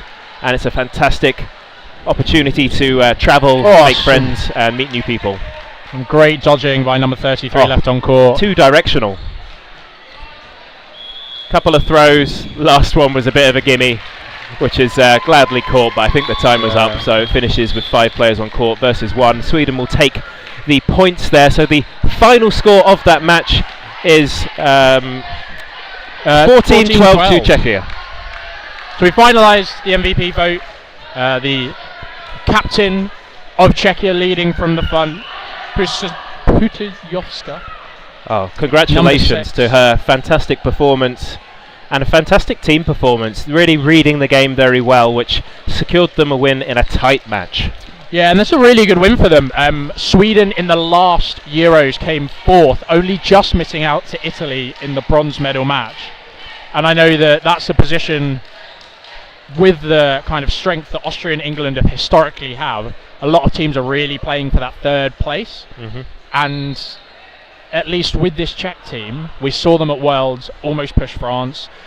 We're seeing them now push Sweden, who have ranked higher than them in previous competitions. So looks like a very strong start for Czechia. They've been a strong team at recent tournaments. You know, they've been in and around it. So can they go one step further and perhaps push for a personal best top position? Maybe so, based on this evidence. Let's hope. So I think now we're going to grab some players to have a chat with. We'll see if they're available to have a talk, and if not, we will head into post-match. Yep. So I'll leave Jonathan to try and grab a player or two, and let you guys know that my next commentary will be on court number 1 with Chris O'Reilly for France versus Austria in the mixed. That is set to be a fantastic game. We've had the Austrian women's team be pushed really hard by Hungary just now on court 1, and we'll see how the mixed team will fare against France at 5:20 GMT on court 1. If you're enjoying the streams and have any constructive feedback, we'd love to hear it. Get your comments into the chat, and also let us know why you love Dodgeball, who you're here to support, and what makes Dodgeball the best sport in the world, eh? Where are you watching from as well? I'm keen to hear from you.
Okay, and next up I'm going to be joined by the Czech captain for a post-match interview. Hello. Hi. Thank you so much for joining us. How was that match for you against Sweden on the stream court? It was nothing what we expected. We didn't know what to expect because we have a lot of new girls on our team. But so did they. Yes. So we didn't know how the play is gonna go. So I thought we were gonna lose, honestly, because I didn't expect that they would have so many new girls. And I think it was quite, how do you say, it's like even? Yes. I don't know. Yeah. The score reflected that. Yeah, it was very, very hard for us as well. But I think we. Sorry, I don't know how to express myself. One thing that I noticed watching the game was how well you and your teammates seemed to read it and to read the opposition, to know what they were going to do and what would be the right thing to counteract that. Yeah. How do you gain that experience? Is it from playing in the Austrian league? Yes, that as well. But I think it's because our coach watches a lot of matches. So a lot ahead, of so recon. Yeah. So she kind of knows what each team is like known for doing. So she tells us always, and we try to follow her advice. And how does the coach get that information to you, the captain, and the rest of your players? Shouting mostly. So is it all input on the day on the court? Sorry. Do you get the information on the court on the day? Usually, like she watches a lot of videos ahead. Yes. And then we like sit together. She tells us what to do, what to expect, and then in the game she also like screams at us what to do, what to change, and between the sets she gives us quick informations on what to change. Fantastic. Well, congratulations to you specifically, the MVP for the match with the public vote. You should be very proud of that performance and that win. Good luck for the rest of the tournament. Thank you very much. Thank you so much. We'll be starting the next stream in approximately 20 minutes. Thank you. Fantastic. Do you want to take a quick photo in front of the media screen? Yeah.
I don't know who split up, somebody did. You click on OBS, these two pop up, it's these ones. So for whatever reason,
schedule, but